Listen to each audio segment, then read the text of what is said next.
All right, everybody. Welcome to another Tuesday night. Happy holidays from the Dragon to everyone in UB2B land. God brother Don, the political terrorist. What's going on? We're here. Yeah, we're here.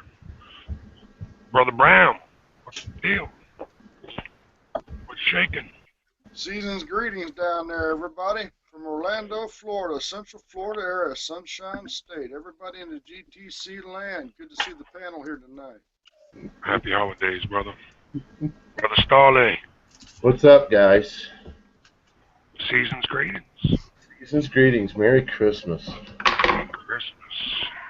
Are you ready for Christmas? Uh, Because I know still, we don't get ready till the 24th, you and I, at least 24 hours.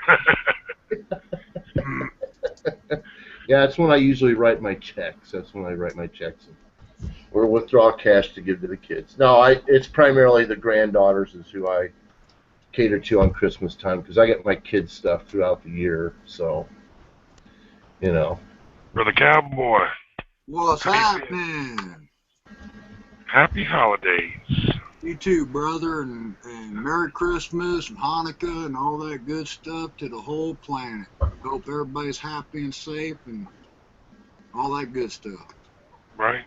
Appreciate it. Like I said, tonight we're not going to, like we were talking earlier. Where's Brother Stan? Oh, Stan. Damn. How did I forget my brother? How did I forget Doze? What's up, Brother Doze? I'm the quiet little Canadian. Here, I thought you was a leprechaun. I'm surprised you guys aren't getting any snowstorms right now. It's just starting to get a little bit cold now. It was warm as heck. Nice. It would have been nice if we woke up Christmas morning and had a white Christmas. I would rather it be 80 degrees. I'd rather it be a white Christmas than a black Christmas, and I don't mean the racist way. I mean, I hope we don't lose power and that kind of stuff. Oh, shit. Okay. Yeah. It was 67 here today, man. I love that. Uh-huh. We got up to 52 here. 67, that's nice. That's good weather. Well, I'm not sure what that is in Fahrenheit, but it was like plus 12 Celsius. That's like, what, 40, almost 50? I think it's a little more than 50. Pretty nice.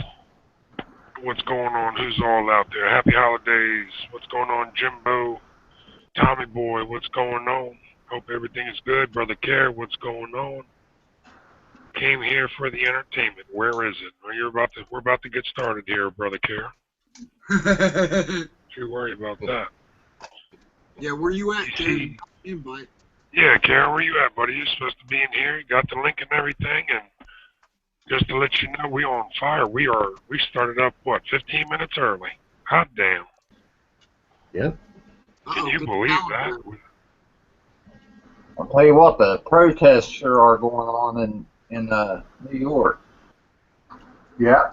Saw got them on a bunch of different spots, like, what was the other one we were talking about there? We're looking at the feed. Yeah, I was shopping, dinner, yada yada yada. I know, Cowboy, you were saying something about New York. Did you catch a live shot? What's going on? Same. I was just watching, CNN live over here in the living room.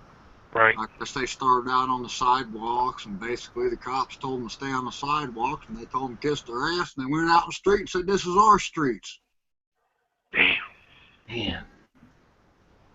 Happy holidays to NYC. Well enough alone. I doubt the cops clunk them around. I seriously doubt it after those two got shot. Then again, they might want to say, respect my authority, and start shooting rubber bullets at them. Or real ones.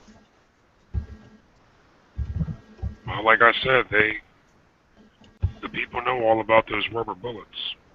That's for sure. Octopus. They're definitely not afraid. I've been shot by one. They fucking hurt. Yeah, me too.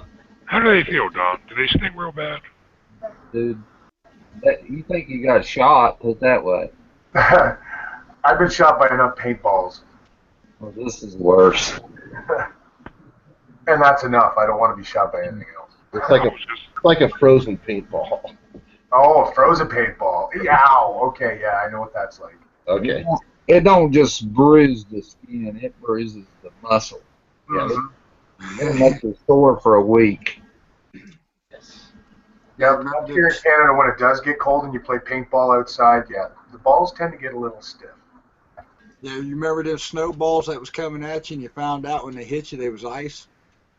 Well, yeah, and that we'd have some guys who purposely do that. They take a snowball and go soak it in water and then put it in the freezer.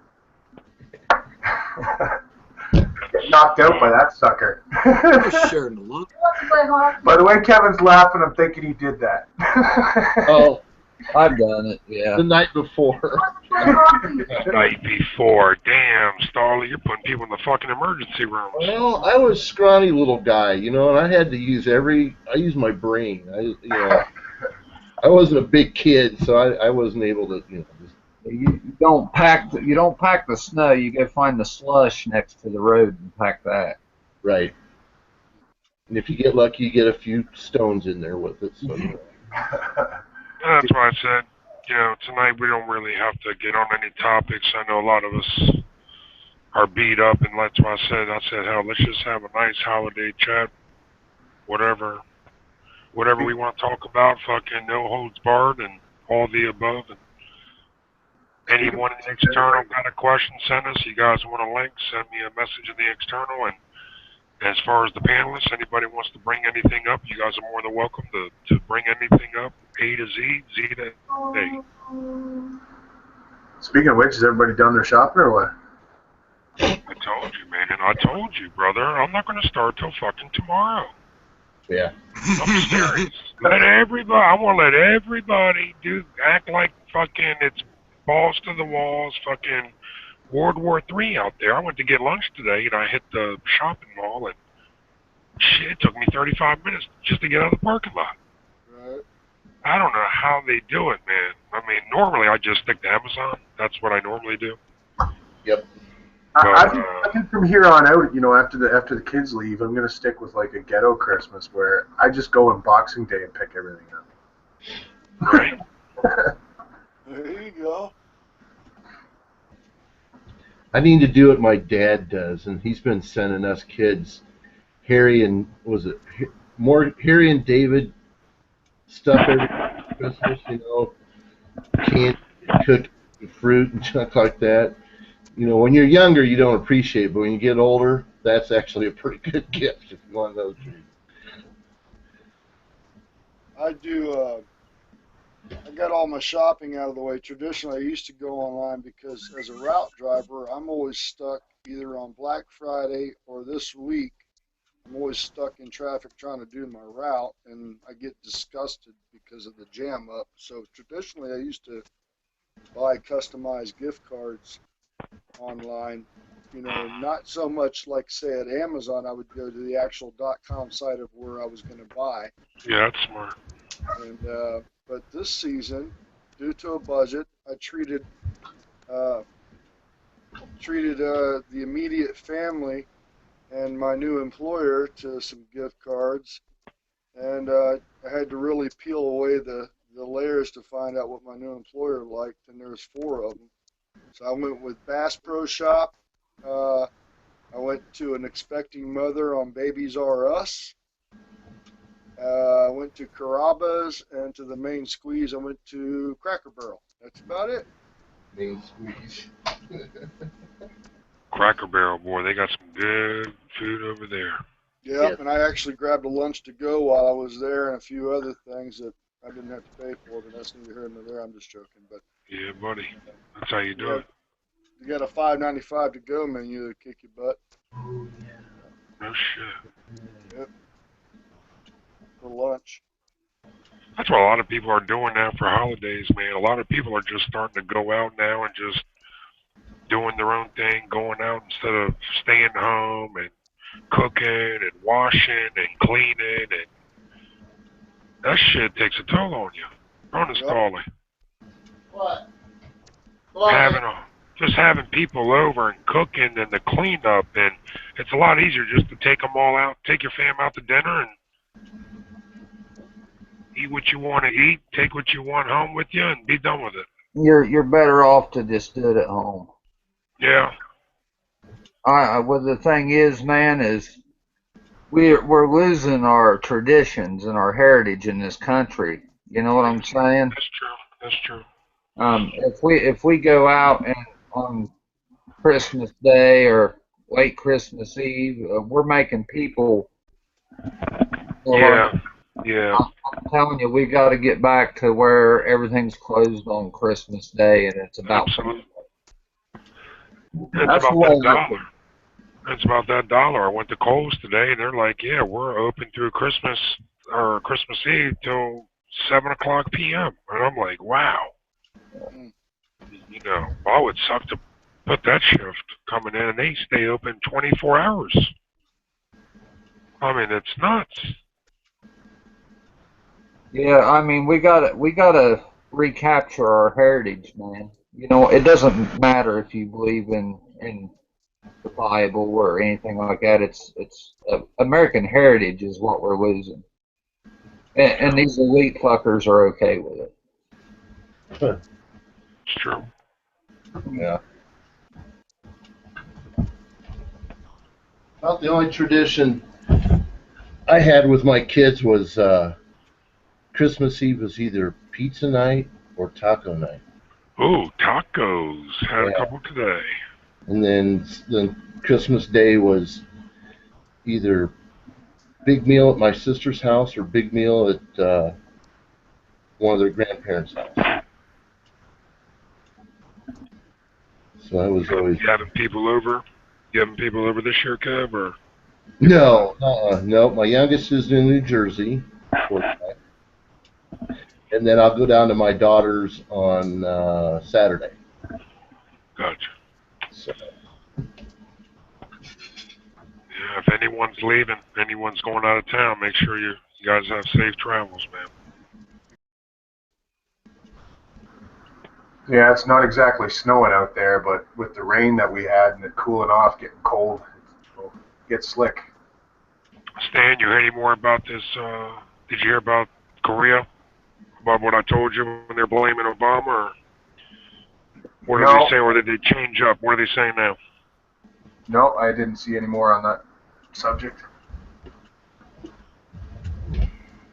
I didn't even get a chance to take a look at Norse to see how the cyber attacks were going on. We were going.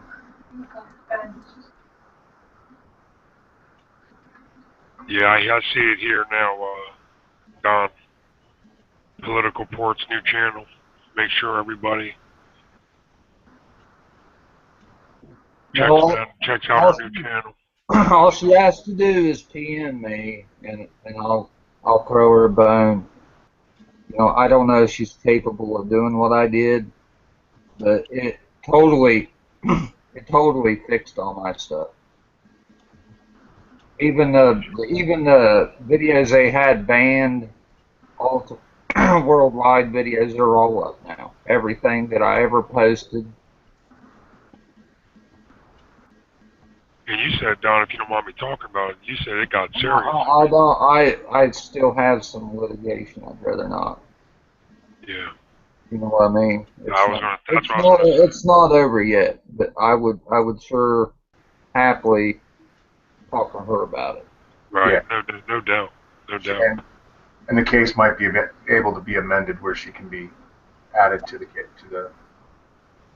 Well, PP, you heard it. Reach out to the political terrorists Right on. if you're listening. He went through the same shit, and oh, it got to where I couldn't even participate in a live chat. unbelievable. And You how know, long? How long did you have to go through that?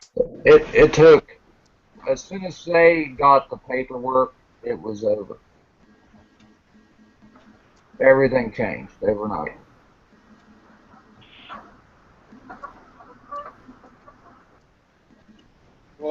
you want to hear it tripped out, I don't know the exact theme. I get a gist of what's going there.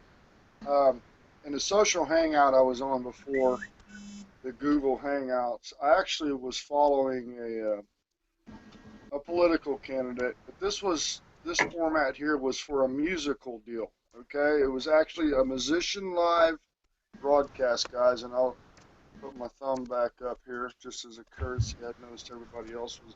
So, anyways, so say we had a live band in effect. All right, they're playing and they're broadcasting live.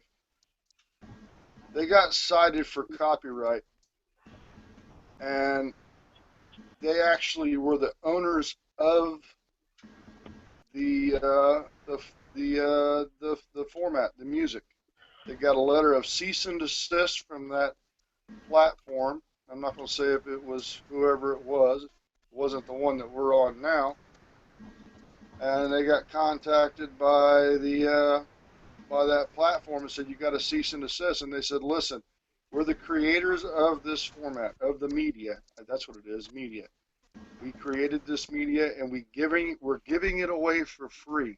And they still were fined for it. They weren't allowed to rebroadcast their own music. You know, it's sort of like when the Pearl Jam started giving their stuff away for free online. It'd be like somebody saying, hey, you can't give it away, even though they're the ones that created it. So I don't know what happened, but props up to the political court. I hope that things get reckoned out and no everything doubt. gets worked out. Yeah, it's Google Plus fucking with everybody, man. I know they were fucking with their numbers for a while. They were fucking with a lot of people's numbers.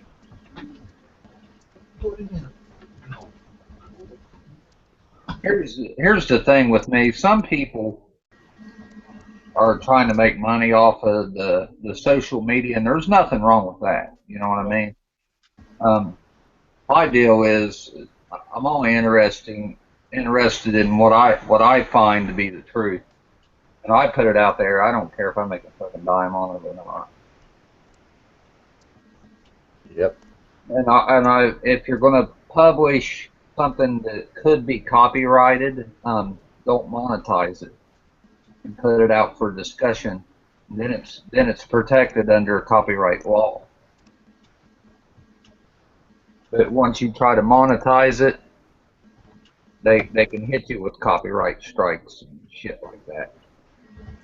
Yep. And that's where it's just smart. If you really want to make money off of it, make money off the front end, where you are talking to local advertisers. You know, like I would say, if anything, promote your local businesses, especially ones that aren't corporations. I'm a corporation. Well, you know what I mean, like the big conglomerate corporations, multinationals. One of those. No, but that's one thing everybody. If you're going to publish something that is somebody else's work, it is okay to put it out for discussion and as a learning tool. That is covered under copyright law. That the minute you monetize it, it's over. Yep. You have no protection. So if there's something you really want out, and just don't monetize it, you're better off that way. That way you'll have legal ground to stand on anyway. Yeah, I didn't really understand what monetization was at the beginning. I thought, well, yeah, you can make money, yada yada yada, but you have to have the volume, right? So I could care less really about the money, anyways. I'd rather just, if we're gonna have it out there, it's about the message. YouTube's totally changed all that anyway. It'd even be hard to make any money unless you're some 300 or 400K channel.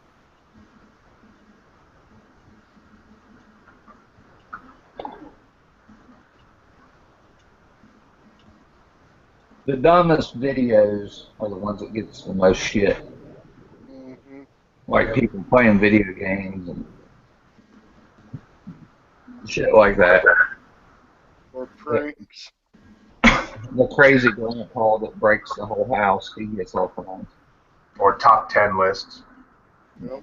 Trending. Nobody. That's what I was talking about the other day. There's just nobody really cares about what we care about. They're still stuck in the fucking the matrix for less. You know, I don't have a better word for it than that. Their own little bubbles. The Twilight Zone. There you go, cowboy. The Twilight Zone. Now, Alex Jones, he does have a pretty big following, but he misleads sometimes too. Yeah. And I'm not good with anybody that puts out fear porn.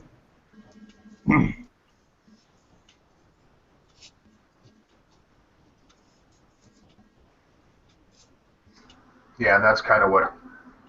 After a little while, after little Alex Jones, I gotta shy away from him a little bit and just say, well, I gotta take a break for a couple of minutes, or whatever, and take it with a grain of salt. I know he's very passionate about what he talks about, and that's kind of a good thing, but it also kind of scares people too. He uh, he has some places he refuses to go. You know what I mean? And I, I, I, I don't dig that. If it's the truth, it's the truth. Yeah, and there's no need for embellishment where it's not needed. Can any of you guys see CNN like I do? It looks like they're kind of gearing up. The police are multiplying. Well, tell me when they start shooting tear gas. There you go. That'd be them. Yeah.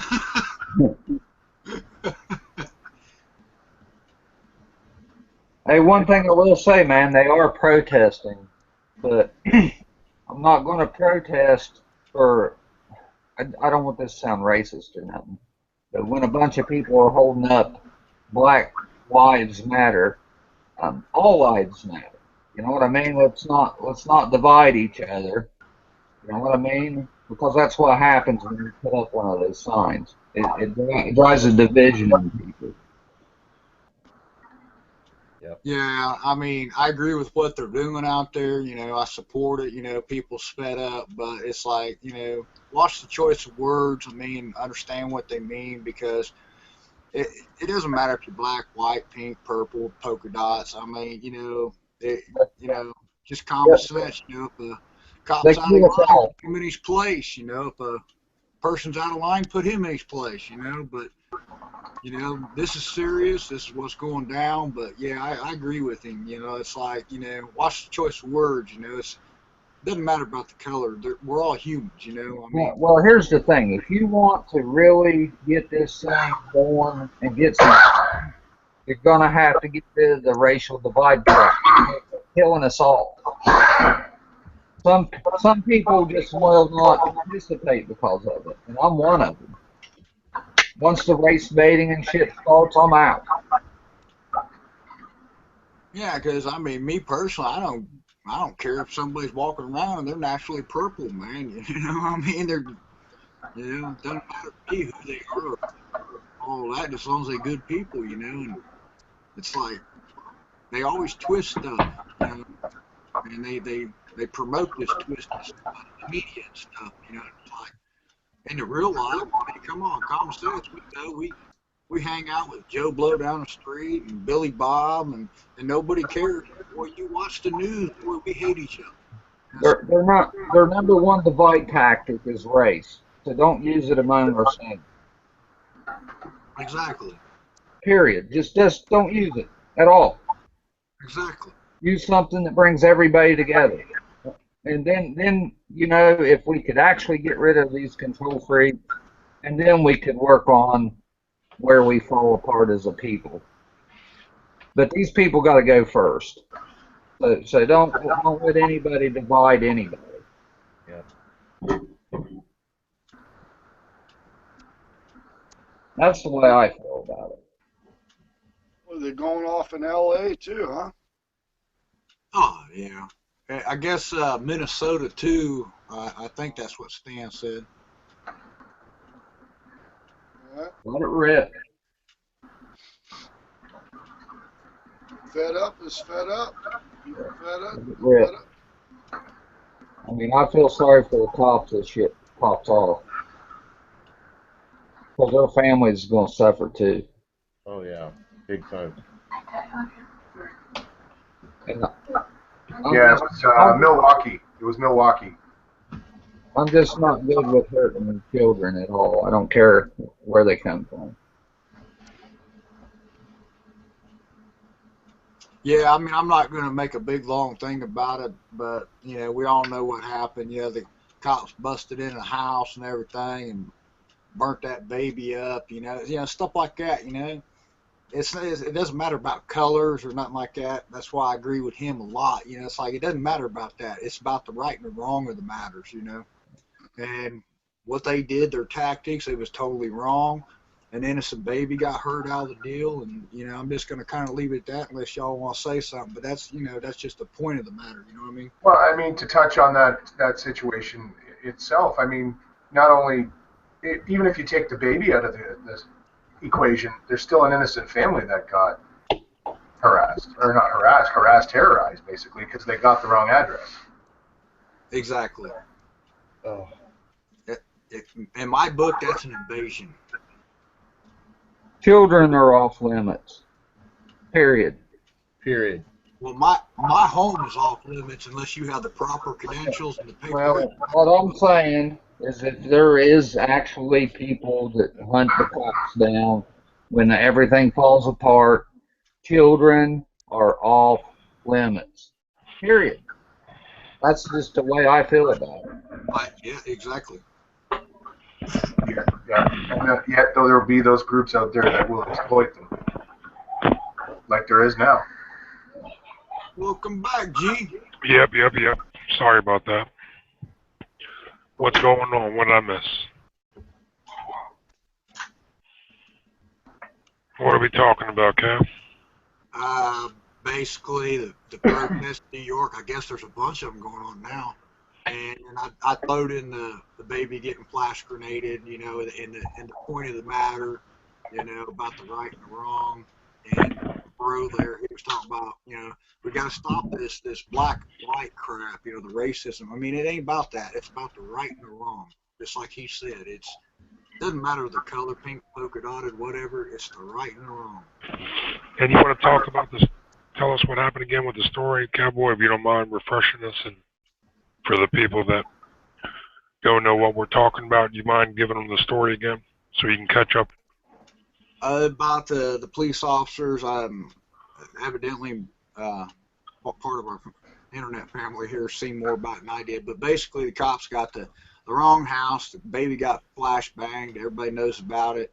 The baby's still going through that, and that's sad. And when we was talking about the protests, they're saying black this, black people's lives matter. Well, human lives matter. Creation matters. It's not about color or race, or it's about the right and wrong. And I don't know when they're going to get through that, Cal. I don't know when they're going to stop looking at color and start looking at us as people. We're all people. Exactly. That's what I mean. The media is so screwed up. Sure they are. People brainwashed. We go party with Billy Bob down the street, or Jim Bob, or whatnot. Whoever. What their race is, or where if they're cool, they're cool. If they're good people, they're good people. We don't care about that. We just socialize. That's But right. if you look at us on the media, You've got to look at the police culture.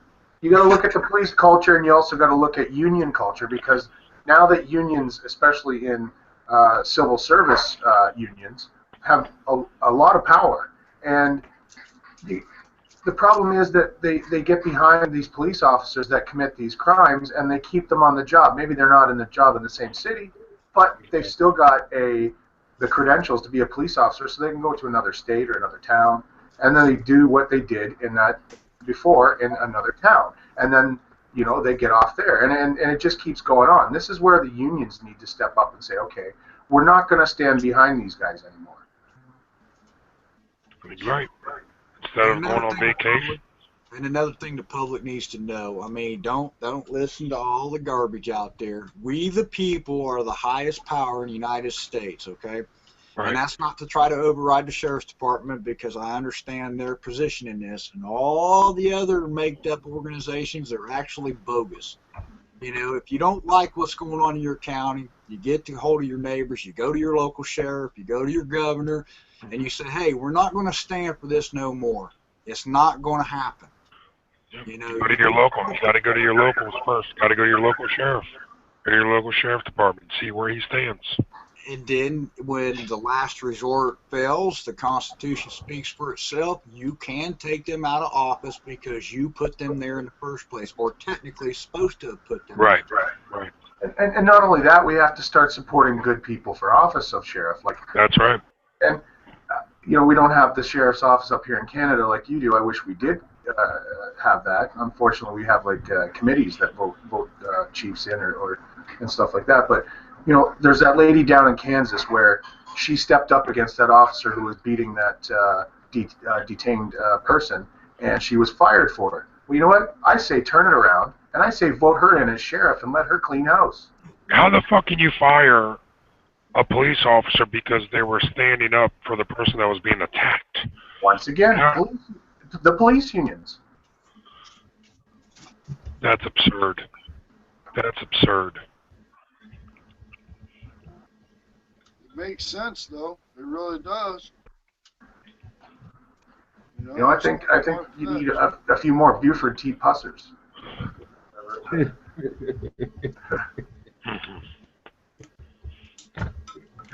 showing your age, buddy. You're showing your age. Damn if you do, damn if you don't. Oh, and another public notice, the government does not give you your rights. You're born with them. They cannot give or take them from you unless you give them up willingly. If you don't believe what I'm saying, do the research for yourself. Get educated on the Constitution, your Bill of Rights, and if you don't enforce it, you're going to lose it. Very important, people, that you know your rights. That's absolutely right. Yep. And rights are those things that you feel down in your soul that everybody has. Everybody knows. It's like a common sense thing. Like, I have a right to defend myself. I have a right to provide for my family or what have you. Like, it doesn't need to be written down. No, it doesn't need to be a law to protect your family. Now they're making. And you don't need their permission to have your rights. You have them. Know them. Those are given from your Creator. That doesn't mean that I'm not going to be civil in most aspects of my life, and I'm not going to try to de-escalate unlike police do. I've learned those skills throughout my life in order to de-escalate situations. But everybody has their off times, and there's those points where people will step over the line, and that you've got to do something about it. You've got to defend yourself. You've got to. Just like that woman cop, she was defending the victim. Yeah. And here she goes out, does separates herself from the rest, and does good duty, and boom, she gets fired. And that goes to further my point of not just self-defense, but defense of your fellow man. But that just proves that police services are inherently corrupt. Absolutely. Well, you saw and you heard RT was talking about the sheriff's department in Ohio that got shut down. Cincinnati, Ohio. Just from all the bullshit that they're doing.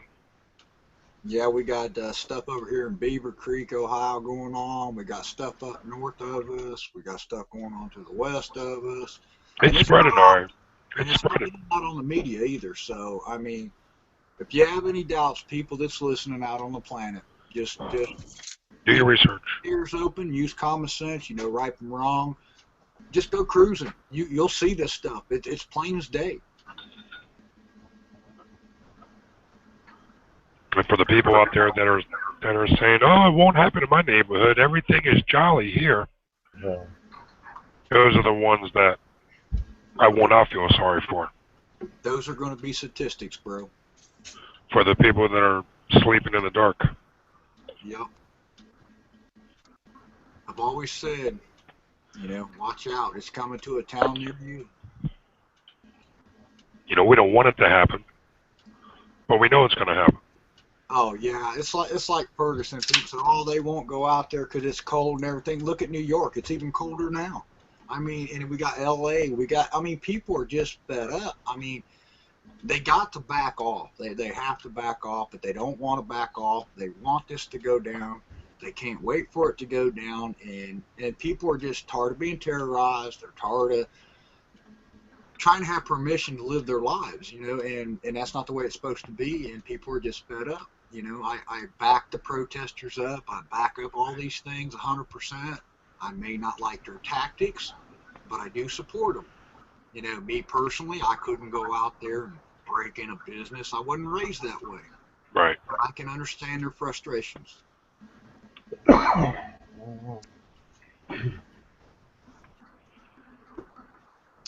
And then some people say, go due process. Okay, well, when's the due process working? I mean, it used to, but nowadays there's no due process. I mean, you can write paperwork, write letters, go up there, and look, even protesting don't work, and it's part of the making of our country too. If you don't like what's going on, you got to stand up and say, hey, man, we don't like it, but it's not working either.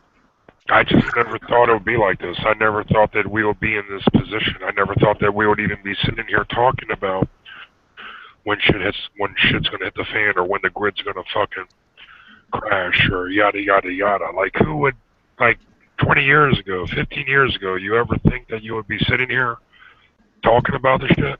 We're Yeah. watching it happen. One at a time. The freaking courts are also corrupt. I mean, we can't even get a freaking an indictment on one of these cops shooting somebody. We have everybody's seen the guy get murdered out in where was that? The camper. That was in Mexico. New Oh, Mexico. yeah. New Mexico? Albuquerque. Yeah, and we couldn't get an indictment from that. You know what I'm saying? They straight murdered that guy. Yeah. And we're not even talking about the 12-year-old kid. We're not even talking about the old man, the 70-something-year-old man that was reaching for his cane, and that fucking officer fucking shot him 7 times and only hit him 3 times out of 7. They're like 10 feet from each other. The guy that they told to get his driver's license, and when he got it, went to get it out of the truck, they shot him. Exactly. Well, we know there's 500 reported shootings per year by the cops. 500, they said. Yeah, I hear everybody saying about this reporting, okay? Everybody's on the reporting part, but think about all the ones that ain't reporting. I haven't gotten there. You see what I'm saying? I haven't gotten that far. But yep, I was just about to say it. Sorry, bro. No, man. And I've seen video clips and I mean cop cams and police departments. They'll take wheelchair people that can't even use their arms and legs and Yeah. throw them out of the wheelchair, tell them to get up, kick them, and hey, get up. I mean, where's the common sense of the public to allow this stuff to keep going on? Look at our vets, cowboy. Look how our vets are being treated. I know they go out and do their duty. They come home, they get their spit in their face, they get shunned, and now they're on the most wanted list from our government. They're feared from the government. Why are they feared from the government? They're terrorists. You know what I'm saying? I mean, because these vets took an oath. Mm-hmm. And I'm sorry. Go ahead, Kevin, brother. No. I'm waving to Dooley. Dooley's out in the chat. No, I send Dooley a link. But you know what I mean? I mean, if the government's in fear of its people, evidently it knows it's screwing up.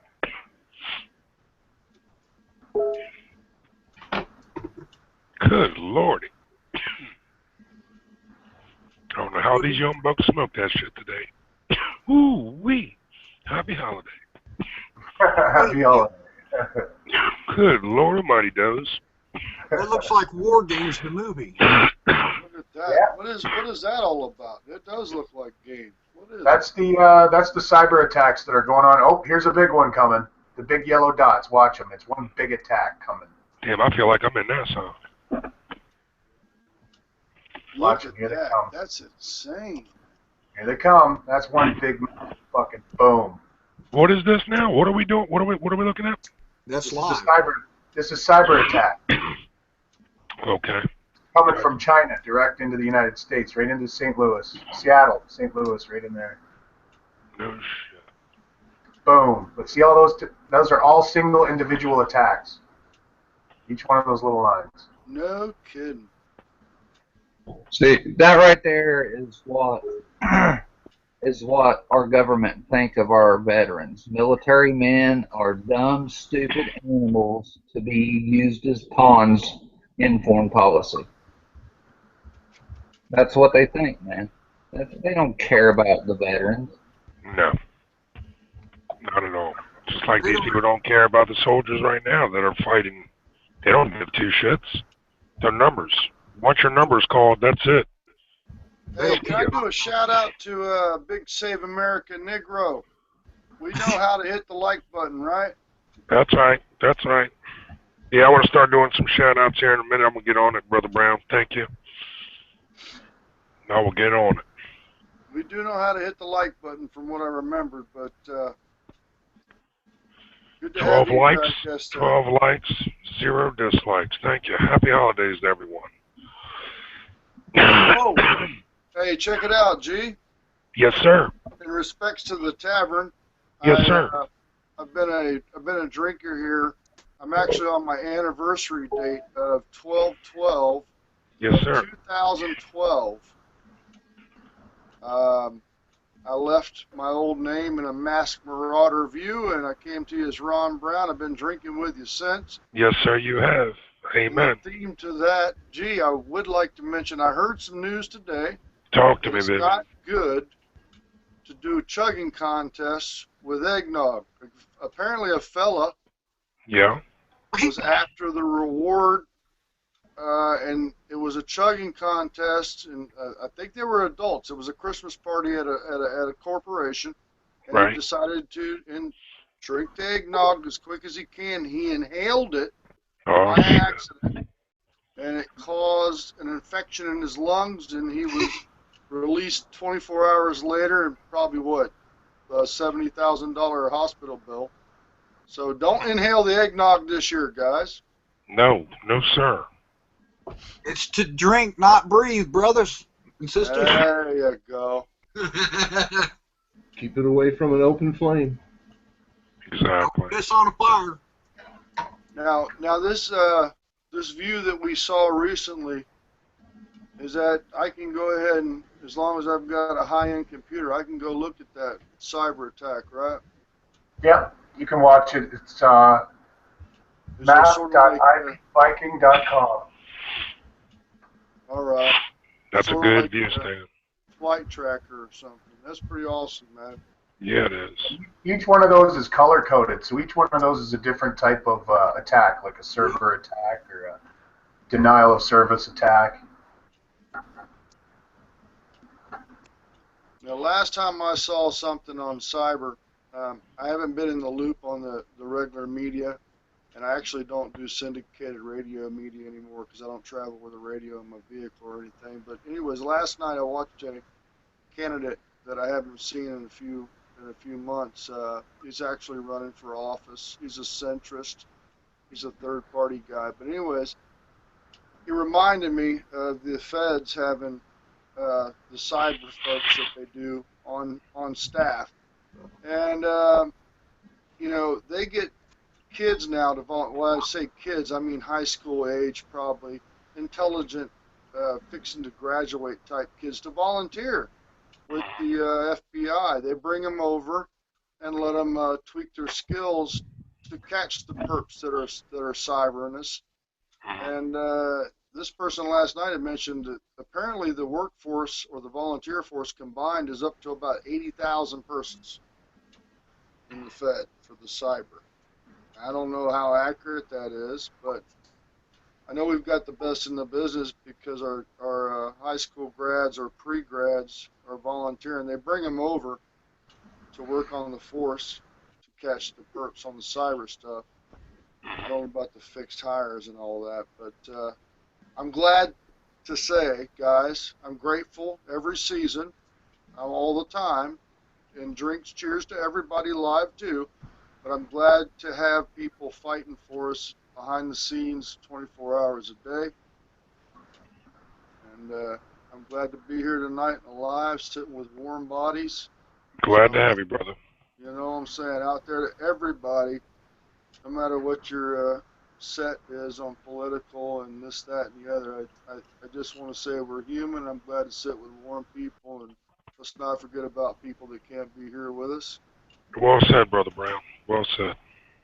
Hey, Stan, drop a link to that in the internal. I want to check that That out. is awesome, man. That's a good view, too. That's a good shot. I'm going to put it back on stand. And I'm gonna call Kevin out. He's having too much fun by himself. Right. What are you doing, cowboy? Oh, nothing. Just I'm in a happy mood. Let's just put it that way. That's what it's all about, brother. Yep. That's what it's all about, man. That's why I brought us all together, get a chat going on, and just shoot the shit, man. You know? Yep. You You need don't to got... spread that around the planet, bro. You need I to do kind of that. figured that they'd be doing cyber attacks right around now too, because it's the big shopping time. You know, all your networks are up, processing transactions. Credit cards. And, Yeah. Yep. oh, on a serious note too, when you're going out there and you got to have that new iPhone and those new electronics. Just got one. You know, just remember, the more electronics you got, the more way they can track you and they keep an eye on you. Like they don't have enough stuff now with the technology they got, which is insane. So Yeah, just they know. you think that you're sitting there having your private conversation. It might be private between you and your loved one or whoever, but you know, DARPA. Somebody's watching you. Yeah, it ain't Santa Claus. Oh, cowboy. Yeah. Somebody's watching you. And you said I was aging myself. And you said I was paranoid. Shit. I like being watched.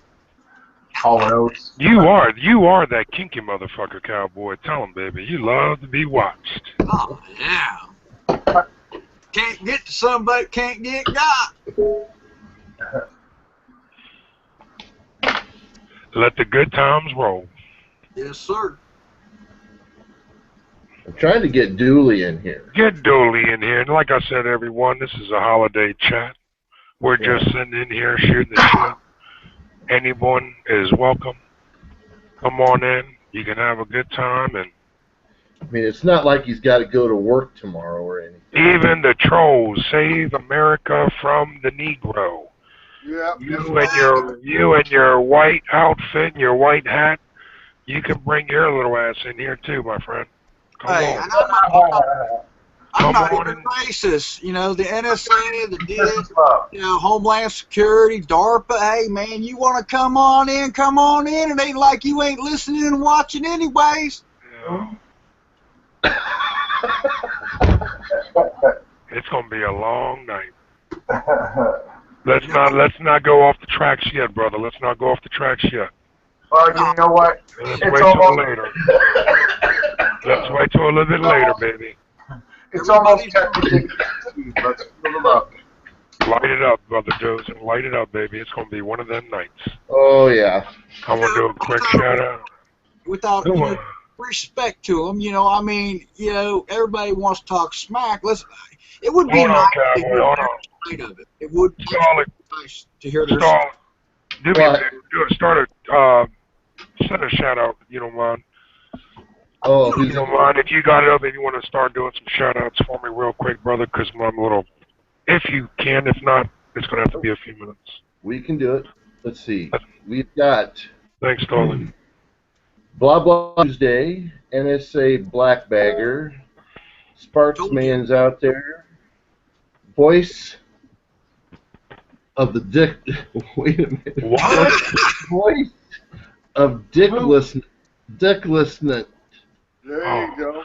Say that 100 times fast. No shit. Save Israel from brown people. We've got some trolls out there tonight. Oh, I know. Bring them on, baby. Holidays. Season How's it greetings. going, Cole? Hold on, cowboy. Let him do the shout Sorry. Mike Delicia. That right, Oh, Mike? Delucia. What's up, Brother Mike? Yeah, Yes, my boy. there. And, I'll send Brother Mike a link if he wants one. Yeah. That's a good man, Brother Mike. Shout outs to Brother Mike, Jamie, Tom, Dish, all that crew, Michelle, Johnny Boy. What's going on? Everybody. Ronnie Brown. Mule was out there, but Mule said he had to go to the mall to go shopping with his wife. Oh. Oh, shit. Good fucking luck, Mule. Yeah. Good. I'm sorry, Stolly. Go ahead. No, you're okay. You're right. Americans are scared of ISIS. We've got Not, different names up there. Is that why we laugh about them? Yeah, apparently. Apparently. And then let's see. Sneeze hurt. And then Dooley's on another chat. oh, is he? All by himself, yeah. That's why I'm sitting here laughing because he's making fun of me. One. Dooley, get your ass in here. See, Dooley, I told you. Get your ass in here, Dooley. He'll be You be one. playing I'm on my. I'm always on your chats. You come on our chat for once, damn it. Come on, Dooley. We know you know how to change a tire. Get that truck rolling. That's right. Well, I put a link in there for him. There's no reason why he can't jump in. So if he doesn't jump in, it's on you, buddy. Exactly. If he's sitting in his channel by himself, he should be sitting there or playing I Drink Alone. Get over here. Yeah. Yeah, I'll send some more links out here while you're doing the rest of the shout outs.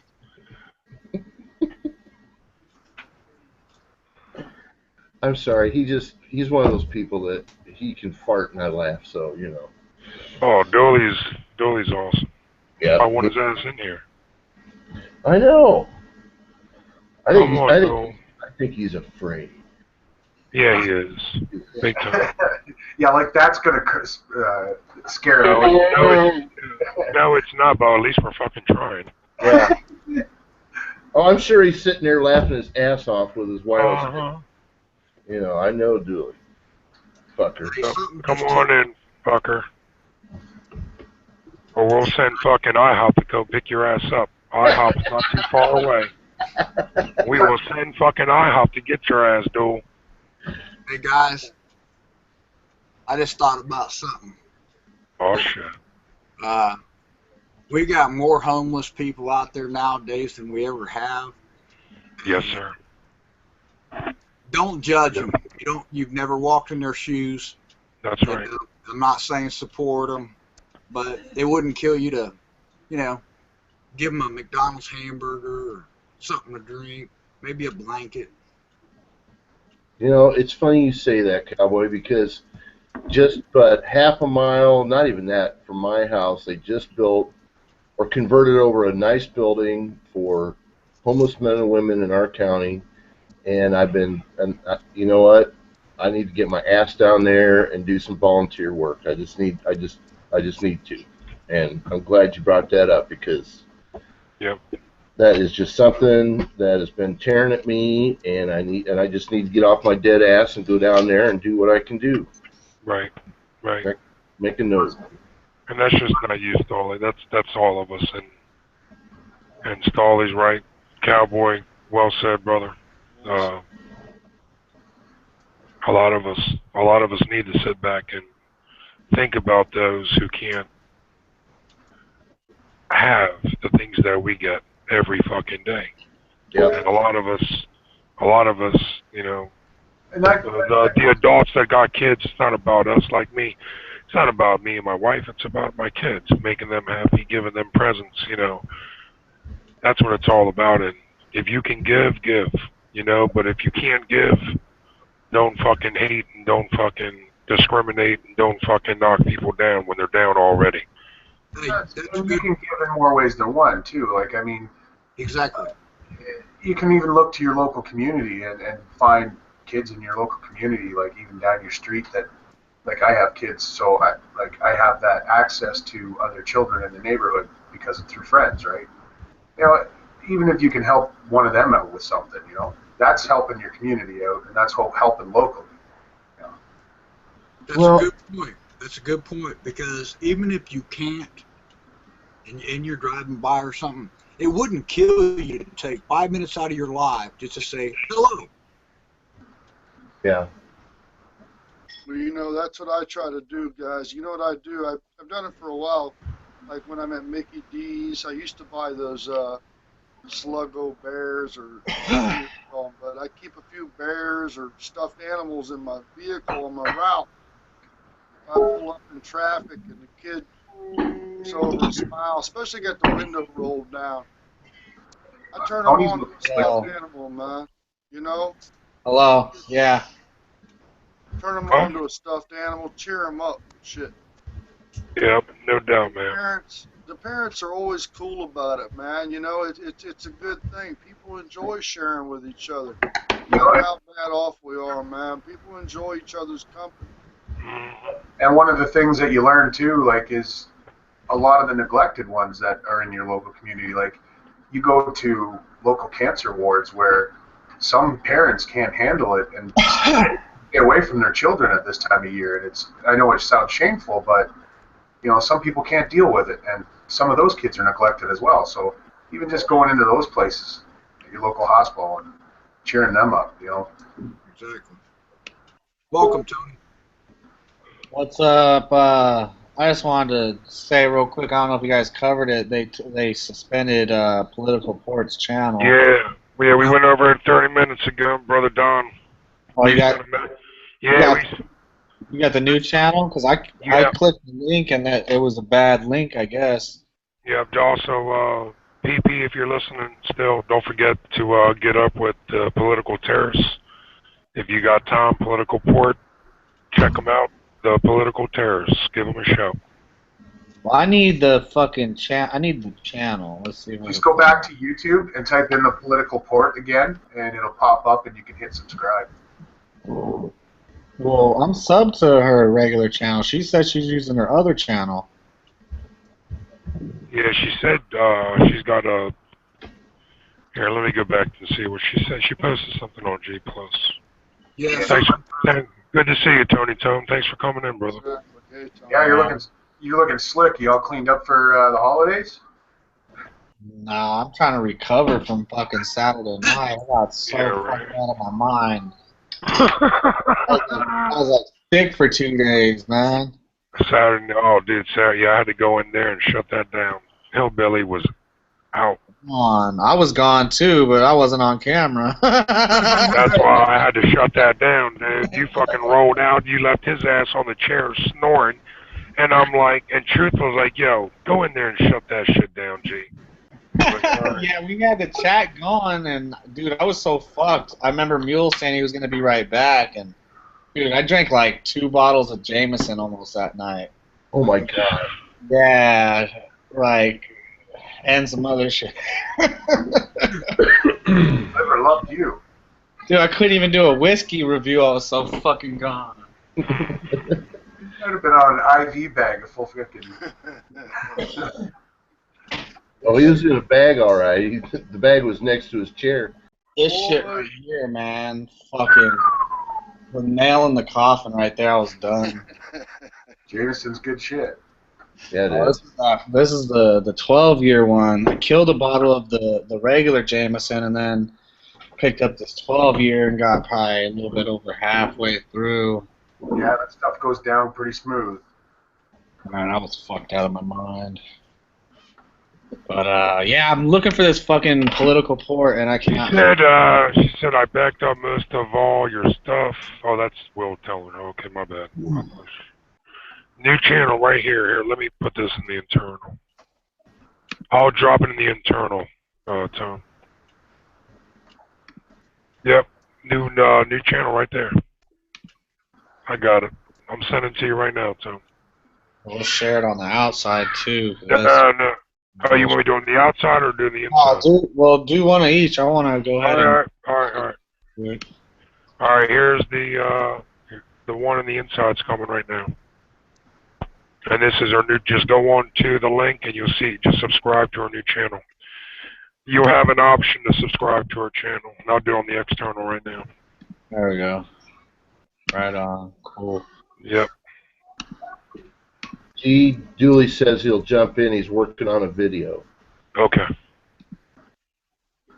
Cool.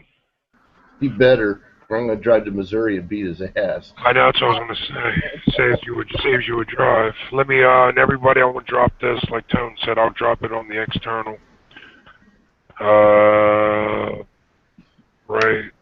Yeah, to have to right there. Oh shit! It won't let me do it. Your whole shit all over again. That's no. That's like my worst fear because I ain't backed up none of my shit. I was starting to, and I gave up. Right. Yeah, it says I can't do it on the external, but I can do it on the internal though. Dude, it's just so tedious when you fucking, you know what I mean? You're talking about I think she has over 1,000 videos. I got over 500. I mean, you're talking about an insane amount of fucking time. Oh yeah. But didn't she say, Tone, that they were fucking with her like 6 months ago, and you said they were fucking with you too? You remember that? Like a year ago, or it was a while ago. I had a video pulled that I didn't pull, and then I had right before those cops got shot, I had some anonymous email telling me to yank all my videos before I get I remember that. convicted or some shit. Yeah. There was Kafka Winston World. She had 3,400 fucking videos up, and they did the same thing to her channel. Yep. She never got any of them back either. Well, that's why if you're going to put anything out there, I'd say make sure you back it up. Yeah. Yeah. And I haven't really been doing that many political videos anyways. I'm just... it really takes like a special person now to do it because every day is something, and it's like 10 things a day. I mean, it's so fucking ridiculous. For me, like how bad this North Korea and all this other shit is making me mad. I can't even put it into a video, man, because it's just so absurd. It's just, North Korea hacked us. Get the fuck out of here. You knew they were gonna blame us, dude. I'm telling you right now, it's an inside job. First of all, it's an inside job. Somebody that was close that did it, and now they're just fucking blaming us for it. You knew that. As I said, it's the greatest marketing fucking scam, or not? Exactly. Totally. Now everybody will go watch the movie and they'll go, "Oh, that's what we were." Oh hell yeah! I want to watch that shit. Real quick, welcome, Mario. What up? Mario, Luigi. What's up, brother? But I think, like we were talking the other night, dude, fucking, they're blaming us now for it, and you knew that was going to happen because they just want to take us down. Now we're going to have to worry about fucking Korea, China, I want to go see it. I know that much. Just add them to the list, right, Stolly? I wanted to see when the trailers came out, just because, like, I'm a Rogan fan, so I don't know. I don't think they had to go through this for marketing. Like, this is a little. I mean, wars have been started. I don't think it's a marketing thing. It's not a marketing thing. Obama is trying to pass all this internet censorship bullshit, and so he's trying to make people feel insecure on the fucking internet, so he can ramrod this shit. There's probably a few angles that plays out for them. Because the shit that they were leaking was like personal ass shit, like, you know what I mean? Like, it was top motherfuckers, just a whole lot of shit talking, you know what I mean? So. Yeah, but did anybody ever follow up any of those phone numbers, call any of them, make sure that, vet them, make sure that they're actual actors? Well, those emails were from the top motherfuckers and talking about the actors, talking about the president. Yeah, but they have a lot of script writers that work for them, right? Yeah, but I don't know, man. It makes more sense that Obama would do that shit. You know what I mean? Because he's trying to get this internet bullshit through, and it's just, if you really think about it, Yeah, if they use it as a marketing thing and it drummed up a whole bunch of support and they got the movie, I could see it sorta, but it makes more sense that people it's almost like it was like an attack on us, but it wasn't physical, you know what I mean? So it was Right. you know how they like to do that false flag bullshit so they can garner, the whole fucking the national pride shit. Oh, America, we're not gonna take this. No way, God damn it, I'm gonna go see that motherfucking movie. You know what I mean? It gets everybody Yeah, behind that yeah. fucking It's not a physical attack; it's a propaganda attack. And then you also got the cyber attack, which we were just watching. And it's going to be multiple different fronts. It's not just going to be one. So Shout outs to brother Marco. What's going on, brother? Happy holidays. Hope you and the girl are good. I sent you an invite too, brother. I mean, I don't know. Just to think that North Korea could do anything it's a fucking joke. I mean, their infrastructure is no way that they could attack any system outside of their country.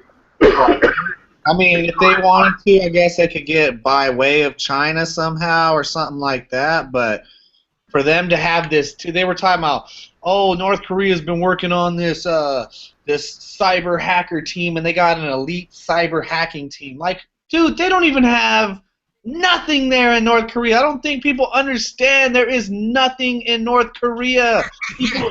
People eat fucking tree bark and grass. They will eat. They have one television channel. What's up? One channel, and it's all about the supreme leader all the time. So.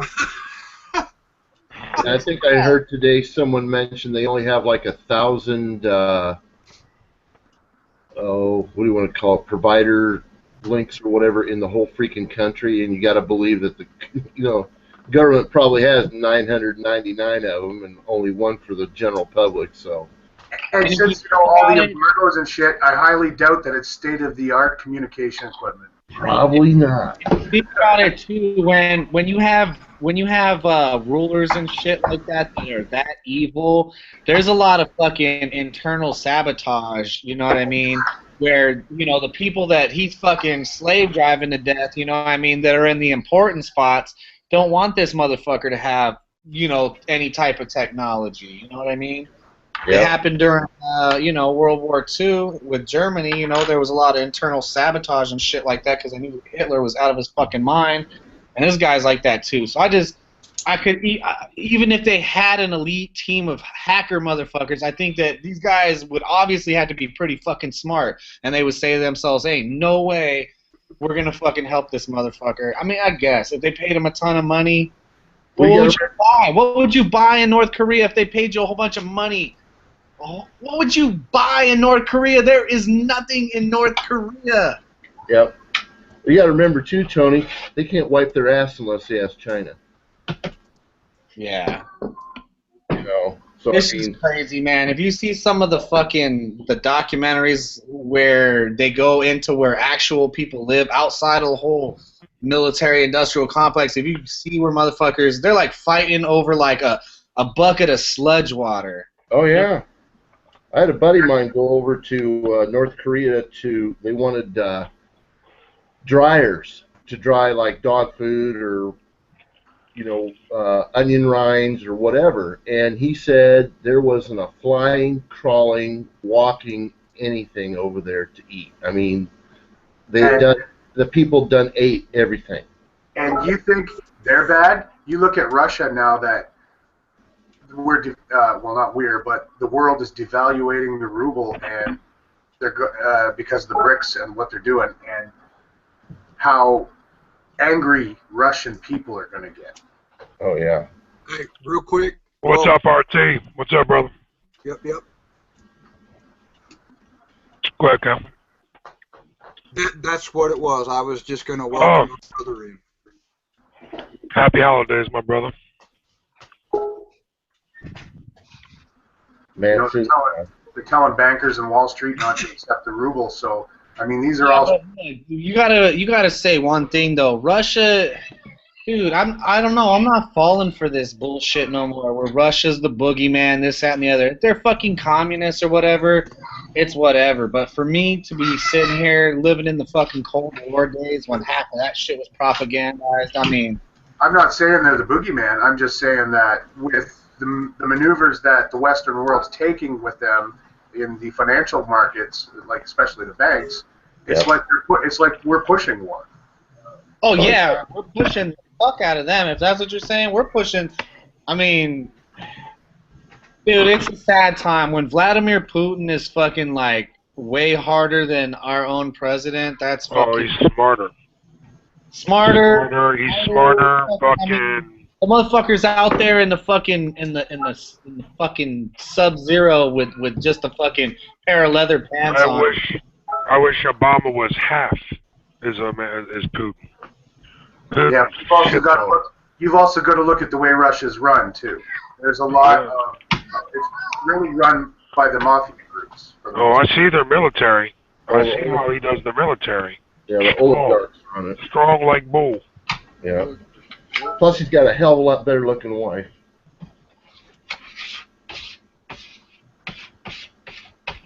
See you later. RT left. That was fast. Yeah, it was. You see what they did in Sochi 2014 for the Olympics too, right? They propped that. There wasn't no talk about the gay stuff during the Olympics. Yeah, but you know what? They're trying. You know what? It's fucked up because they're trying to play on Russia like Russia is bigots and insensitive, this, that, and the other. No, Russia, even though they're communists or whatever, they're still like conservatives. They still hold like Christian values and shit. You know what I mean? They still uphold them, and that's why they don't fucking play around about that shit. Because you know what? They're like, you know what? We're not gonna be invaded by Muslims. We're not gonna let motherfuckers telling us we're gonna gay marry them, etc., etc., etc. I mean, dude, I'm not pro Russia, but like, fuck, dude, they're not who we were told they were. They're not even close. America's more communist than Russia yeah. is today. That's the truth. I mean, you're gonna sit here and tell me, oh, Russia's intolerant, this, that, and the other. They're this, that, and the other. And it's like, dude, they're just holding. If you really think about it, they're Christian people. They're not fucking Muslims. I mean, they're not Buddhists. Orthodox. They're Orthodox.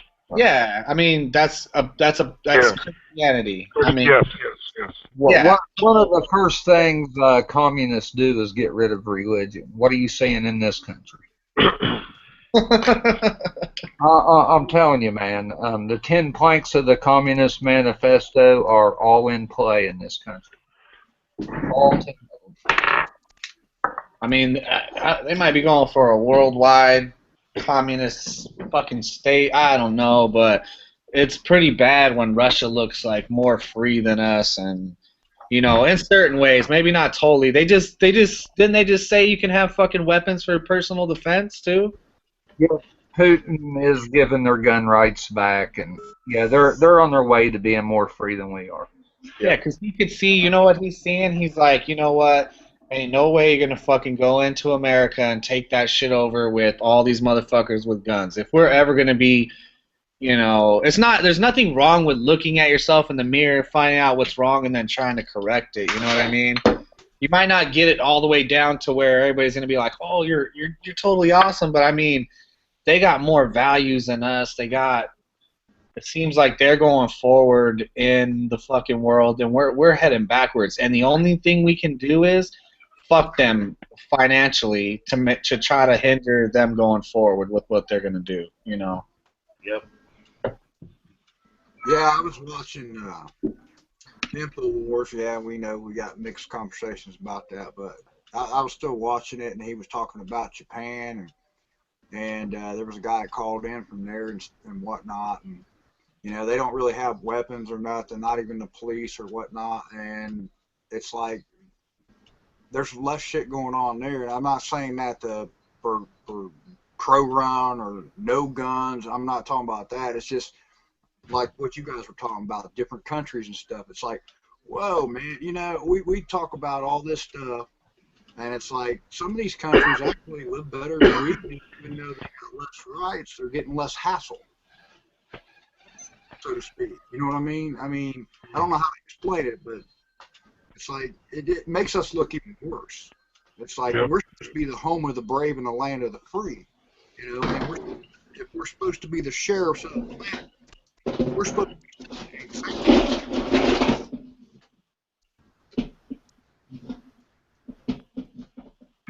I agree with the founding fathers.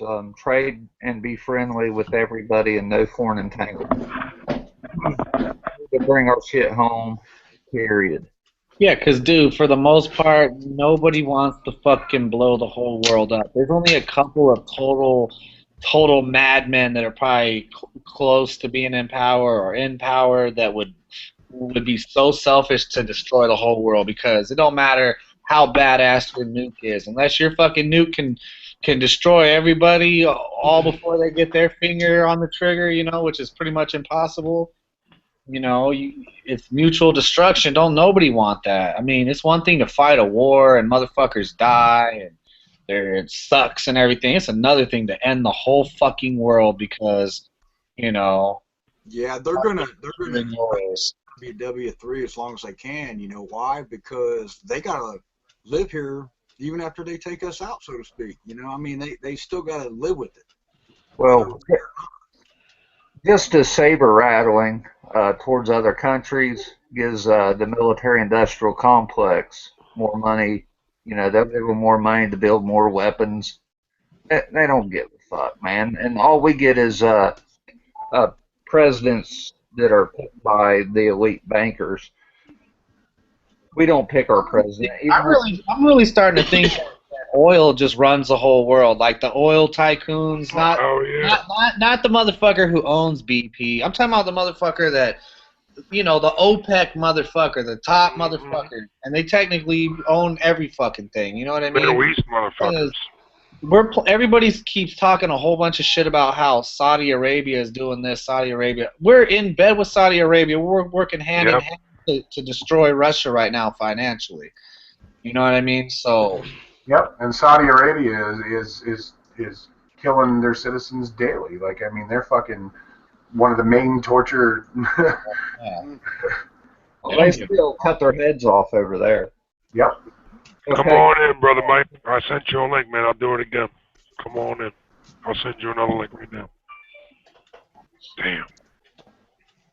It's just crazy because there's so many motherfuckers that it's just like you got to get too many motherfuckers together who know what's going on to actually take some type of step. You know what I mean? Whether that's you get a couple hundred people together in your area, you go and you take over your main government building, whatever government building that be.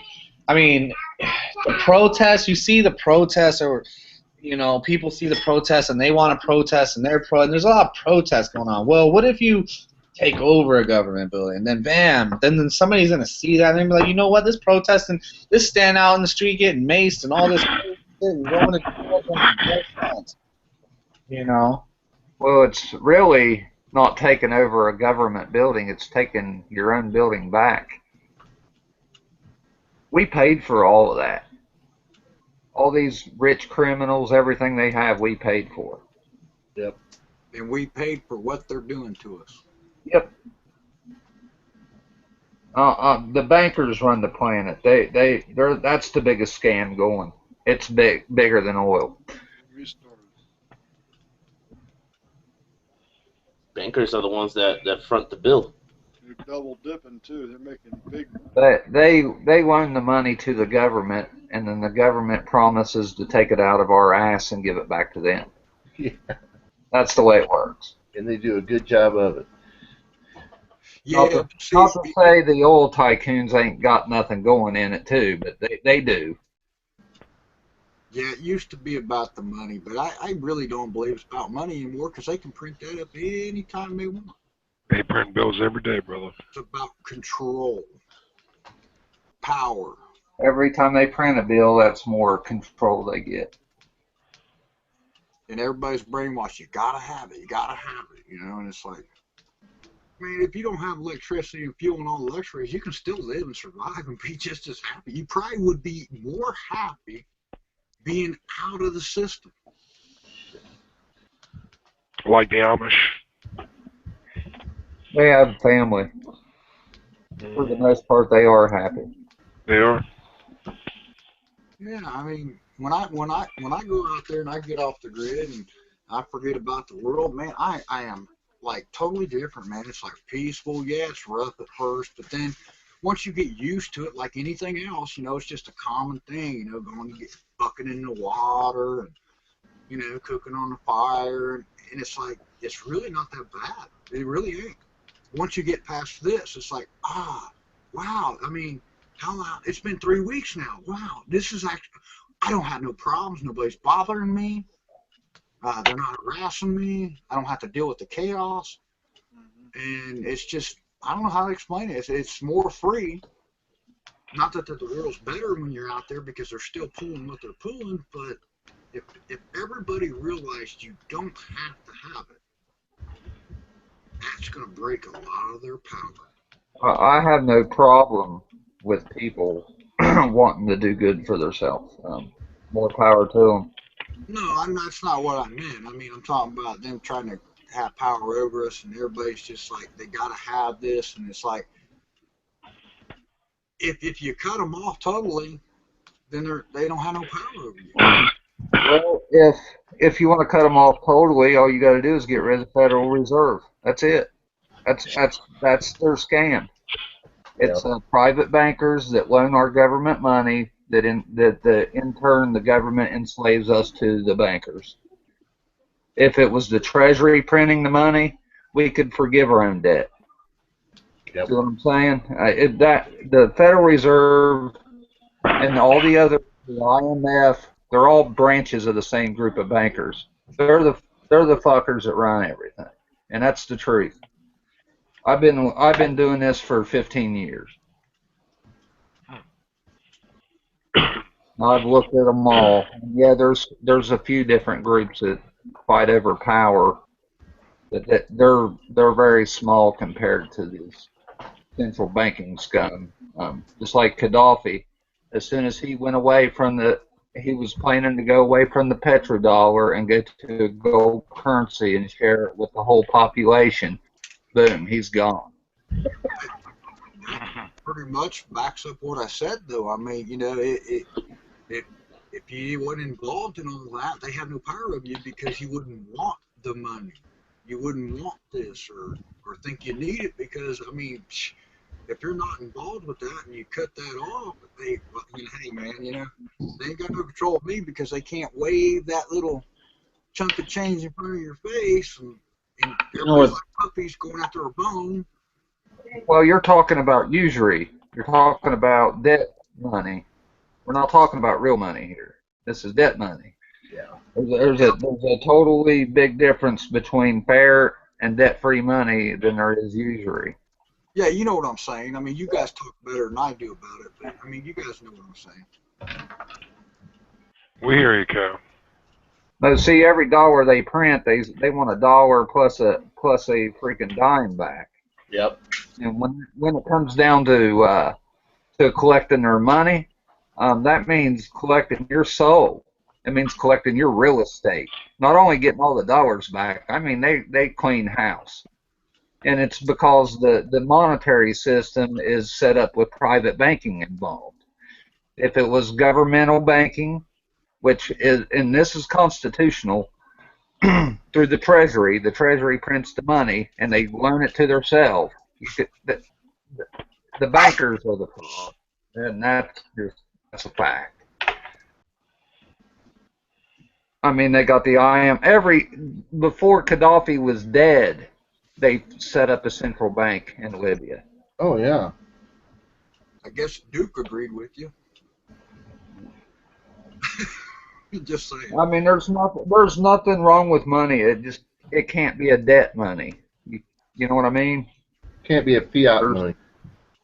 Yeah. Well, I have some different thoughts about that, but I don't know how they would work. I think some fiat is okay. Well, as long as you have something that backs it. Yeah. You know. And it doesn't. I don't know. I just have a different theory on that. Well, go ahead, Dom. We're listening, brother. Well, I'll give you an example. Adolf Hitler had 50 million people in Germany when he came to power. 6 million of them were unemployed, and the central bank that put him into power, he kicked them out, and then he printed his own treasuries on labor. He brought them to 100%. It's what I'm saying is it doesn't have to be backed by a precious metal. Labor, you print the money for what you build. If you want to build roads, here's because you get something out of it. Even a secondary metal, copper and stuff like that. There's different ways of doing it. There's people that know a lot more than I do. Right. But when you say just gold and silver, the bankers will end up with all of it anyway. Sure. So there has to be a more fair system, and I don't know what it is. That's the mystery. Our labor is what makes money valuable. Yep. Is there any U.S. Dude, it's almost 2015, so the world should be ending like any second now. What were you saying, Brother Brown? Well, thanks for the love, brother. Well, just like you were saying, the labor makes the money. See, and that's what they did in Germany. That's why Germany come out of the Depression so fast, is because the labor was backing the money, and the more you got done, the better the nation was, and the more money there was. It's a totally different thing when the government's for the people, which we don't have that. Right now we have a bunch of thieves. They're stealing everything they can steal. It's not for us. Exactly. Definitely not for us. Everyone but us. Nobody has all the answers, that's for sure. No. If we did, we wouldn't be here. Hillary Clinton and Jeb Bush do. Sounds sexy, man. I keep telling you, man, I'm close to the White House, man. I keep telling everyone I got a little birdie telling me she's gonna be next. That's fucking nuts. She's gonna be next now. Even though it doesn't really matter. I'll tell you what, if America votes for her or Jeb, I'm just gonna sell everything I own. I'm fucking leaving. I'm done. I'm telling you, brother. So far gone to even think to vote for a fucking evil witch like that or another Bush. Yep. We're fucked. And people are not waking up like we need them to wake up. No, definitely not. That's the problem. What happened over the last 8 years. You know what the problem is? I'll tell you what the problem is. Motherfuckers used to, back in the day when the shit was going down, they used to kill motherfuckers. And people didn't say, oh man, those motherfuckers are fucking animals. They're, Maybe the pussies did, but the real motherfuckers, they were like, damn, I was mad as fuck too, but I ain't go kill nobody. You know what I mean? I don't know. All I'm saying is, the people that want to fucking start doing shit and start fucking shit up and taking their country back, they're looked at even by the so-called patriot community as extremists, this, that, and the other. You know what I mean? Oh yeah. Well, when you talk about the founding fathers and how their despotism was, they had the king's men staying in their house, raping their wives. Yes, sir. Killing their neighbors constantly. That's what we haven't had it that bad yet. Dude, I asked people that in my early videos, and I've said it a couple times in my videos. I was like, you gonna wait till they're in there fucking your wife?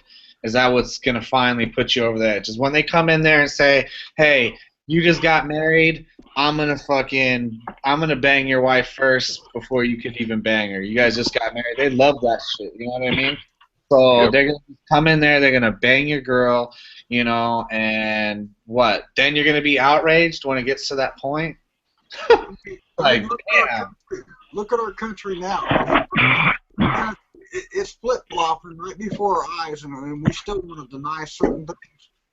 And it's like it's still happening. It's getting better. It's getting worse quickly. Well, what I'm saying is you can't say the founding fathers didn't put up with that shit, because they did.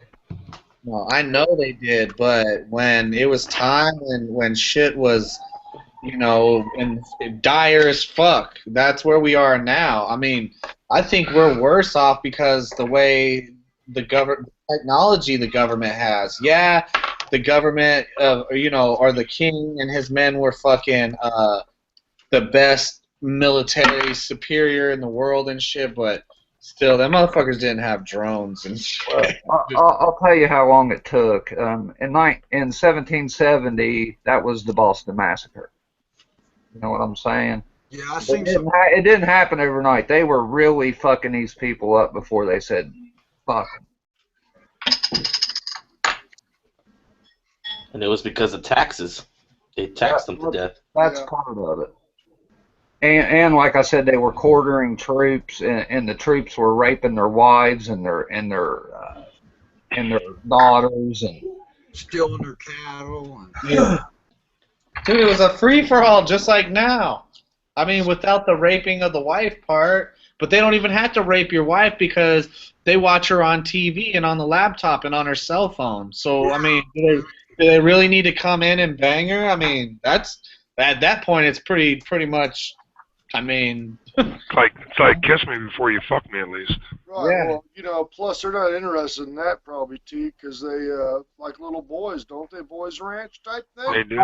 I'm not Yeah. interested in an armed revolution. I'd rather do it with other means. I've fucking seen it, Nutty.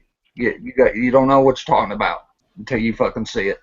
You don't fucking have a clue until you see dead kids and shit like that. Don't know. Yeah. You just don't. yeah, but You can the only problem is about that. Where we are now. Who the enemy is. Those checks and balances aren't there no more. Our checks and balances were there. They've done away with it all. So if we think we're gonna vote and all that kind of shit, we're not going to vote. We're going to have to do something else. Maybe fucking break in their offices and shit. I don't know. yeah, that's what I proposed. Yeah, We're going to have to ratchet up the heat. You know what I mean? That's what I'm saying. Due process is gone. That's obvious. If you ain't seen it by now, you never will. The Constitution does speak for itself. The thing is if we could do something like Egypt did, yeah, some people died, but it turned around real fast. You know what I'm saying? Once the military flopped sides, if we could do something like that, I would be okay with that. But I don't want an all-out civil war in this country. I don't think anyone does. Yeah, I don't think anybody does. That's why, I mean, you go with taking like I said, the fucking government buildings back, and if they're gonna send people in there and they're gonna follow orders to go in there and slaughter all the people that are in these government buildings, then at that point there's no way around it, because it's pretty hard to overthrow a fucking, you know what I mean? They're not. The sad thing is they're not going to leave without bloodshed. That's the sad thing. There you go. Exactly. That's what I was just getting ready to say. Because as crazy as it sounds, due process has been done in a rough way with the people. They wrote letters. They've stood up and fought back against the cops. They tried to send emails to the so-called president and Congress and all this rough due process with all these riots and whatever you want to call it, protesting. It's all now. It's if you can't see what's going down, due process ain't working. Well, forget the federal system. Everybody's still being relatively peaceful. There's a lot of proof saying that the cops and that kind of fucking provocateur motherfuckers were the ones burning down the buildings and shit in Ferguson. You got cops in the fucking crowds in Oakland, you know what I mean, instigating the shit. You got people killing cops right now, and everyone that I've seen that's killed these cops has been a criminal, hardcore criminal that's on the lam, and he's going out and he wants to smoke some pills and he wants to say, hey, I'm doing this for Eric Gardner. But in reality, the one dude who killed the New York cops, I believe he had just killed his girlfriend the day before, the same day. So he was going down. He was wanting to take some cops with him. I believe the cop that got smoked in Tampa or Florida, wherever the fuck it was, I believe he was another criminal that was out on the lam. And I think the same thing goes for the Ferguson cops. So, You know what I mean? You're not talking about regular ass people that want to start killing motherfuckers. You know what I mean?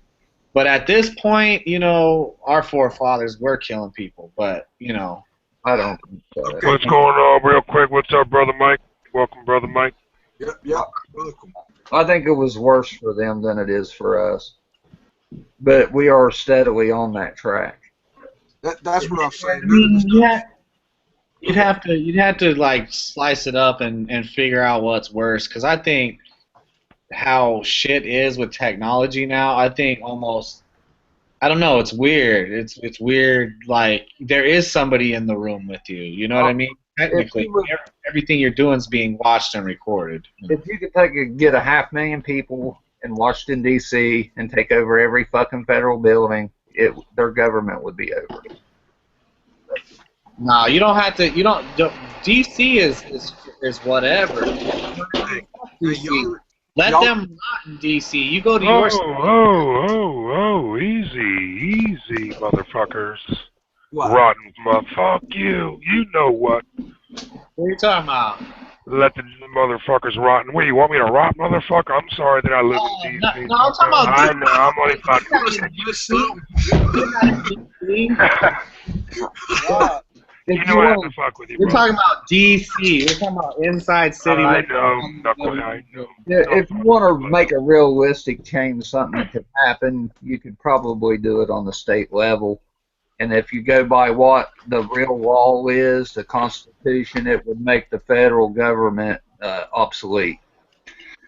Yeah, it's like out the Bundy Ranch. I mean, not one shot was fired. It was nasty, but then Ferguson got worse. But if everybody actually realized and just stood up and said no more, that'd be the end of it. Yeah, you know why, T? I want to get the fuck out of here. Yeah, you know why, brother? How long I've been telling you, bro? How long we've been talking? Right. I'm telling you, dude. I got to get out of here, bro. I mean, but you know what?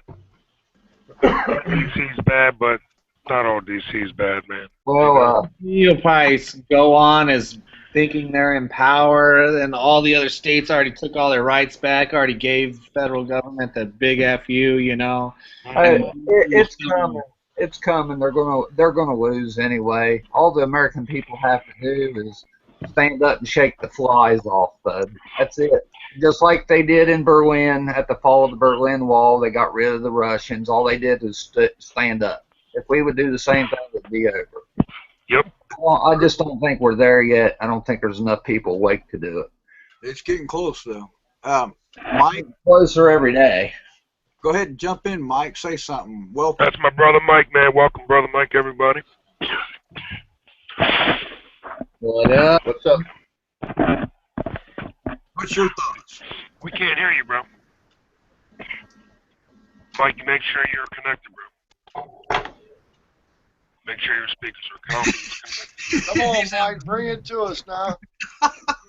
Slow down, brother. He's new. Calm down, everybody. I heard what he said. What's up? It's all good, man. Jump in anytime you want, brother. Whenever you get, Mikey. Whenever you're ready, bro. This is brother Mike's first time in the Dragon. I don't know if he's got his mic linked up. He's watching. I think he can hear us, but I don't think he can talk yet. Mike knows how to work that audio. You just got to get it right. If you need any help, Mike, you let us know, brother. But we can't hear you. You're. So is anybody starting to head out traveling tomorrow or anything? Or?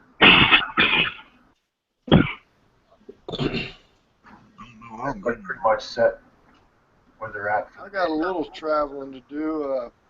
I got to return a load of lead that I picked up scrapping.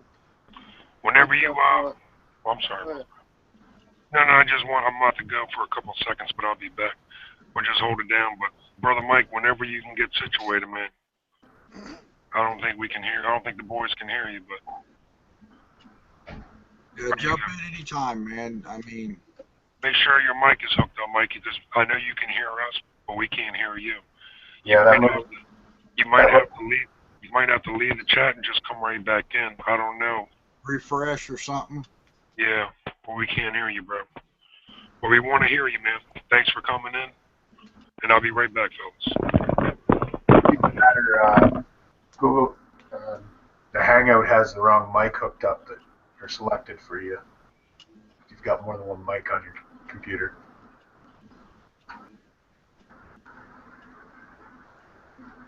I'll be a Yeah, little. I picked up a couple thousand pounds of lead, scrap lead today. So I got to get that in, and then I'm going to get off the roads until Saturday. I go pick up my two-wheeler Saturday. I had my two-wheeler in the shop, did a refresh on the carb and all that, and put an external tank on it. So now I'm up to 7.1 gallons, and I'm probably going to get about 35 to 40 miles a gallon on that. So hopefully that'll get me gone when shit goes south. But I'm going to stay off the roads the next 4 or 5 days. Yeah, she's slick up here right now. It rained a little bit and then it got cold, so it's freezing. Hey guys, I'm going to jump off for a while. I'm gonna leave a spot open, let people rotate for a little bit, get somebody else a chance in here. I mean, you know what I mean. Okay. I'm going to jump out and I'll be watching. Is there other people that want to get in, or? I don't know. I just know this is an open season chat, so to speak, and we're full. I mean, we're 10 people. So I'm going to jump out, and if somebody wants to jump in out there, jump on in. Alrighty, take it easy, cowboy. Yeah, I'll be watching. Right on. I was just gonna say I'm gonna jump out of here soon. I got some planning to get some gifts wrapped up tomorrow and got some cleaning to do. It is Christmas Eve after all. Well, almost. Well, in the seasons, I would like to tell everybody, you know what a poor guy gets for Christmas? A bicycle. What's that? Oh, what? Uh, what's a poor guy get for Christmas? A bicycle. My bicycle. Yeah. Somebody tried to steal my bicycle off the bus about a couple weeks ago. That's the only reason I said that. I just found a joke online about that. Oh, did they? That's freaking. Yeah, they were at the bus stop. They tried to jump and grab my bike off the bike rack. I was on the bus. So. Yeah. On time down here.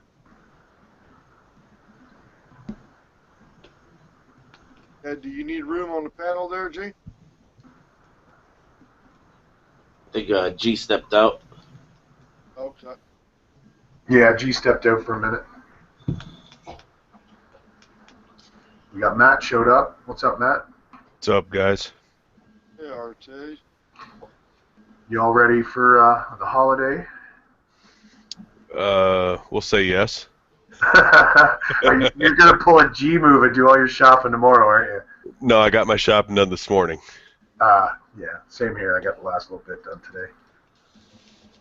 Hey, Matt, welcome. I got a minute in the den. I want to say Merry Christmas to everybody. I'm here. I'm backing up G, but I got a way loud crowd here, so I'm going to not be talking.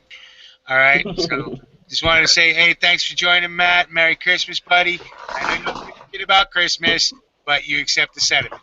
So, Merry Christmas, Mule. all right. Merry Christmas to everybody. And I am listening, and I'm backing G up, but I just can't be talking, and it's going to get loud here in a minute. They're all coming back in. I like that graphic.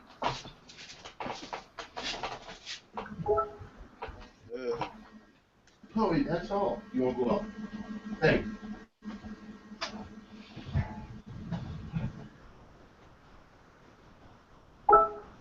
Oh, sorry guys, just yawning here.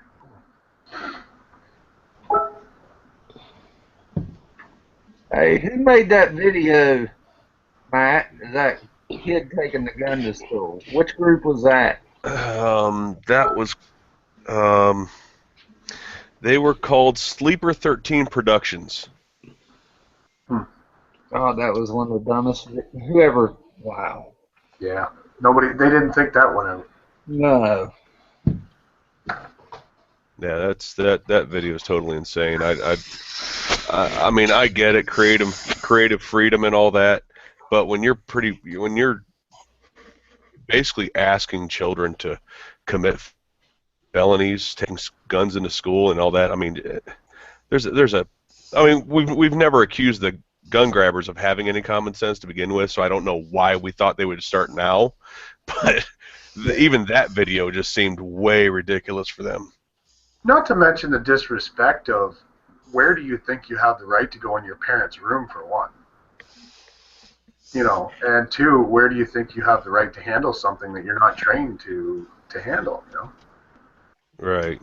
I mean, if that video would have been 10 times more effective had like a small child gone in there and accidentally found the gun. Gotcha. Not to give them any ideas, you know, but just as far as, you know, effectiveness of the video in a realistic basis, you know, that would have been much more realistic of a possibility of happening, and just more effective to the mind, to people watching it. Not, hey kids, go steal a gun from your parents' dresser, you know, pack it in your book bag, take it to school, and then hand it to a teacher. You kidding me? That'll get a kid shot, if not another kid shot. Yep. I told the guys at the shop today, and they just went. Their jaws dropped open. What? I think last time I looked at that video, it had something like 6,500 thumbs down and like 40 thumbs ups. Yeah. He's doing good, though. Right, RT? He's doing pretty good, right? Yeah. Right. Yeah. I know that just people that watched my video, I think there was 30 or more, maybe even 40 people that had said they went in and flagged the video and reported it. I know Sparks out in the chat room just said he did, and I did with both of my Resist Tyranny channels. So, I mean, if YouTube, and you know, if 40 people just in our little circle, you know, if 40 people did with us, you know, thousands did worldwide, or at least nationwide. If they don't take that down just based on that, I mean, wow. That's child endangerment, what I've seen.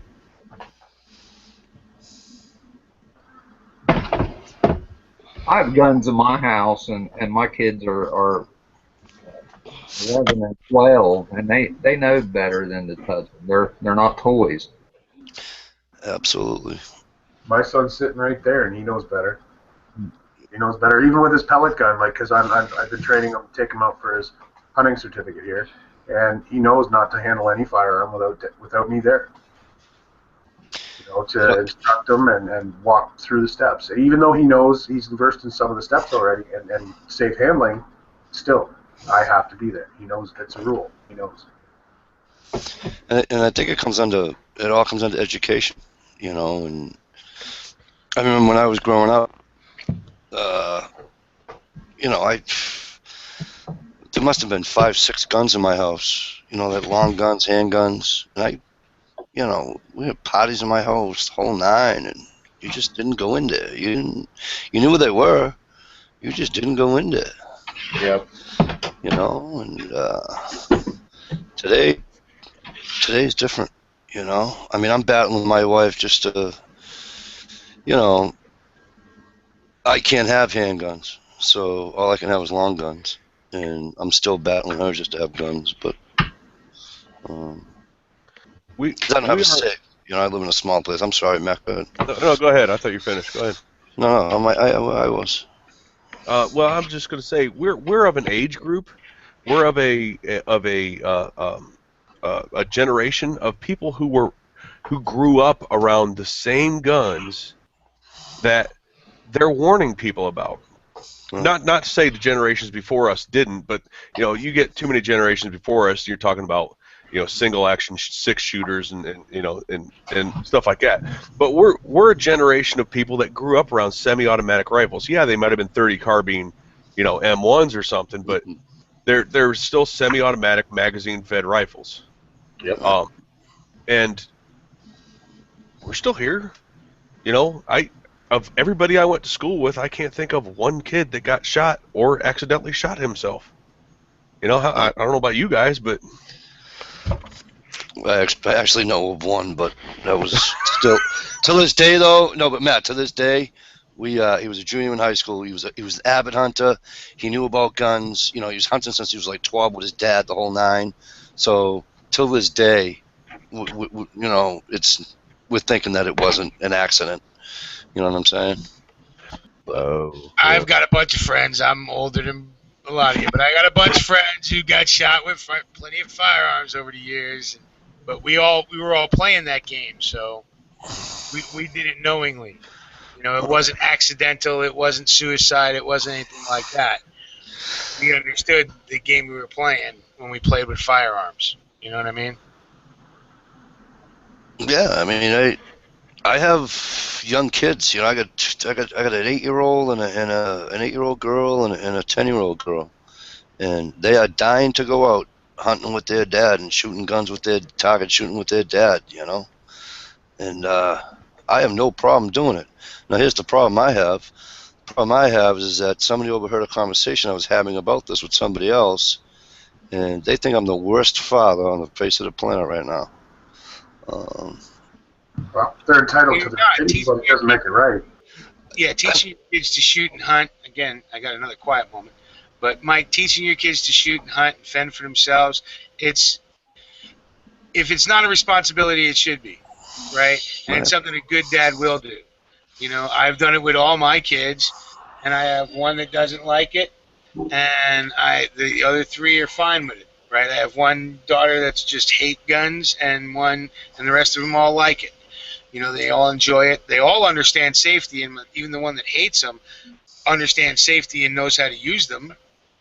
You know, so she's safe around them, and she can teach her own children to be safe around them, and she doesn't stop me from dealing with the grandchildren on them.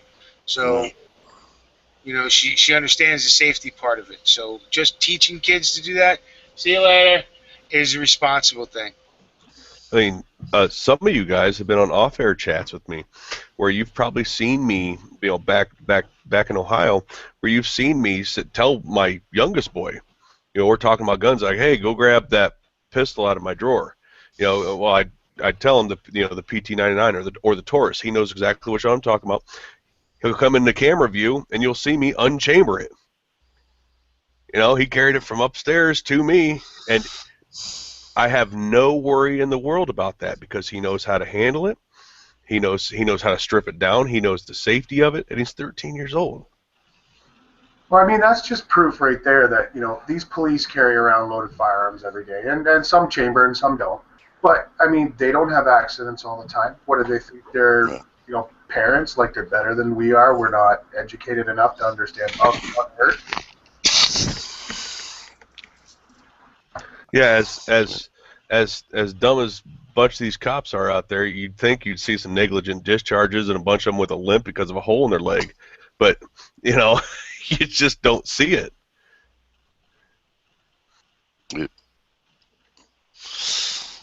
It's all about training.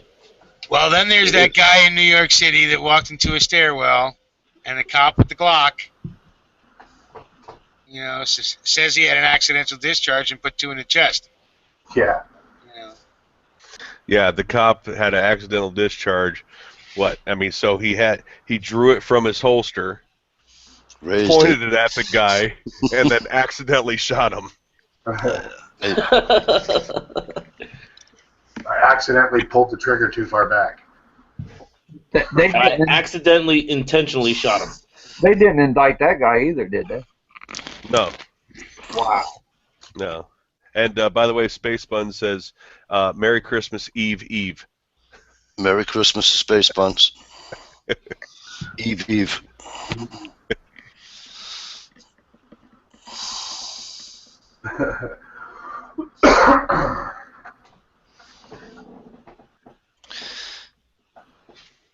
Yeah, I'll tell you, I have, Matt, you'll enjoy this one. My kid brother's a cop, and him and I go round and around and around and around. Wow. Oh yeah, let me tell you. And I make fun of him now because I used to call him the Fed because because he works because he technically gets paid from the United States government. That's what's on his paycheck. But because he works over at the VA, at one of the VA hospitals here in Mass, and now he's a detective.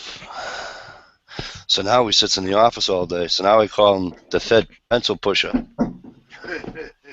And but we have that relationship where we can break each other's balls, and it's not a. But him and I have gone round and around and around and around, and more things you can shake a stick at, and he just thinks I'm the, you know. He's, I don't understand you, as well. Yeah. Oh, I imagine. You know, I imagine.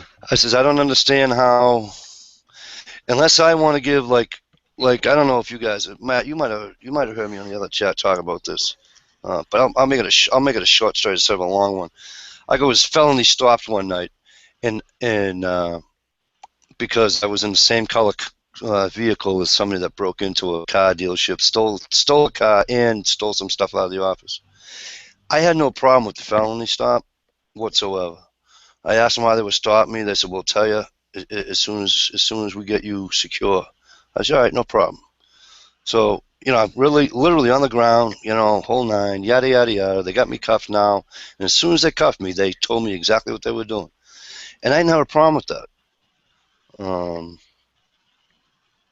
I have a problem here in Massachusetts where if it's 10 o'clock at night and I'm walking to the store to go get a pack of cigarettes, they do have the right now, and I don't know how they got away with doing it, but they have a right to ask me for my ID, and I have to give it to them, or I get arrested. You have to produce ID, or you have to identify yourself. I have to produce identification upon request from any police officer in the state of Massachusetts, or suffer arrest. Just don't carry it, man. That's Gestapo tactics. I know. I'm with you. I know it's Gestapo type, and I'm like, I don't know how the hell the state of Massachusetts allowed it to happen. But I can see if you're underage and where they set a curfew, but not if you're an adult. Yeah, anybody in the state gets asked for identification, you must produce it. Oh, fuck. I'm like, not for nothing, right? What about these people that don't drive? Right. You know what I'm saying? Like, what if I got a guy that lives in the city of Boston, right? Doesn't need a vehicle because everything's right there for him, right? He works in the city. Everything's right there. He takes a bus, takes a train, whatever the hell the case may be, right? And now they ask him for ID. Well, I don't have one. I don't drive. I don't have a driver's license to give you. Where's the majority stance in Massachusetts on voter ID laws? You know what, Matt? I can't even answer that question because I haven't kept up with that. Well, just because I'm trying to figure out that not loophole, but that niche where you guys can protest this, because that's the thing, is the voter ID laws are racist, and they for people that are financially embarrassed and all that, that's the problem with voter ID laws. Well, I'm thinking somewhere or another you can slip in the same complaint with this Massachusetts stop and ID law. Yeah. It's just crazy that I beg my wife at least 2-3 times a month, can we please move a mile and a half up the street to New Hampshire? Because New Hampshire's just it's beautiful. I can carry more than 10 in a magazine if I want. But yeah, it's crazy up here in Mass. It's horrible, horrible, horrible. And I know there's other states out there like that too. I just found out there's like 5 other states like that. And I just think it's terrible. Mike, it sounds parallel to us down here on the non-registered owner that I am, because I don't keep anything in house anymore. I got penalized for doing it a long time ago. Neither here nor there, but the ID thing, I've been through the washboard on that. I was demanded to own an ID by the judge, and I said, sort of parallel to it. I hope Mike didn't just drop, but No, I'm it still was there. 10-4. Thank you, man, Roger. I told the judge, sir, I'm not driving anymore. I don't need it. I, you know, he was saying, well, I'm commanding you to own a driver's license. And after that, being on the streets without one down here now, it's not so much an ID anymore. Now you actually, for vagrancy, it's called a vagrant. And when I was raised up down here, you had to have $5 in an ID in your pocket, otherwise you're vagrant. Now you have to actually have a credit card and $100. They No will way. take. Yep, the ID is out the window. They don't care about an ID because you're going to find out who you are on the street down here, Mike. This is in Orlando, Florida. Yeah. If you don't have credit in plastic, you got to have more than just your ID now. You have to have credit and more. You have to have $100 to be able to bond yourself out of jail. They're going to take, Unreal. but it's a guarantee. It's an ID, a credit card, and more than $100. And if you're not illegal, like like if I wasn't performing a legal act like a possession, a simple doobie, or what have you, then I'm not going to jail. But if I'm just roaming the streets, they're going to check me for those three items: cash, credit card, and an ID. Yeah, see, I can remember. I need to brush up on Arizona's laws, but I remember, Ohio's laws were there is no stop and ID, um, and you don't have to produce an ID to a cop unless you are doing something that requires an ID, like driving or concealed carrying. Right. You know, actually, that's about it, really. Unless you're doing something that requires an ID to do it, you don't have to produce it. A license, yeah.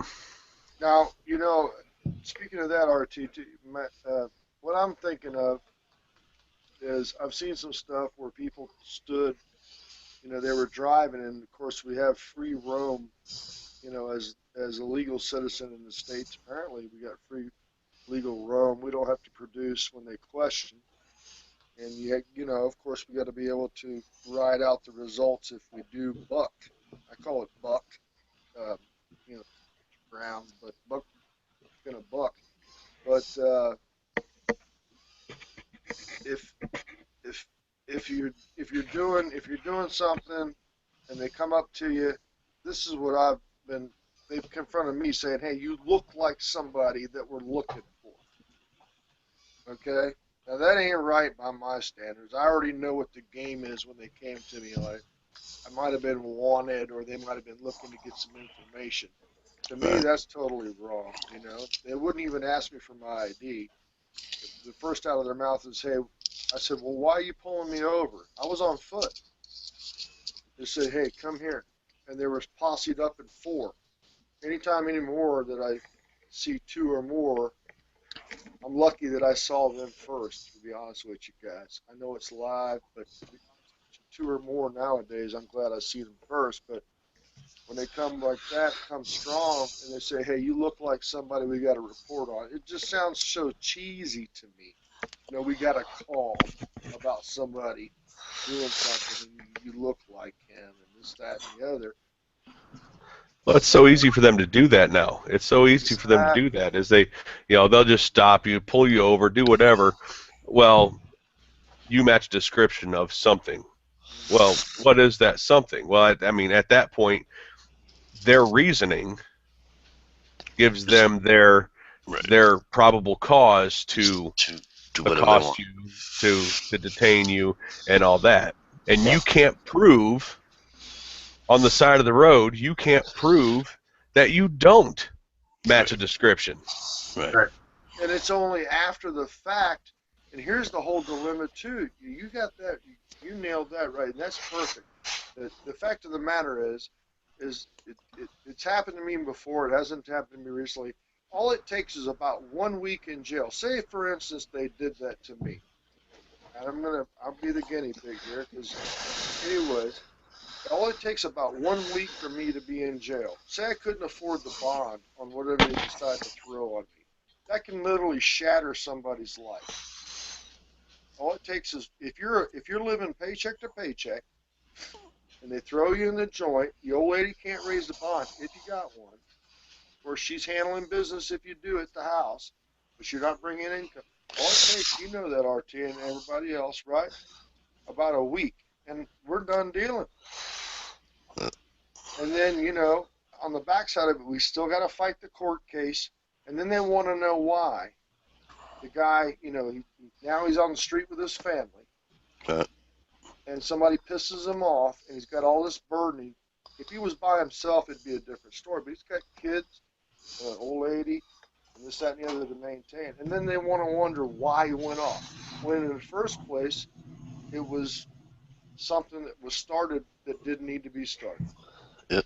When a guy goes off, they want to sit there and scratch their heads. It's happened to me before, man. I had a guy come up on my property. It was a home invasion, and I literally whooped his butt. But all they saw was me whooping his butt. They took me to jail because nobody was awake and looking around and saw what happened immediately right before when he came onto my property. They thought I was the perpetrator. That's all it takes is one little incident like that, and the guy's life can be shattered, man. Yeah, I mean, I had a couple of guys follow me home one night. Apparently, I cut them off on the road, and thankfully my children and my wife weren't home, and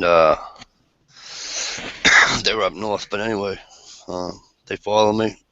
I wasn't really paying attention until I seen them in the driveway, and I said, whatever, guys, see you later, bye, because it was two of them, and I got nothing in my hand to. So I came up here in the house, and they came in behind me, they're banging on my door. So I just went in the closet, got my shotgun, and I said, "Gentlemen, I got a shotgun, and you might want to leave now." And I opened the door, and they were standing there. And I says, "And hang on a sec, because the cops are on their way too." The cops showed up and told him who I was. He says, "You got to put the shotgun down." I said, "Okay." So I put the shotgun down, and they put all three of us in cuffs. I'm like, "I live here." Once I proved that I lived here, he didn't say a word to me. He says, "All right." He says, "You got a right to have that gun?" I said, "Yes, I do." And I gave him my FID card, because here in Mass, there's two separate, you got a license to carry, then you have an FID card for hunting and stuff. And he says, "Oh, you don't have a right to have that?" I said, "Yes, I do." I says, "It's a new law in Mass." I says, "It's Class A and Class B, and I'm a Class B." And I says, "I still can protect myself in my home." So, but Yeah, there's no interest anymore in protecting and serving, and I realize somebody's bound to say that the court said they don't have to protect and serve. They're supposed to uphold the law. And it's just so ridiculous, and it's sad, is what it is.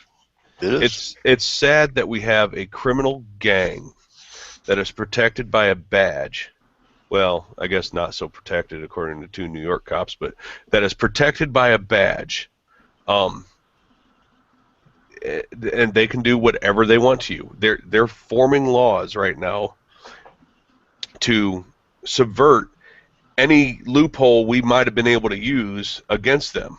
Yep. Just like the one they passed the other day, saying that a misunderstanding or not knowing misinterpretation of the law by the cop, it doesn't hold him liable. Meaning he can do anything he wants to you and say, "Oh, I didn't know I wasn't allowed to do that." Yeah.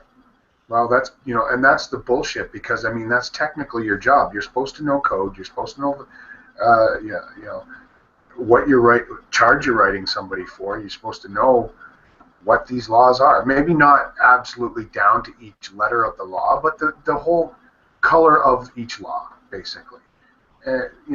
So they cannot not hold these people accountable. It's just as bad as letting these kids go for affluenza who kill people and get away with it because they're too rich to know better. It's just as stupid a law. Yeah, and then you look at what these guys are doing. I remember back I worked at a place called Finley Machine and Tool. Went to work at 6 in the morning, so you can figure what time I was going to work. And there's basically one road in and out of this industrial park, and a cop would sit there at 5 in the morning clocking people. And it's like, dude, this is the most populated work area in the entire town. If anybody pays your paycheck, it's these guys. And you are trying to bust them on their way to work. Point systems, get them fired, make them late, all kinds of stuff. What a dick. Yep. I can tell you why. Quiet down. I can tell you why, Matt. Sorry. Yeah. Full house. Anyway, it's because they knew they could pay. I tell you, I got more tickets on my way to fucking work in the morning than I'd get drunk on the way home at night. You're right there. I mean, seriously, yeah. I said shut up. Yeah, because they knew I could pay, right? I'm on my way to work to my fucking union job and shit, and I'm going to, fucking, because you ain't out at 5 o'clock in the morning going heading to work if you ain't got a fucking job. If them boots ain't fucking moving in the morning, everybody else wakes up at human time. People who work for a living wake up for a living. Yeah. So, yeah, they used to pull us over all the fucking time. They'll tell you, for us, ignorance of the law is no excuse, but now it's okay for them, and it's just not right. It's just not right, I mean, and you know what? Not for nothing. I really don't have an issue, because we're all human. Well, whether you're a cop, whether you're a civilian, and there are 18 billion laws they have, so I don't even expect them to know all the laws. But do me a favor. If I don't expect you to know all the laws, don't expect me to know them all. You should know more than me, because that's your job. You should know a hell of a lot more of the laws than I do. That's your job. But don't penalize me for that. I mean, really. How about one better? I don't expect you to know the laws, because there is, like you said, there's thousands and thousands and thousands of laws per city. Not forget about state and federal, but how about the one that you're trying to bust me for? Right. That'd be great. That would be fantastic. How about the one you're trying to bust me for? That would work out so much better. Yep. Yeah. It's right, exactly. I just try to do my best not to give them any excuse to pull me over. And I'm glad everybody's sitting down, because Mike, you said earlier that your kid brother's a cop. Yes, there he is. My 19-year-old son wants to become a cop. Oh, good for him, man. How's that going, Dad? But something tells me, though, Matt, we laugh and we joke, but something tells me you're going to show him and teach him how to be a good one. Actually, and I'm not even joking either. I'm being serious. Right. Now I understand, and you're not the first person to say that. And yes, you're right. And but it was 2 or maybe 3 years ago now. Mule actually might even remember this when this happened. But he came home from school one day, and they basically could do a report on anything they wanted, but it had to be a video report, because it was in their communications class or whatever in high school. And he did it on police brutality, and came to me and says, "Can you help me with a police brutality video?" Oh yeah. Damn kids, and yeah, Dad never felt so proud. More than I feel of my kids now. Shut up. I'll be back. But yeah, I remember that, Matt. What's up, Mule?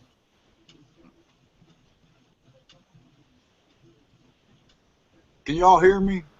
Well, Yes. speaking of offspring, I don't know how she did it, but my daughter, She was into anesthesia and forensics when I sent her through a UK Louisville type college, and she now lives in G-Man's. Everybody GMagos is residence. She got hired by the FBI. I'm proud. She hasn't told me what she's doing yet. And then I mentioned it today to somebody, and they said, "You know what? At least you know you're all right." I said, "What do you mean?" They said, "Well, if she got hurt, that means that they ran a background on you." I said, "Wow, you got a point there, So just throwing that out there. But I'm I proud to be. Yeah. I have heard of that happening where family members try to get government jobs and they can't because of other family members. Yeah, that's what they said today. Yeah, it blew me away. I didn't think of it. But we That's gotta, why RCMP. If you get hired by the RCMP, they'll move you completely out of your province for the most part for your first little bit. Yeah, you cannot work within the same city. That's for sure. but Stan, the scariest part would, I don't know. Here, I just was thinking about it. Reminds me of like the Silence of the Lambs. My daughter, but it's not Jodie Foster, of course. But I just don't know what she's doing. I guess you can't tell me or whatever. But so shouts out. There are people in the force that we need, and there's people that aren't abusing it, that type of thing. I'm glad for that. I've had people stick up on my side down here. Actually, uh, the detective that stopped somebody on the street after I was home invaded, they went back, and I guess they used their thought process. They went back and so they questioned a person after the home invasion, and they swabbed the concrete of the sidewalk and got the blood off. And about 9 months later, they convicted the guy of my home invasion through DNA. And that's exactly. I've been talking to people for a while now about they say, well, you say we don't need any cops and this and that, and I've been saying for a while, get rid of all cops except for like detective and crime scene. Mhm. Because I mean, as of right now, the average patrol cop only responds anyway, writes down on a little piece of paper what happened, and then hands it off to the detective. Why do we need to be paying for that middleman that the rest of the time he's doing his job is just collecting revenue for the city or state and accosting innocent people? So get rid of all patrol cops. We do a better job at protecting ourselves to begin with. I mean, concealed carry holders, concealed weapons holders use their personal firearm to protect themselves on a much more often basis than what cops get between me and the bad guy. So why even have them? Keep the detective and crime scene units. Let them do their job like they did for you. Yep.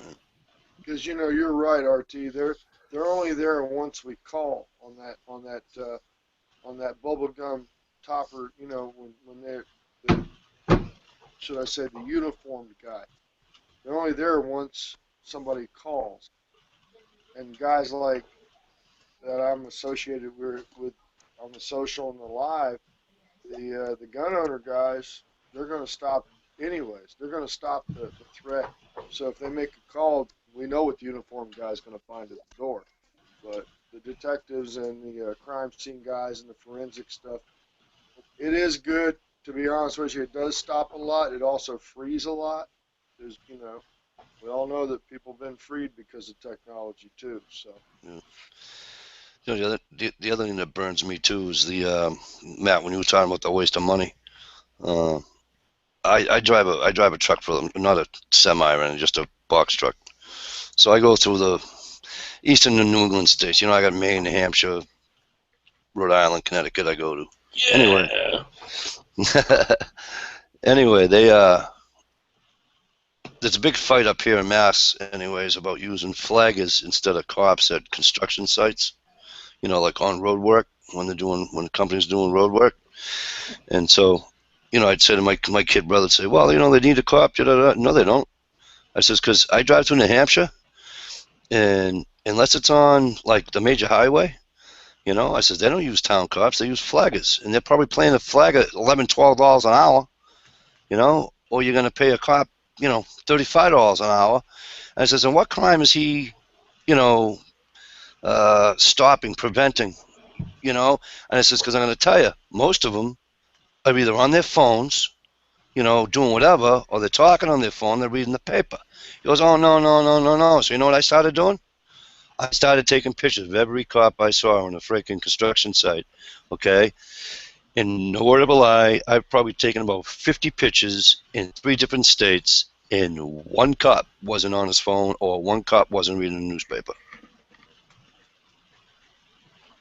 Yeah, You know? that those construction sites. I've worked on construction sites before, like you're talking about, and the construction sites I've worked on have had private security companies. If they're big enough sites. Now those are people that are usually hired in your area, decent, hard-working people that take their job seriously. Not, I mean, these guys you're talking about are the same guys they put at the beginning and end of your local parade. You know? Exactly. Right. There are heroes. And here's what happened, though, in Massachusetts, a state cop, okay, did 30 straight hours. You know, he did his tour, and then he did whatever. He did overtime up the wazoo, obviously, right, because they get paid 8 hours or whatever.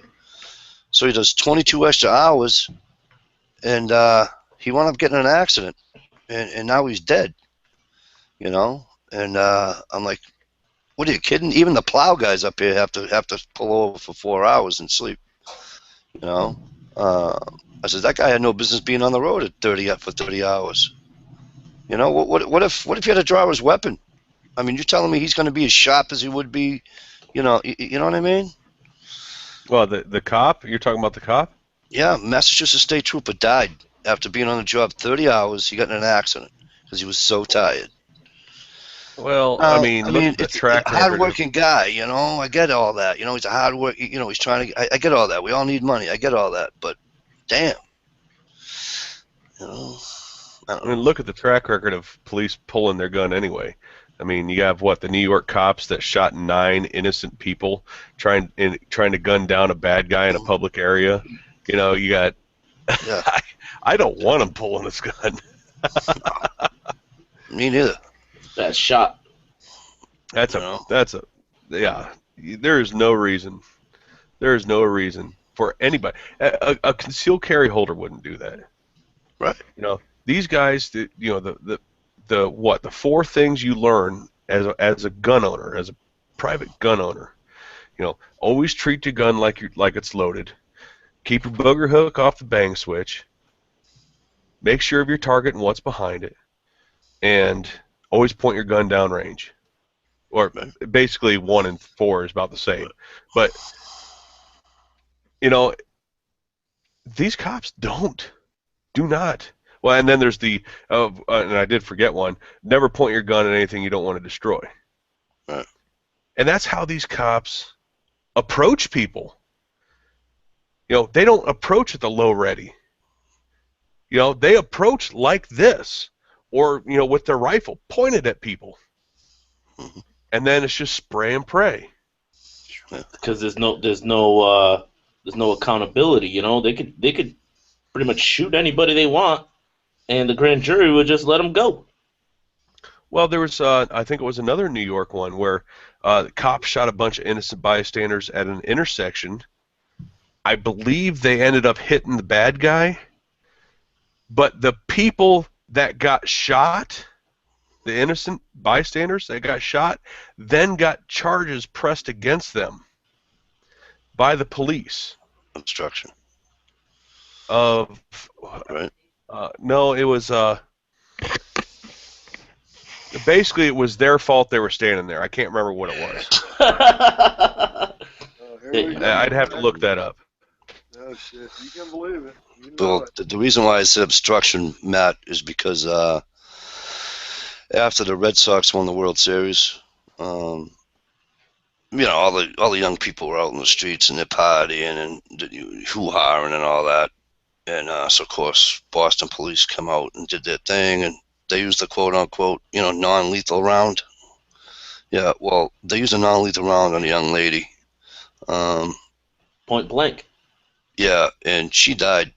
Shot her in the face. Yep. Oh, you remember? You know what I'm Oh, talking yeah. about, brother? Right? 2004. Yep. And it's mind-boggling. I mean, she wasn't a threat. She wasn't. You know what I mean? If she was pointing something at a cop, fine, I got no issues with that. If she had a pipe in her hand or she was throwing a rock at a cop, I have no problem with that. I don't. I really don't. Damn, it totally. She was coming out of a bar. Out of a bar, walking out of a bar. She wasn't even doing it. She wasn't even part of the group that the cops were telling to go home. Yep. I do. I think I remember reading about that, and that's like that Nick Christie down in Florida. I think it was 2 or 3 years ago. Nick Christie was drunk in a bar. He was belligerent. I think he was from Ohio or maybe Pennsylvania, but he was in Florida on vacation. Got a little drunk in a bar. Got belligerent. Somebody called the cops. And the cops ended up arresting him, strapping him to a chair inside the police station, put a gag on him and the spit mask, and pepper sprayed him over a 24-hour period of time until it got so bad that his heart gave out. That's amazing. That's fucking. Wow, I never heard that. Yeah, when the EMTs came to get him, he was head to toe orange, dripping orange from the pepper spray. Wow. Dead. They tortured him over a 24-hour period of time. Nobody was indicted. Not one cop there was held accountable. That's disgusting. Yeah, and these guys are like sociopaths. They'll keep on doing it. That's disgusting. And I'm supposed to sit there. I see these people on Facebook, and even G Plus that are changing their personal icons, like their profile pictures, to that shield, the cop shield with the blue line that you see on that T-shirt, that Breathe Easy T-shirt now. Yeah. As remembrance of these 2 cops that got shot. Maybe these 2 cops did or didn't deserve it. I'm not even going to talk about that. But you want me to sit here and call these guys heroes? Yeah. Just because they wear a uniform does not make them a hero. No. It pisses me off so bad. It doesn't make him a hero, but I am a firm believer. Like the 2 cops that got shot up here in Boston during the when they were hunting for the marathon bombers, and as I so nicknamed them, Speed Bump and Gilligan, when they were on the loose, they shot the what the hell college was it? MIT. They shot 2 MIT cops, and one died instantly. I just happened to know him because I coached him in football when he was a kid, and they weren't even looking for him. You know what I mean? They heard about it obviously, and they, but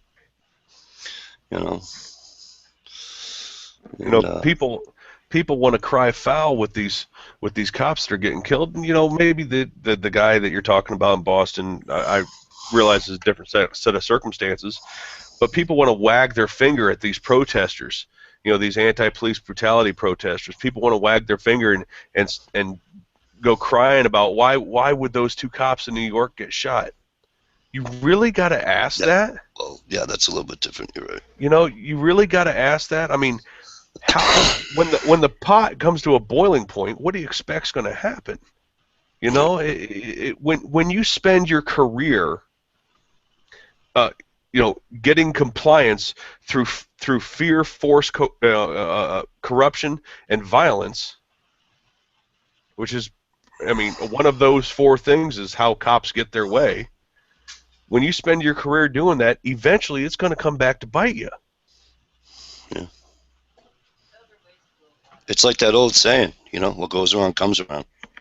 And they may be, if those that are on the force entwined in that syndrome that they're in, they might even, maybe they don't even recognize what they're entwined with.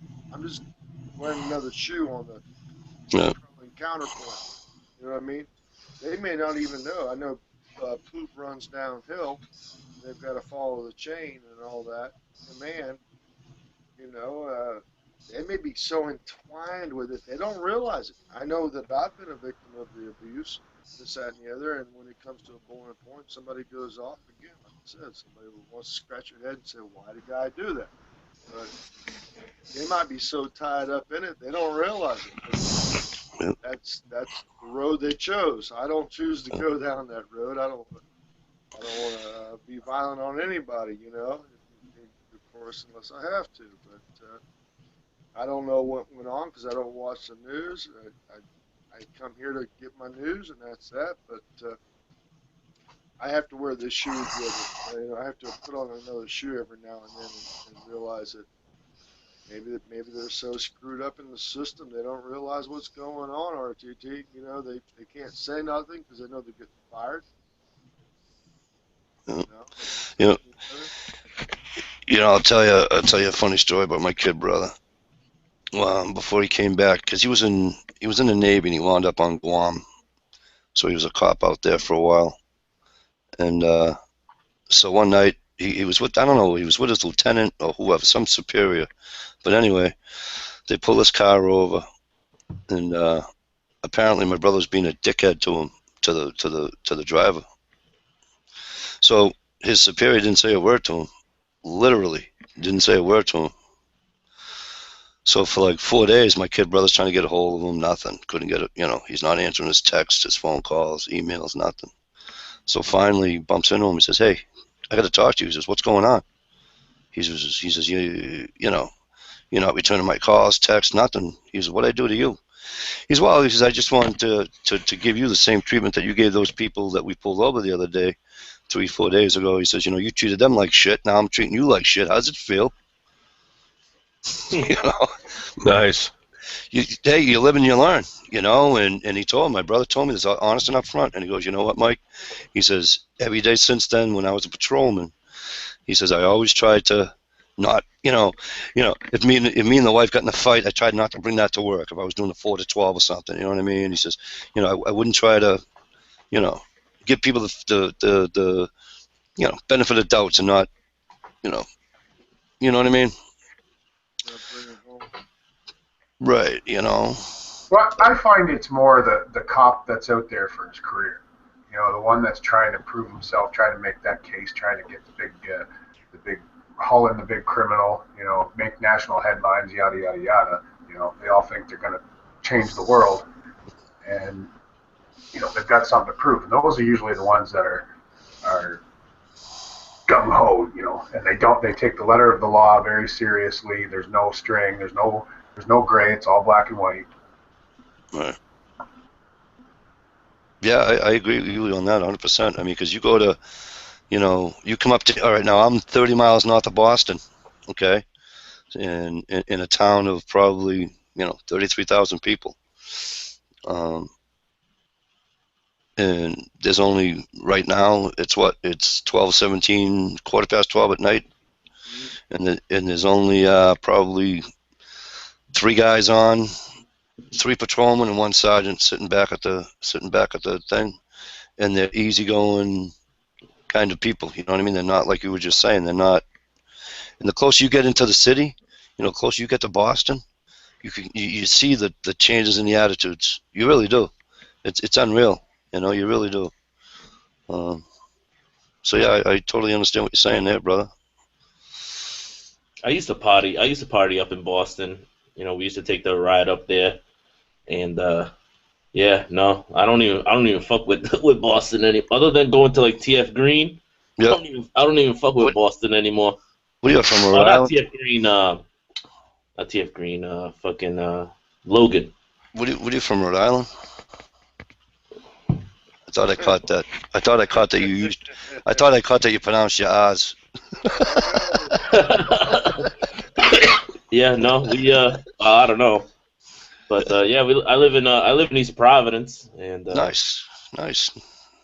not too far away from, like, I live, like, I can drive like 5 minutes, and I'm in Seekonk. Yeah, even Seekonk, Mass. Seekonk. Yeah, you take 95, you're right there. I mean, 195, you're right there. Yeah. I'll give you a success. By the way, Mario, long time no see, and I'm not going to be, singular on. I'll give you a success story on a cop failure.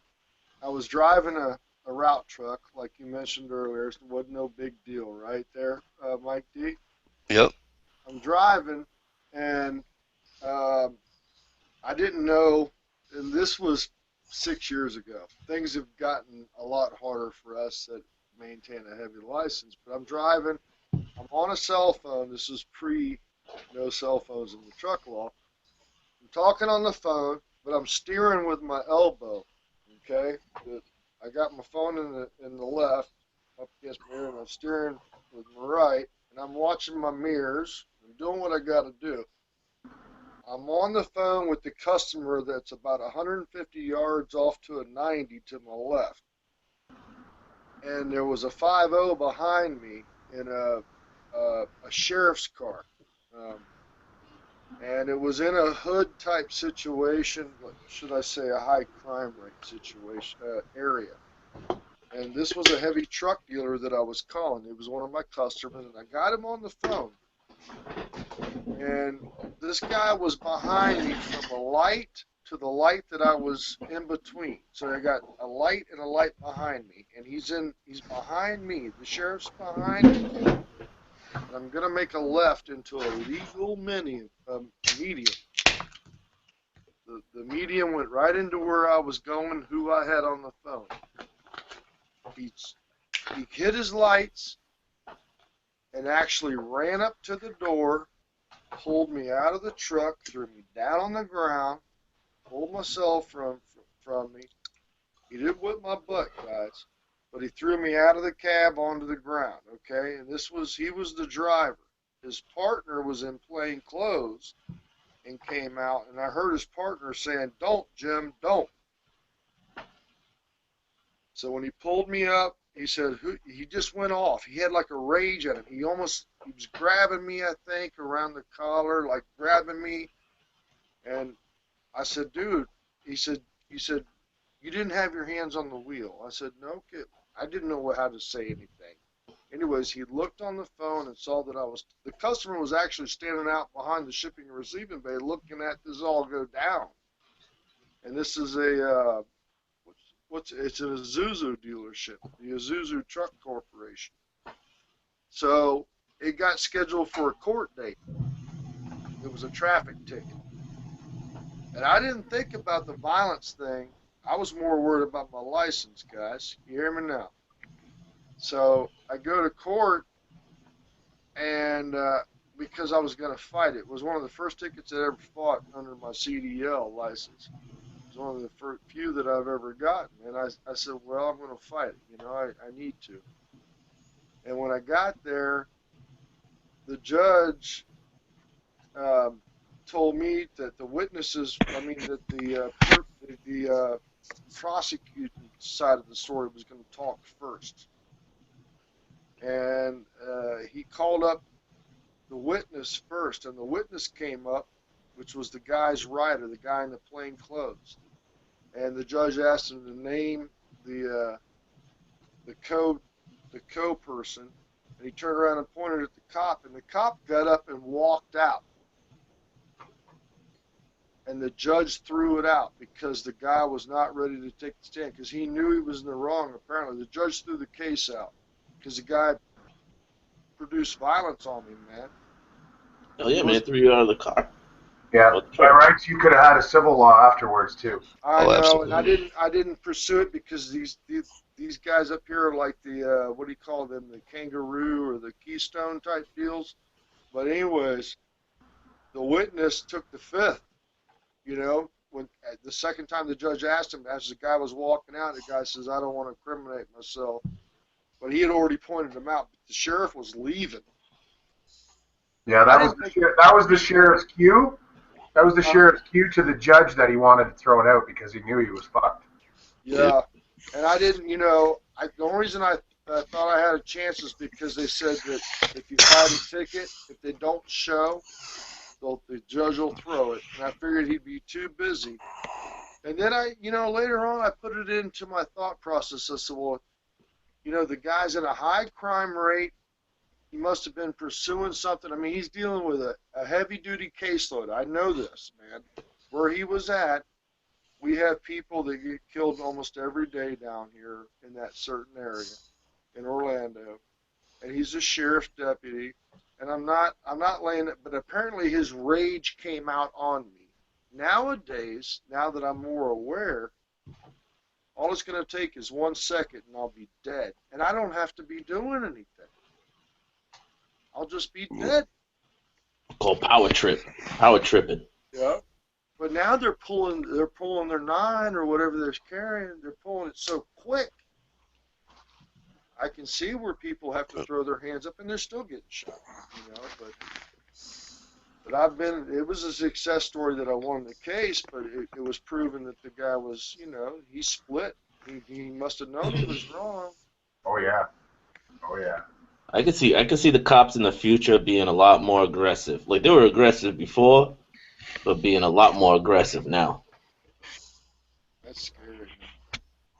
I don't know. I mean, it just depends on how all this crap goes. I mean, like I said, the violence and the outbursts against cops is a direct reflection of what the cops have been doing to people. And maybe not every cop, but I mean, just as an umbrella term, cops. But all this stuff is a direct reflection of their actions. I think it's gonna go one of two ways. It's going to be really bloody on both sides. Now, mind you, the cops have drawn much more blood than what citizens have. But it's going to be really bloody on both sides, or they're going to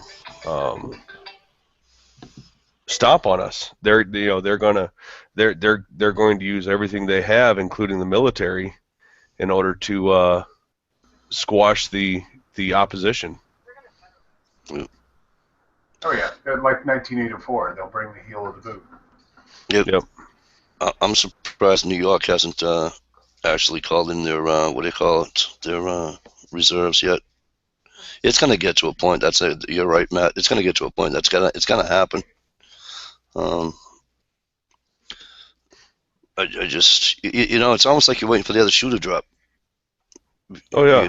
You know what I'm saying? It's like, we had a protest up here in Boston, and it actually went kind of peaceful. And I'll tell you, I shared it on Google the other day, which I was much to my surprise.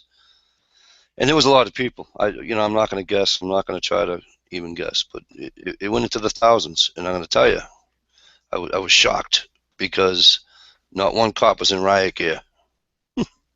They're in their regular uniforms. And not one with the only ones that had helmets were the motorcycle cops and the bicycle cops. But there was no riot gear, no riot shield, none of that crap. Which to me, it's kind of cool because usually it's let's go get the riot gear on, let's go get all the vehicles, let's all, you know what I mean? And it showed that you don't need it, I guess, for that one time, anyways. Well, if it's a peaceful protest, they don't need it. Right. And that's the thing. Somebody out in the chat room, who was it that Son of the Republic said something about the I'm sure it won't take me long to get there. He said something about the non-aggression principle, the anarchist non-aggression principle, and that as long as you're peaceful, once they basically throw the first punch, then you're well within your rights to defend yourself. They've played into that.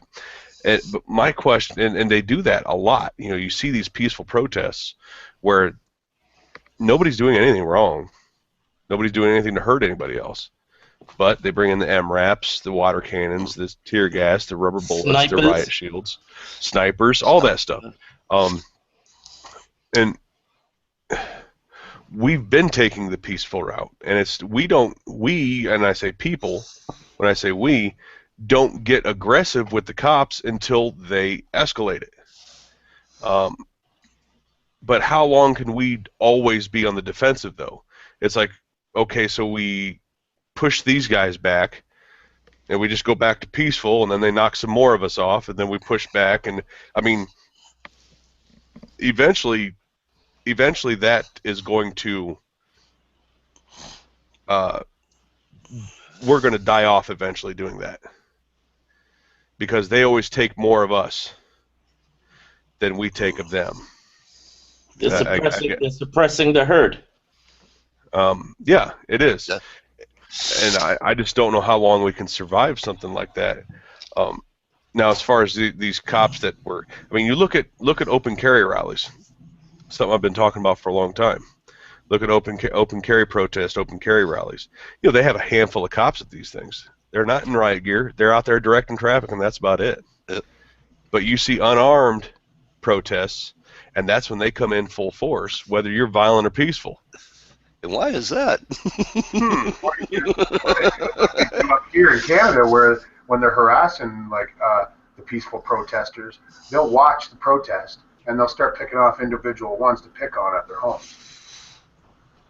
Yeah, and if they don't have somebody on the inside calling out shots for them too, that's another thing too. You know, you got place.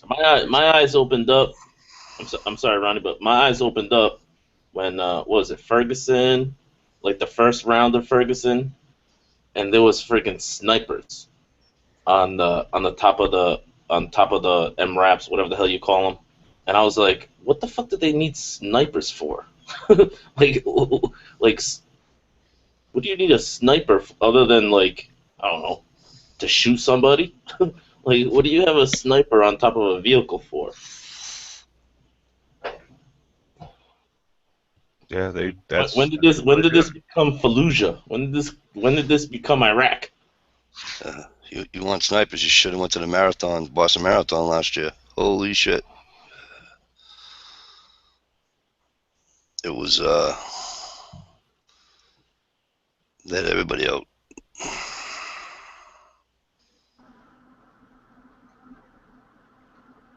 Because these people who are still with the system, they want them there for their safety, right? Well, yeah. I mean, it's see, I don't have a problem with so much being safe, but I have a problem with living in fear too. I don't live my life in fear, you know. And there's a fine line between safety and living in fear. And when you overdo stuff, to me, that's living in fear. Yeah, you it's know? like the government's getting paranoid.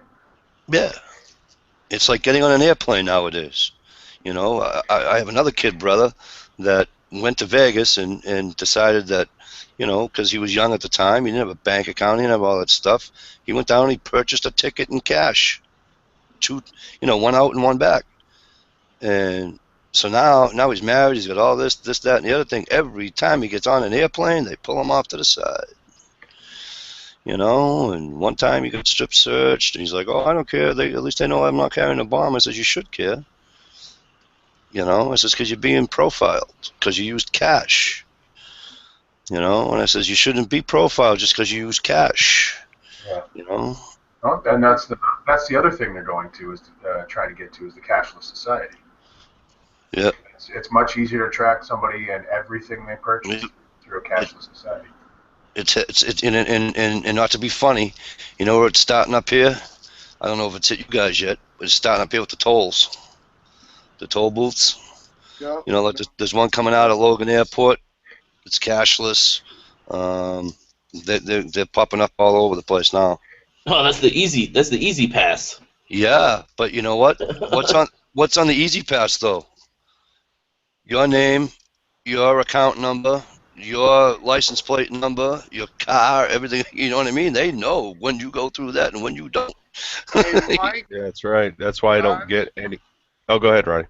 No, RT on the smart technology, you know, and I wish I miss you lots, man. It's good to be seeing the RTT here tonight. I'm glad to be with you. I mean that. I haven't seen you in a long time. On the smart technology, I just got a brand new. Of course, it's the Samsung crap. All right, I don't care about the copyright. I'll say that because I cussed on Google tonight, anyways. Anyway, the brand new thing on this, it came out 2 weeks ago in 2 days. And it was brand new when it rolled out, but it's got. I noticed in one of the, it's got this. It's got a face recognition built in. It's not an app. It allows me to enable it or not, and I haven't enabled it yet. Yep. And on the tolls down here, we've got that cashless thing. There's a few. They're starting to get upset. They're starting to get set up down around Disney. I was happy when I first saw them, guys, Mike and everybody. I was glad to see them because I knew I had a pass. What they do down here now is once you're registered on that fast pass system, so to speak, Mario, if you go through it and you don't have enough funds, since it's already taken picture of your license, as long as you have that registration embedded into your system, it'll deduct it from you, and now you owe it, right? The next time you put your money in. Yep. Here we don't have many toll roads up here in Canada, but ones we do have, if you don't pay the toll, when you go to renew your license, they'll tack the money on what you owe. Oh, cool. Oh, that's awesome. And That's awesome. here's on that smart stuff, RTT, check this out. I've went through some hard times in the past 60 days. Fortunately, I've been able to feed myself since then, okay? But before that, I was having to go to places, and I did it the proper way, man. I wasn't a thief like I used to be 40 years ago when I was on the streets and had to survive. I do things the right way. Hey, I'd ask somebody, hey, man, can I get salt? All I was really asking is convenience stores. Can I get a salt and pepper? Can I get a cream and sugar? I would ask first, man. And the people are cool with it. They say yes. But here's the deal. They already got me on video. They could care less because they're going to convict me after the fact. I've known that. They smile at you now, even if you go into a place and just literally what they call grazing. It's not against the law to go into a place and eat like a Walmart. Right. As long as you don't leave with the food. You're allowed to eat. All they can ask you to do is leave and not come back. But on the shoplifting tip, I was always the one to ask in the past few months, man, when I had hard times. I do things proper now. But they smile at you because they know they got you on video. They're going to convict you on video. Yep. The face recognition, how long has that been going on? Oh, it's been going on for decades already. Yeah. Well, drive through the parking lot and convict you on a suspended driver's tag? Oh, yeah. Like when anybody with a CDL, and like I used to drive truck long haul, when you go to cross the border, when you're going up on the border, they've already taken your picture when you're coming around the tractor trailer, and they've already pulled you up on the computer. So let me ask you guys something. When you guys buy your lead, should I say your grain and your production type ammo, when you guys bring it home and open it up, is there an RFID chip in there anywhere? Is there the one that signals you at the door if you were to steal it? I don't know because I don't buy it. Not any of the ammo I've ever bought has there been. Same here. What if you were to buy it, say, at a commercial, like, say, a generic store like Dick's Sporting Goods or Walmart? Do you think there's an RFID chip in that mother? No. Well, there's a place I haven't been to that store. I don't shop at Dick's. I refuse to. But B, there's a place that back home that was called Dunham's. I don't know if you guys have ever heard of it, but it's a general sports store, I guess. You can buy hockey equipment, football equipment, weightlifting equipment, the clothing, and guns and ammo. That's the closest place to that kind of store that I used to shop at. And correct me if I'm wrong, but the kind of chip that you're talking about is that kind where they have to put it in front of the sensor to deactivate it before you leave, or to set off the alarm. I've never bought a box of ammo anywhere that they've ever had to do that. the reason I asked that, RT, is because I learned, back when I was doing stuff and I quit, but when they first came out, they would signal at the door because it's a shoplifting area. That's why those things first came out.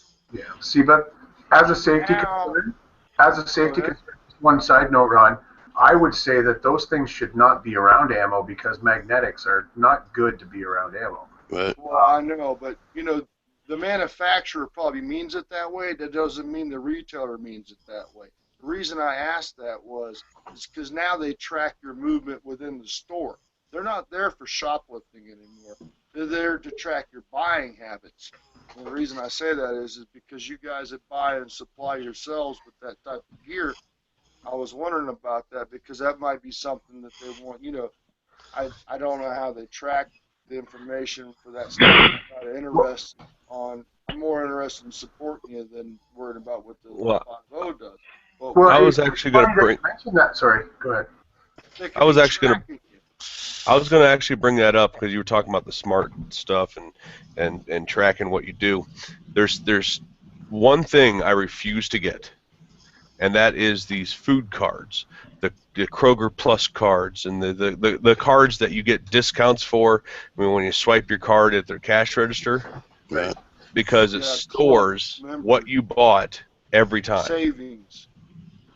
Right. and that. Yeah. And I mean, every time you use that card, it goes into a database of what you purchased.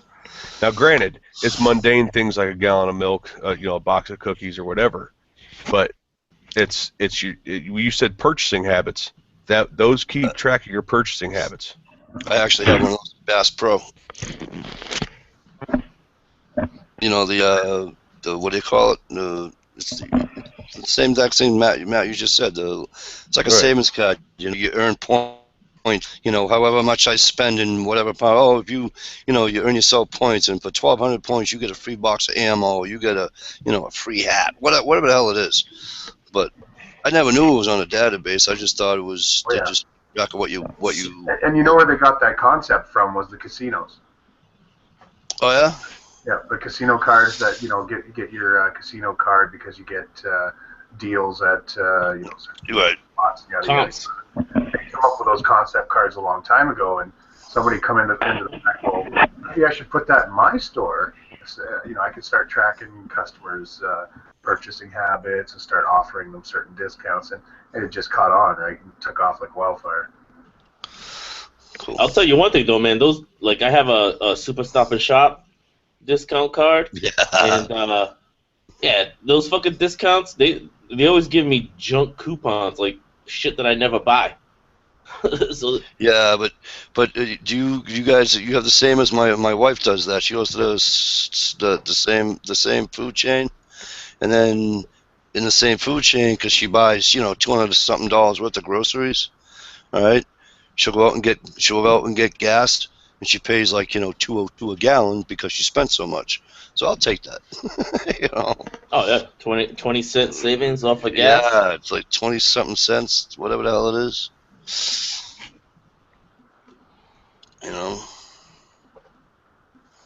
But they always give me coupons of I buy for my son I buy Pampers.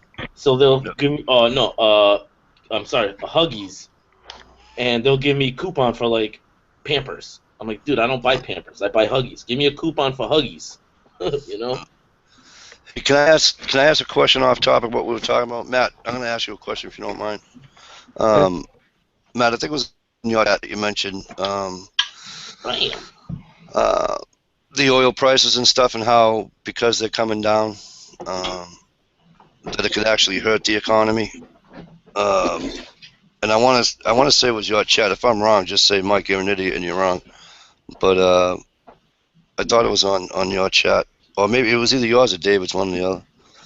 But can you just do me a favor and explain to me that because I'm of the opinion that says if the gas prices come down, that it's almost now. Don't make fun of me because I'm going to use that word trickle. Okay, it's almost like the trickle effect. Okay, that you're going to save whatever the average, like I'll take myself for instance. You know, I'm literally saving, you know, $30 a week in fuel.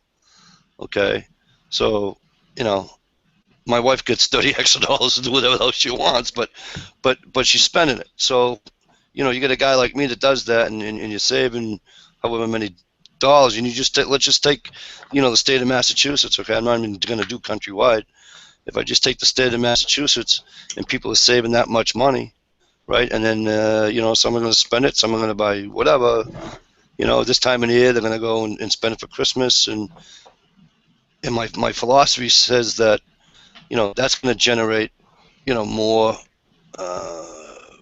help the economy better than if the gas prices went back to, you know, 3.80 a gallon. Am I don't. I wet about that subject, Matt? Or Well, I don't know if I said it was going to hurt the economy, but it's going to eventually hurt the country. Um, because basically the reason the gas prices are so low right now is because uh, basically we're having the Saudis sell their oil at dirt cheap in order to hurt the Russian economy.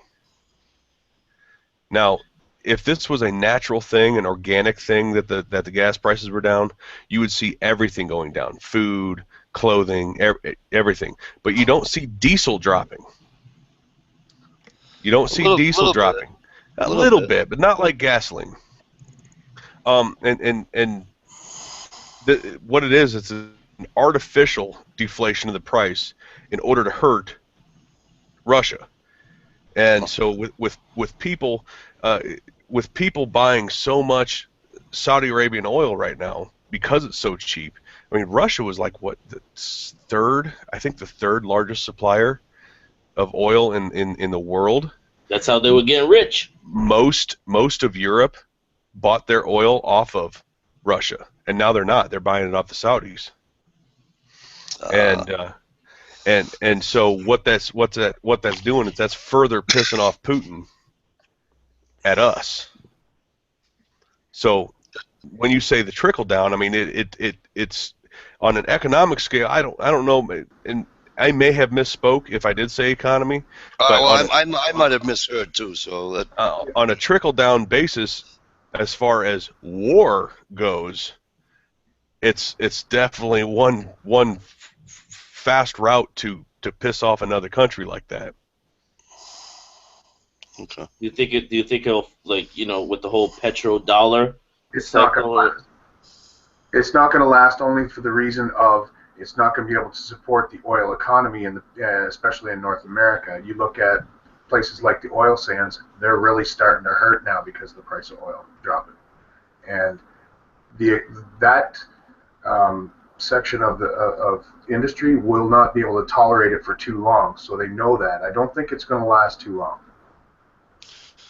Well, okay. So it begs my question again, that regular Joe Sam has a gas station, and now his prices are down, and now people are, you know, whatever, they're going in buying whatever else in his little, you know, his little general store that also sells fuel. You know what I'm saying? That not, or am I just pipe dreaming with that notion?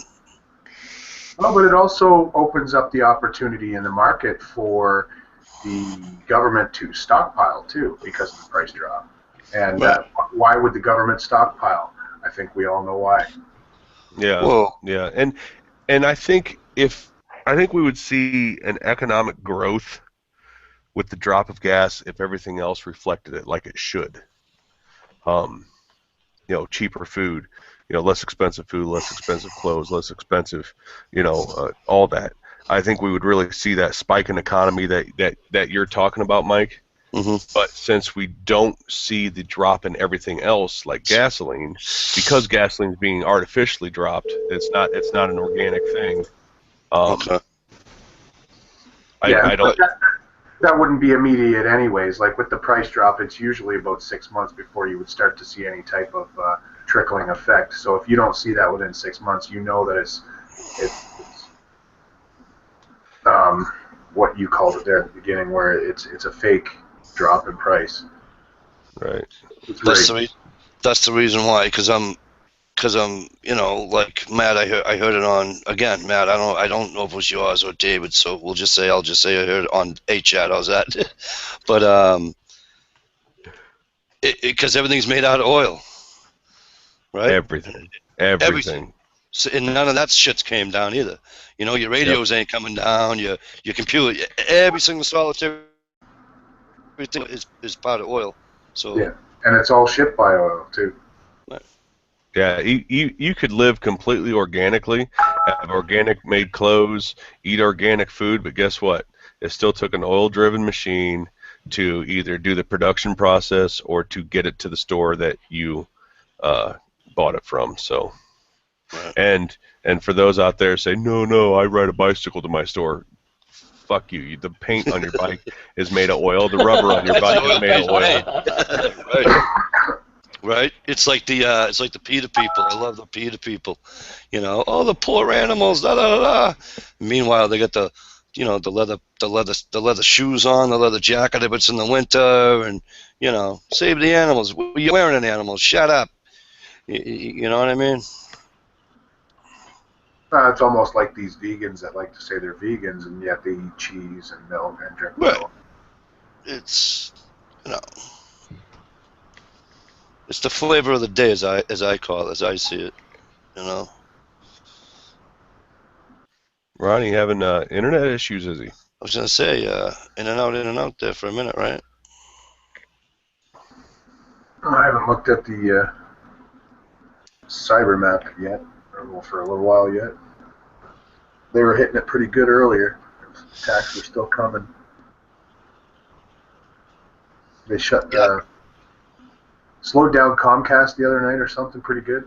Almost shut it down. Oh, Comcast! Don't even get me started on them assholes. Yeah. Comcast is running a trial thing in Tucson, where I live, and only Tucson right now, where they're putting a cap on your data usage, like cell phones, and then charging you, I can't even remember what, $5 or $10 a gig over the cap that they're putting on your internet service. They're doing a test run in Tucson right now, and those assholes, oh my God, let me tell you. Yeah. I don't get, isn't it? I thought there was laws against what's the word I'm looking for? Throttling. There's policy or law against throttling that they say you get X amount of speed unlimited, right, and then halfway through your pay cycle they throttle it back to half that speed in order to save on them. I believe that's what you're talking about. That's illegal. Yeah, but they don't. Here's another thing about Comcast, right? I was on the phone for about an hour, and they kept referring me to higher and higher people because I said to them, I said, they said, well, you're back and they didn't shut me off, but I said, well, you're back in your bill. I said, no, technically I'm not. Well, yes, Mr. DeLucia, you really are. I says, no, I'm really not. I'm going to tell you why. I says, because when I signed up with you idiots, I says, I had to pay a month in advance, and then my bill came out. So I'm 2 months. I says, so I'm already a month ahead. I would have to be back 2 months for me to be in arrears. And he's like, oh, well, no. I says, oh, yeah. I said, so what you're doing is each and every one of your customers that you do that to, you have that in some account, and you're making billions of dollars off my money. I said, so, you can kiss my ass, And I says, you guys don't even lie to me. I says, because unfortunately, you're the only provider I have here in my town. They won't let Verizon Fios in my town for whatever reason. So it's either Comcast or one of the dish networks, which don't carry internet service, so I'm going to have to use either Comcast for my internet service. So I'm screwed either way. I mean, Comcast has you really by the balls. They really do. Which I think that's unfair too. That my town won't allow another company in. So you got one conglomerate, and it's like you're not allowing me to choose. You know what I'm saying? Yep, they do that. It's their way of having a monopoly without it actually being an illegal monopoly. Now you said something about what did you just say? Oh, Dish Network. Dish Networks, yeah. I think I saw this headline earlier today, maybe it was yesterday. Uh, did I hear right that Dish Network has dropped Fox News because they didn't like how Fox was reporting on stuff? Now, I'm not a big fan of Fox News, but that just seems a bit ridiculous. I think we heard the same. I just caught the end of it, and my wife and her girlfriend were actually talking about it tonight, because the Dish Network also doesn't, like, out here in Boston. It's it'll be like 4, 5, and 7. So that would be like CBS is channel 7. So you wouldn't be able to watch, like, whatever's on CBS. Okay, and in the same conversation they were saying how they're dropping Fox. So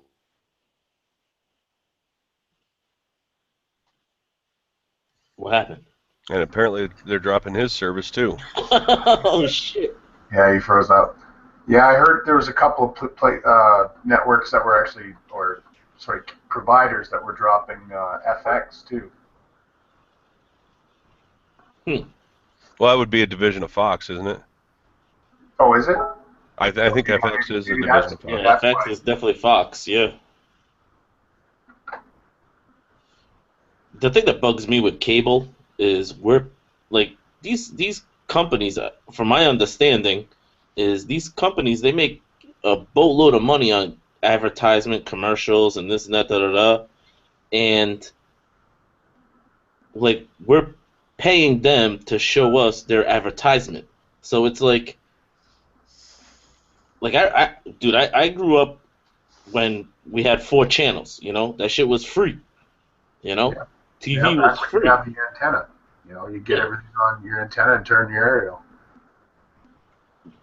Tell you what, the guy who comes up with a cable network that allows you to purchase per channel, so you only purchase the channels that you want to watch. I mean, I don't watch TV, but even when I did, it was like 4 channels. They finally did that up here. Did they? Yep. Our main cable provider in Ontario, called Rogers Cable, actually did a test run here last year, and apparently went over well. So they're going to start offering it nationwide. Oh, I bet it did, because I was talking to somebody about that the other day. It's like the person that comes up with the cable company, where if you only watch 4 channels, you only got to pay for 4 channels, whether it's $5 a month per channel or whatever. What is it up there, Stan? What do you mean? Like, for packages differ. It depends on what type of packages you get, but per channel, I never really looked into it, because that's just as we were getting rid of everything, right? So, but I mean, it's per channel, so you can actually look at each channel, and it has a selected price below each channel. Yeah, if you could pay 5. Say you watch 3 channels. Say, okay, so you have your smallest basic cable package, which is whatever, $30 a month, or I don't even know what they cost anymore, $30-$40 a month, and maybe you pay a $10 fee for the trouble of splitting off channels, but then you're also only paying $2 per channel that you watch. So you watch 4 channels, that's $8 plus. So your cable bill is $20 a month, and you don't have to deal with any of the other crap that you don't like. That would be awesome. I think that person would make a mint. Dude, I only watch sports. I just want sports. That's the only thing I use my TV for, is for sports. Other than that, I don't watch the news. Maybe the Disney Channel for my kid, but even that, I don't really want, like, Disney Channel. But other than that, it's sports. Yeah, no, it's I wish, Matt, I'm with you. I wish somebody come up with an idea like that, because I think it's absolutely crazy that I got to pay. I pay $161, $162 a month for phone, internet, and TV viewing, and you know what? I don't have HBO. I don't have Skinamax. I don't have none of that shit. They lie to you anyway. I got Stars. You know what I mean? And that's about it. Now here's the funny part. In the town where I grew up in, where my family still resides, which is like 10 miles south. Okay, they keep flip-flopping. Okay, my kid brothers, they go from Verizon to Comcast, Verizon, Comcast. You know why? Because when they do that, they don't have to get no 2-year contract. Mm-hmm. Okay, and they go from paying, let's say, whatever, let's say Verizon was charging them $160 a month, and then they go to Comcast because you're a quote-unquote new customer, right? Now you're paying $89 or $99 for all three, and you got HBO, you got Skinamax, you got it all right? And again, because I don't have that service, I'm screwed. Yeah. Yeah, they lied to you, man. They try to.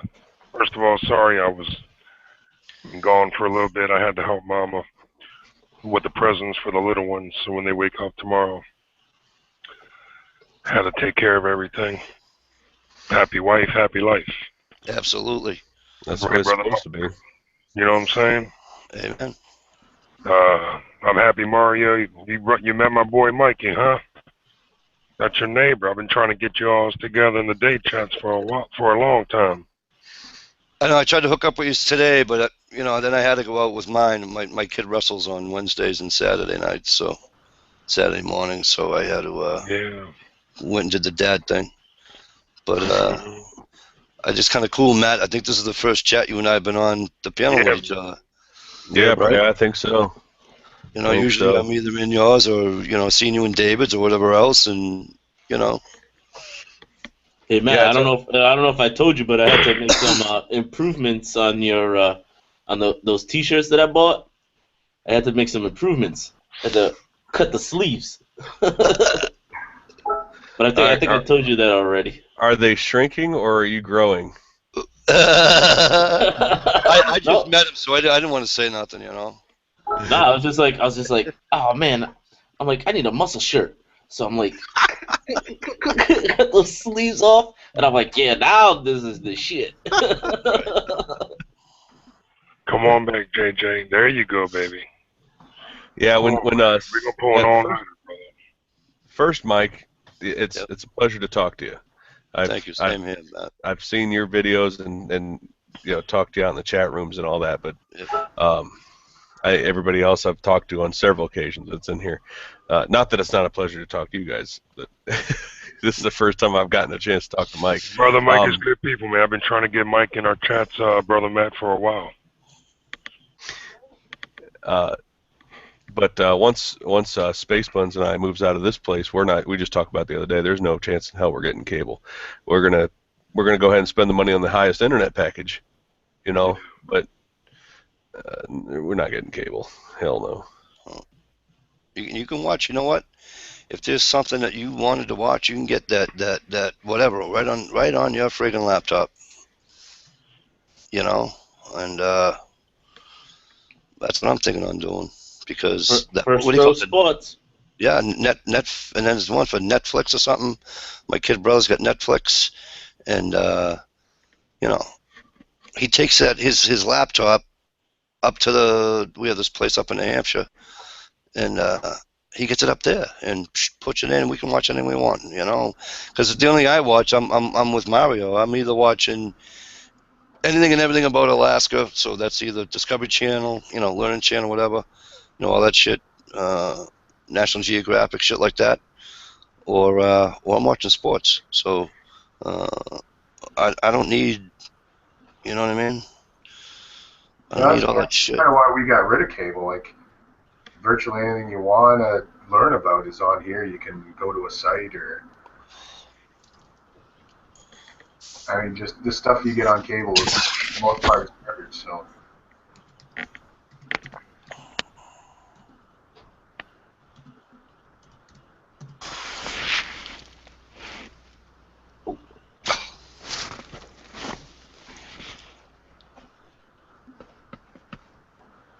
Oh, JJ did pop back in. There he is. Yeah, guys, I'm gonna jump off here. It was a pleasure talking to you guys, and Merry Christmas to everybody. Merry Christmas to you, Matt, and again, it was a pleasure to finally get to talk to you face to face, so to speak. And yeah, definitely. Merry Christmas, Matt. Merry Christmas, JJ, and it's nice to be on the Dragon again. It's been a long time. And talking to Tony earlier for a second. He wasn't on very long before I got on. But yeah, guys, have a good one. And again, Merry Christmas. Have a good New Year in case I don't talk to you before then either. Merry And Christmas. it's good talking Merry to you. Christmas, Matt. Matt, extend our Christmas wishes to Andrew, please. Will do. Definitely. Thanks. All right. Later, guys. Hey, Matt. Hello, everybody. Hey, JJ, what's up?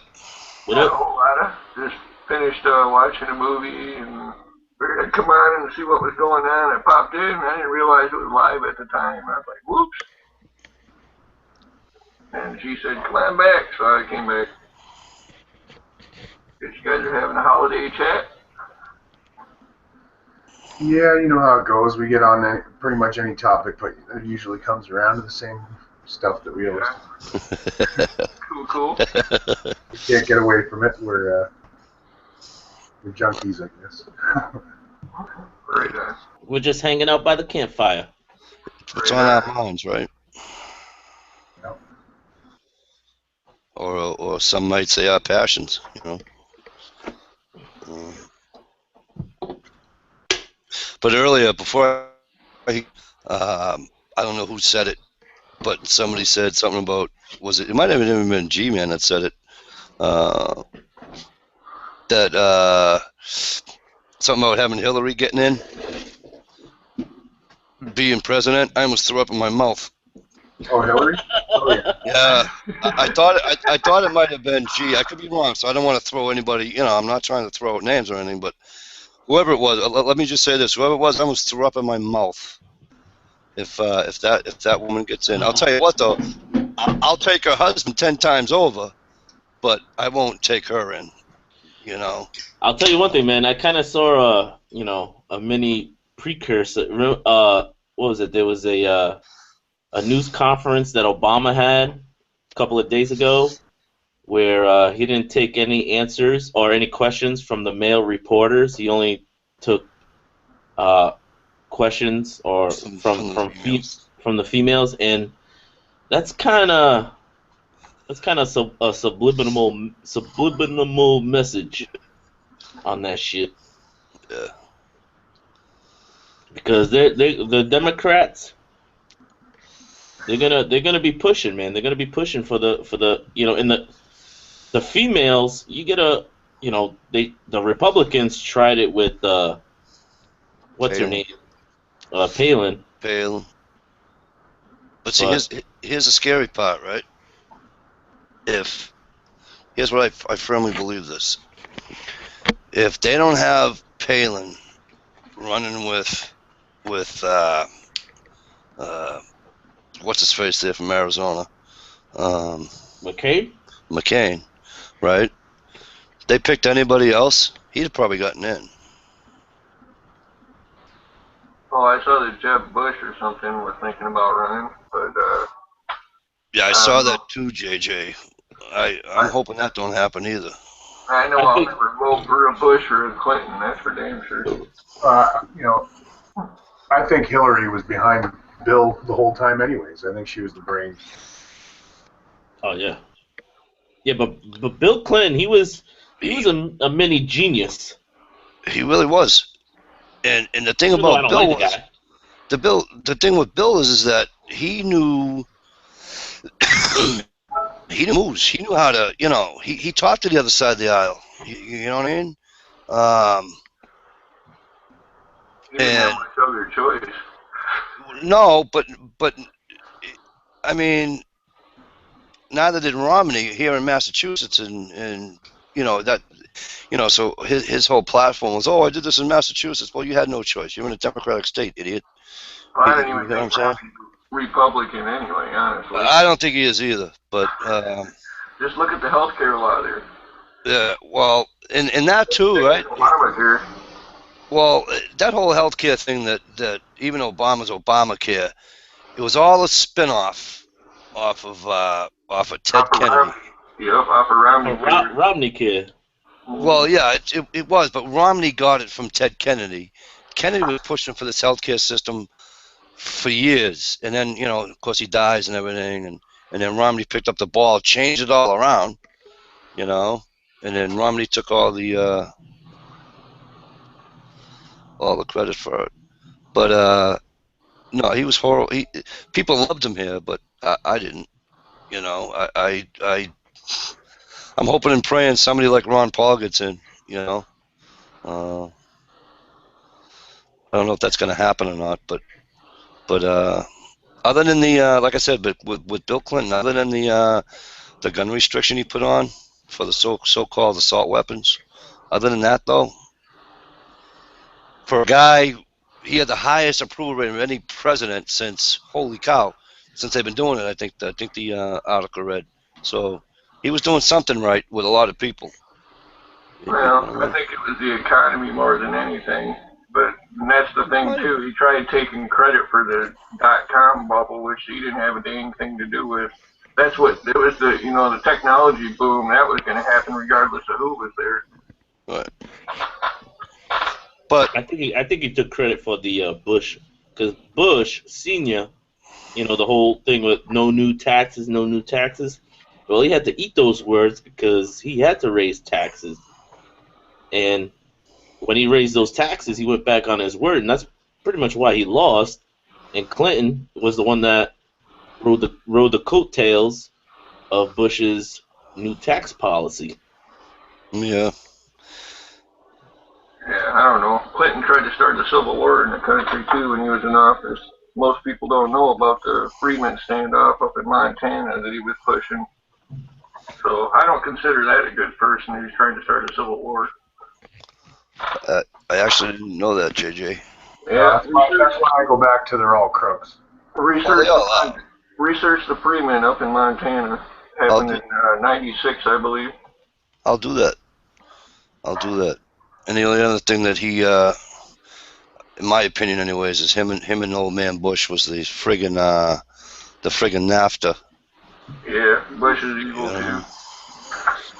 Well, a lot of people don't realize too. Like even just watching stuff like Boardwalk Empire, it shows where Kennedy's father was even involved in just after the Prohibition, bringing whiskey in from Ireland. So. Oh yeah, he was a bootlegger. Oh, he was a bootlegger, absolutely. That's how they make their money. A lot of people don't look at the background of like that. You know, they oh yeah. Same money. They're all just mafia. No. Right there. Oh yeah, no. Martha's Vineyard. Yeah, they are. Old man Kennedy, the father. Oh God, yeah, he was a bootlegger and a half. Yep. How you doing there, Ronnie? Welcome. Hey, Joe. Merry Christmas, buddy. Hey, what's up, Joe? Merry Christmas, everybody. Merry Christmas. I put up a thing on the side chat says, Merry Christmas, Happy Holidays, peace, love, happiness, and let's not forget Happy New Year and cheers.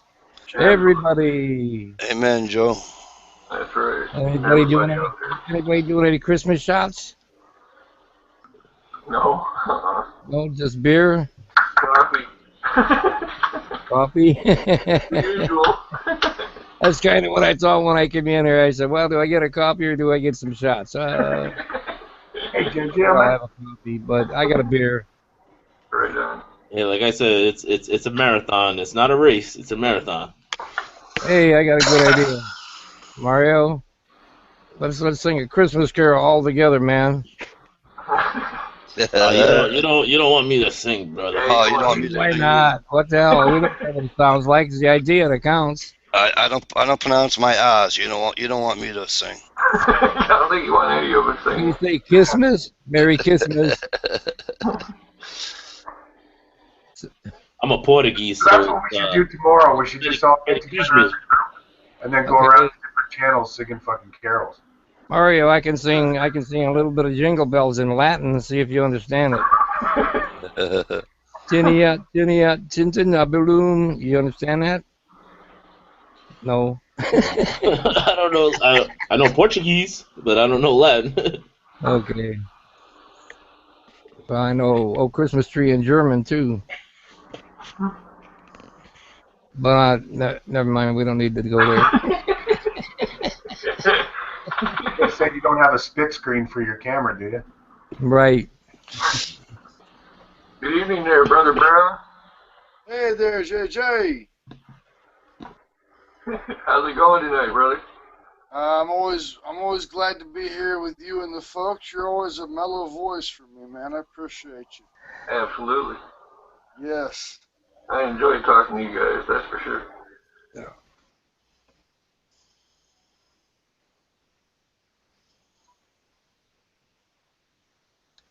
Mario's showing off his cock again.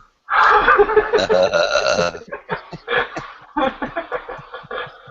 JJ, have you heard anything about that chat from the other night, like that so-called debate?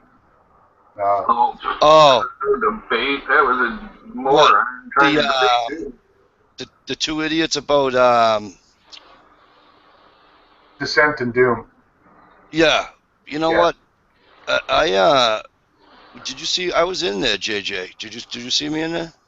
No, I didn't. You got in that chat too? I was in there. No, Oh, not you were in the side chat. I Yeah. didn't see you. I was in there for I got in it towards the end of it, really. I didn't watch the beginning, but all I had to listen is 3 minutes of that, Yeah. that agent or whatever you want to call him, dissent there.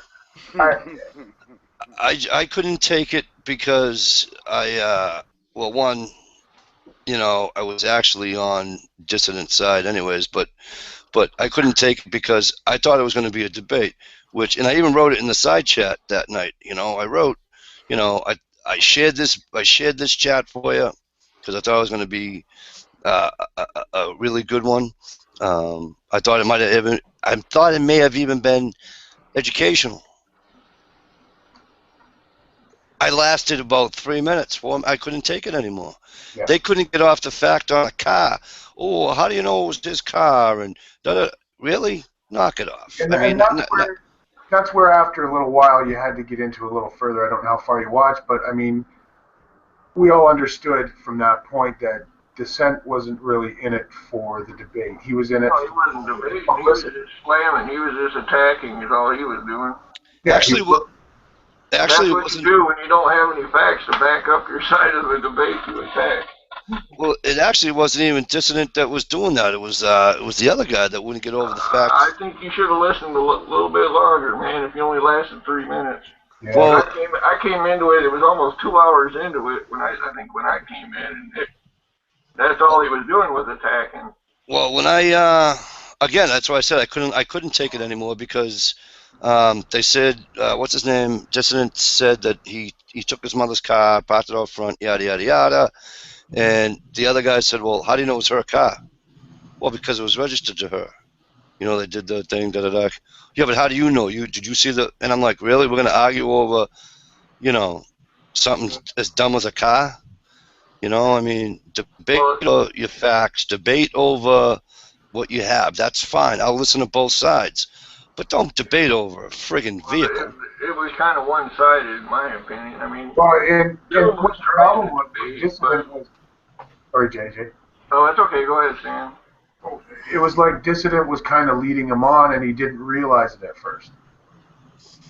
And keeping him in that circular logic at first of staying focused on the car and not realizing. And then it was kind of like you kind of realize that he woke up and said, okay, well, let's move on to the other facts here because, this is ridiculous that we're focusing here. We need to, we can argue all day of who possibly could have driven that car there. However, we're never going to come to a conclusion because we don't have video. So, we need to move on. Well, even the state report said that there wasn't any of supposedly Adam Lanza's DNA even in the car. Right. So that was the state's own report. So yeah, obviously he didn't drive it there because there would have been some DNA in the car. And the other thing that bothered me was some of the side comments. They were way, in my opinion, just for me. I'm not saying, just for me. They were just way too negative. If somebody types something, they got called every name in the book and this, that, and the other thing. And that's not how I really want to enjoy a debate. I want to enjoy a debate on facts, and I want to enjoy a debate whether I'm on that side or not. You know what I'm saying? Yeah. I hear you. I was hoping to hear a debate too, but the only one debating was Doom. He was laying out things, and every time he would ask dissent to try to, explain something, he would just go off on an attack thing. He wouldn't even try to, put any information out there that he had. It sounded like he didn't even read the report or anything. But it sounded like when he was talking, he was talking through a smile. That smile, like, yeah, I'm playing it. Yeah, he had that whole tone in his voice, like. Yeah. And I don't know. I'm not one for conspiracy theories to begin with, other than one, and that's JFK's assassination. Other than that, you believe the Gulf of Tonkin happened? I'm sorry. Say that again, JJ. You believe the Gulf of Tonkin happened? That started the Vietnam War? Nope. Well, the government came out and said it didn't happen about 30 years later after the fact, so. Well, that's McNamara. McNamara said that shit. The government just got proof that they assassinated MLK, and they settled to the family, but yet did you see it in mainstream media? Nope. There's so many conspiracies that are actually true out there that you should fucking check into them. There's more than one out there, I guarantee. Every war we fought in since probably the revolution has been made up on false pretenses. Right. I mean, I knew that we were in Vietnam prior, while we were still in Korea. We had advisors there prior to the Gulf of Tonkin incident that never happened. And that's why we got into the war full scale, was over a lie. Do you know that Vietnam War? It was actually the French that were fighting the Vietnam War first. Oh yeah, they got their ass handed to them at Dien Bien Phu. Yep. Yeah, the French. Do you know why the French were there? Do you know why the French were there? There was a lot of Christians that were getting murdered, and so the French had to go in there and help the Christians over there. And then the French were getting their asses kicked, and who was like number one Christian? I think he was probably the only Christian president. Well, actually, he was a Catholic. Was Kennedy? Kennedy was the first Catholic president. Oh yeah, he was took out. There's no doubt about it. I mean, right. I mean, that's. Go ahead. Sorry, I don't want to interrupt. No, I was totally agreeing with you, JJ. He did. He got taken out, and but like I said, that's the only. For whatever reason, I don't know. Now, I don't knock anybody that has any other beliefs on whether it be Sandy Hook. I don't care. 9/11, the Boston bombings. You can have it on anything you want. Everybody has the right to their thought, their opinion, their everything. Absolutely. I don't know. I just try looking at facts. I mean, that's the thing that sways me one way or the other. Is I look at facts that get presented, And right now, Sandy Hook's a hard one to really show you a lot involved with it because the government covered up so many things by passing laws to make everything private, which that is unprecedented in any other state at any other time. Yep.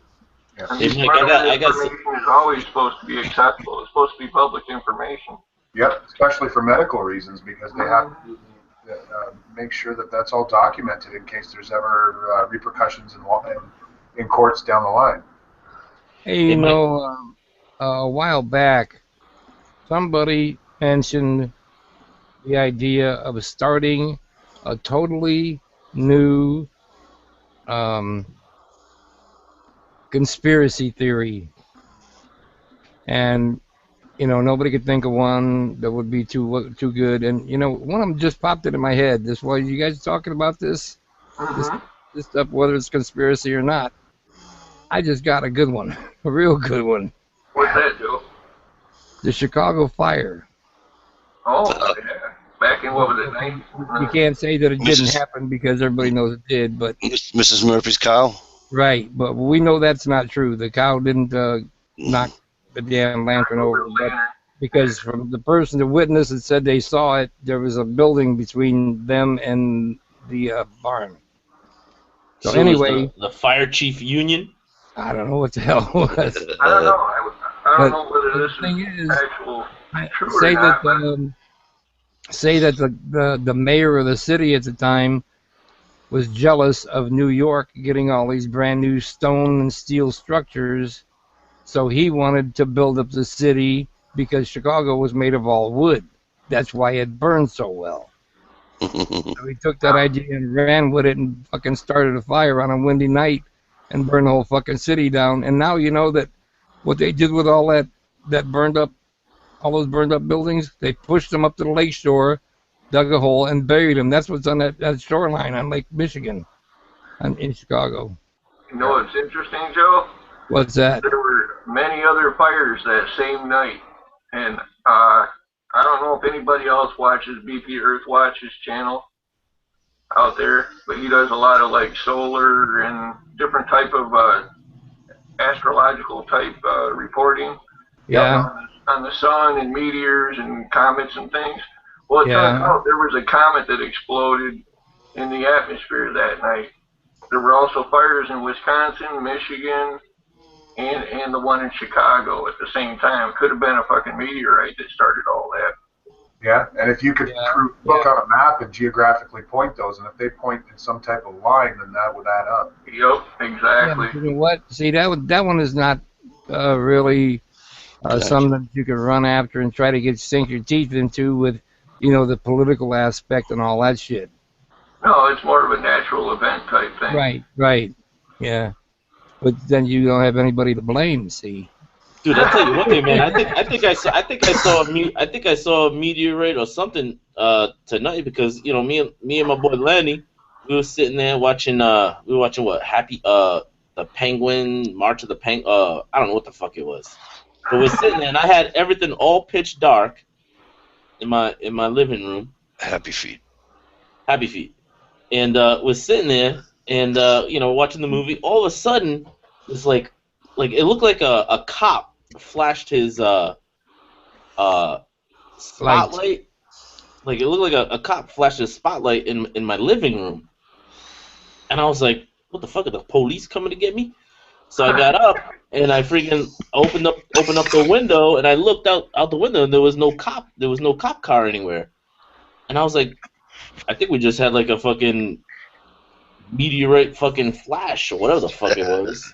Could be. I see lots of streaking meteors up where I'm at. It's so dark here that I go out in my backyard a lot, and I'll just stand there and, I take the dogs out at night, and I'll just look up in the sky, and I've seen tons of them, Oh yeah. But this lit up my whole living room. It lit up my whole living room, and I was just like, whoa, was the cop fucking flashing the light at my house? I just read something the other day about a meteor storm coming up. I'm gonna check it out real quick. There's lots of them. There's lots of them actually, Joe, that are coming through. I've seen a bunch of shooting. I call it shooting stars, meteor showers, whatever you want to call them. Yeah. I see them, a lot of them up here. Mm-hmm. Me too. I used to drive truck at night where I was on one of the back highways, and it was like dead pitch dark, and you'd just see them every couple of minutes or so. You'd see one streak, and then another half hour or so go by, you see a couple more streak by. It's just awesome being out there. Yeah, but this one was pretty bright. It lit up my whole living room. Like my whole living room lit up, and I was like, my first thought was cop. You know how the cops have their searchlights on their cruises. Yeah. And I was like, oh man, they're freaking flashing the freaking cruiser light in my freaking window. Yeah, I mean, I've never actually seen one that was like quite that bright. I know they happen, but I've never personally seen one. But I've seen lots of video of them, like the one in Russia, and there's been some pretty spectacular ones come in. Yeah, usually if they're that bright, you're gonna hear that sonic boom too when it's. Yeah, oh yeah, especially the size of the Russian ones for sure. Yeah. It probably was a cop. Coming for you, Mario. Mario, East Providence was probably one of Cianci's men. Yeah, no, I don't know. Cianci still have people down there? Cianci? Nah, he lost. He lost his. He tried to become the mayor of Providence, but he lost. He lost to some. He lost to a Spaniard. We got. We had Angel Tavares. Yep. He was the Spaniard. Now we got some other guy. I don't know who the hell it is. But the only thing is Providence is still a nice city, but it's a toilet bowl now. Yeah, I liked Providence. They got all this new land. They got they cleared out the I-95. They moved it down more, so they have all this prime real estate, and all it's doing now is growing grass. It's not doing nothing but growing grass. I'll tell you one thing that you guys do well down in Rhode Island. Okay, for the smallest state in the union, you have the longest hunting season. You can hunt in your state till February if you're a hunter. Well, I think it's from September to January 1st is the deer, rabbit, deer, rabbit. Like you can't hunt grouse, so it's deer, rabbit, pheasant, coyote. Yeah, well, I think coyote is pretty much all year round because they're a nuisance. Yeah. But I know you can hunt there in February. Only in certain areas though, like up by up in what is that town I want to say? Near Mandeville, up off like Route 7, up by when you go 99 and you go up to Johnston and all that. Yeah, that's the landfill. Yeah, exactly. Got to make sure they don't have those wild animals up in the landfill. Yeah, no, but go past the landfill, right? And I think what's it, Route 7 or Route 10 gets out. Route 7 or Route 10 is out there. Route 6 that goes all the way to Hartford. Right. Yeah, that's Route 6. Because I hunted there last year in February legally too. I went down and bought my thing, and the girl said you can hunt till it was February 4th or something like that. I can hunt. Yeah, that's Foster Gloucester. Mario, you remember? Fishing town. You remember me telling you a while back, Mario? I don't know if you've heard any news. You would hear it first, but if they're going to release any of the great whites that they have in captive in SeaWorld, they're going to do it in your neighborhood. Oh yeah, Narragansett Bay, Cape Cod. That's. Oh, we already have them. The Cape. Yeah, the Cape's already got the great whites. Cape is known for nothing but quiz and fucking great white sharks. But they have them down in it wasn't even Provincetown that they had the well, that's where all the other boys hang out, but the great whites were in Chatham. Oh yeah. Yep. And they closed. How long did they close it for? I think they closed the beaches for, I don't know, 3 weeks or so. I may have said it wrong, Mike. I mean the great orca, Shamu. I was telling Mario about it a while back, but the killer whale. Oh hell yeah, man! Get rid of some of those sharks. Absolutely. The guy's been on a mission for damn near 50 years now. It's about as long as Shamu and her clan's been running. But he looks to release them up there in that neck of the woods in a harbor. It takes about 9 months to get them ready to go out, but they've been in captivity for over 50 years. I'm not 100% certain, but I think killer whales eat sharks. They've been known to hunt sharks. Yep. You're right. Not killer. I meant, yeah, you're right. It's not great. It's killer. I'm sorry. Yeah, they've been known to hunt. Well, as a pod, not like one-on-one, but as a pod, they'll hunt them. Yeah, they can hunt pretty much whatever they want, really. Yep. I was watching National Geographic, and it's one of my favorite channels to watch.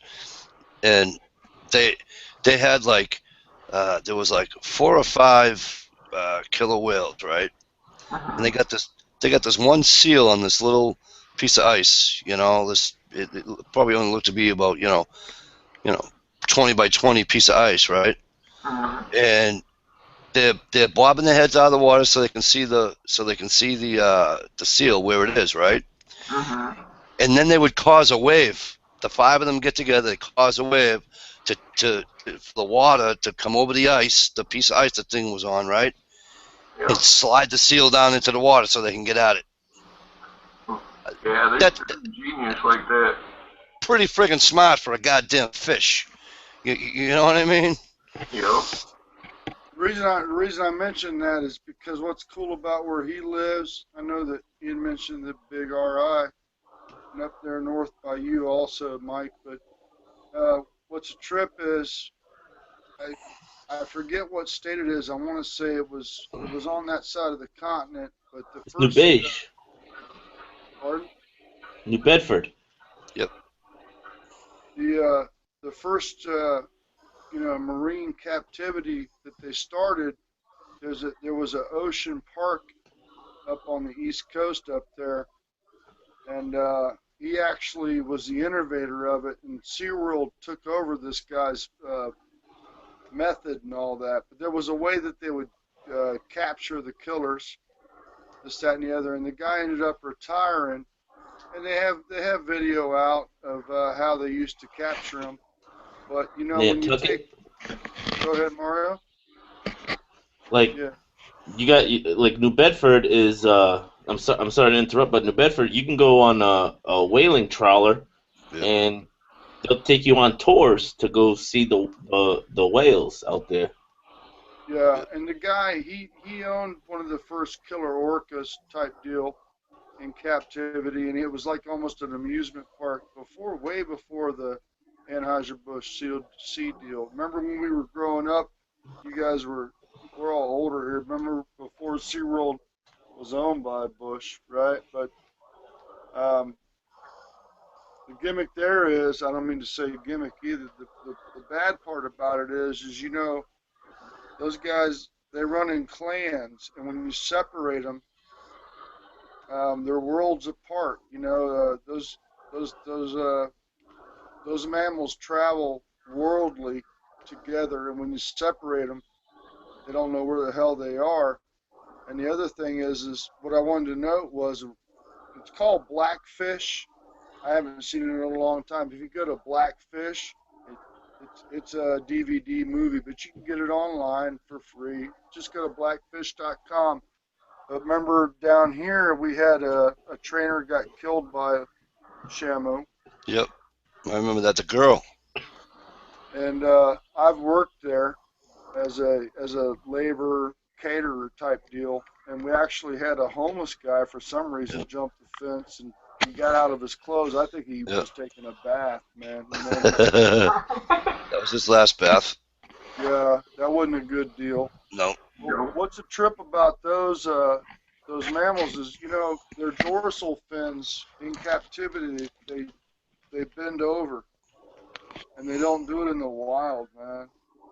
The only reason I brought it up is because the only thing, the good part about it, where you guys live up north, is that's where they're going to be releasing it. The guy's on a track effort to release. They want to release them back, and Shamu, in her bloodline, what they say is Mario, if they bring them up there and put them in your harbor after the incubation period, like where they get them adjusted after 9 months, 10 months, or whatever, and they release them, what's the coolest thing is they can reconnect with their family members no matter where they're at in the ocean by their signals and shit. You know what I'm saying? Yep. I'm just throwing it out there. And there's plenty to feed on up here for them too. So. Oh yeah, we got. I call the sea bass, but I call them sea cows because these fucking fish are fucking huge. Oh, the stripers. Oh yeah. Yeah. They'll eat them like there's no tomorrow. I only found one thing on Sky Telescope about bright flashes in the night sky today. They said that they received a report from Mario Martins of Providence, Rhode Island, who reported a bright flash and numerous dancing penguins in the night sky.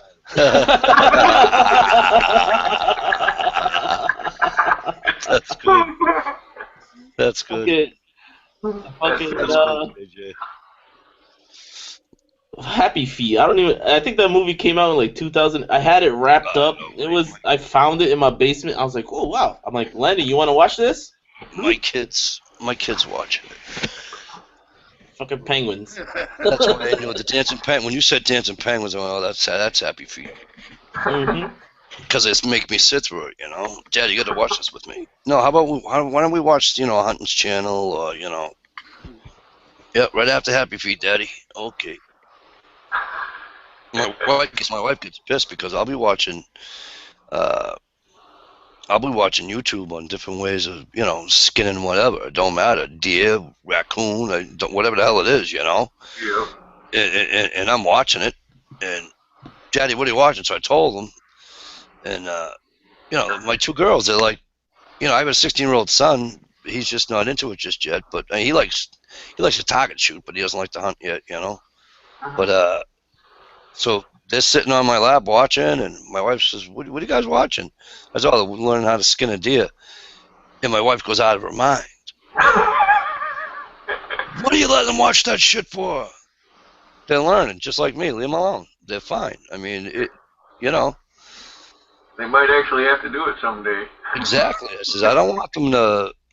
But here's the thing, right? I take them fishing, right? Yeah. Here's the rules. I says, you're going to put the worm on. You catch a fish. You're taking the fish off the hook, or you're not going fishing with your father. And they're like, oh, all right, Dad, but you know what?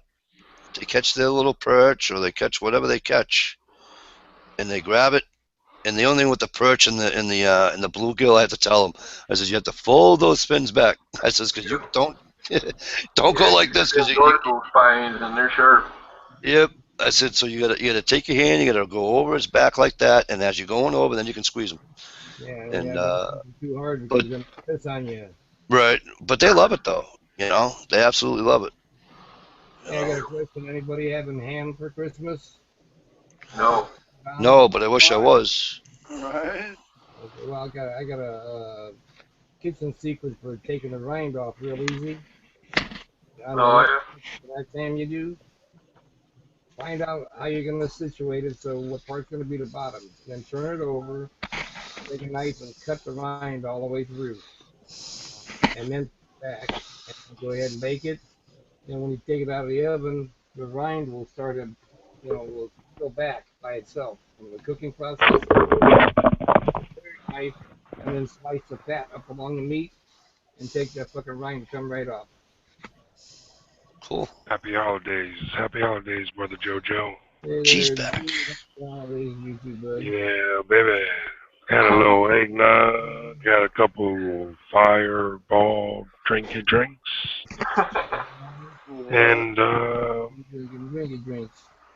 many drinks, brother. Happy holidays to you, brother JoJo. Well, Did you meet my boy, brother Mike? I gotta have a shot then, man. Oh yeah, JJ and I have known each other for a while. No. I said not JJ, brother JJ. It's good to see you, my brother love. Good to see you too. I said brother JoJo. You met brother Mike? Yep. Right here. Cuervo. Uh-oh. Jose. Oh no, Jose. Ooh. Brother Mike is good people. I've been trying to get him on for a while. Yep. Like I said earlier, I wanted to get on so bad with you before, and I know you sent me the link.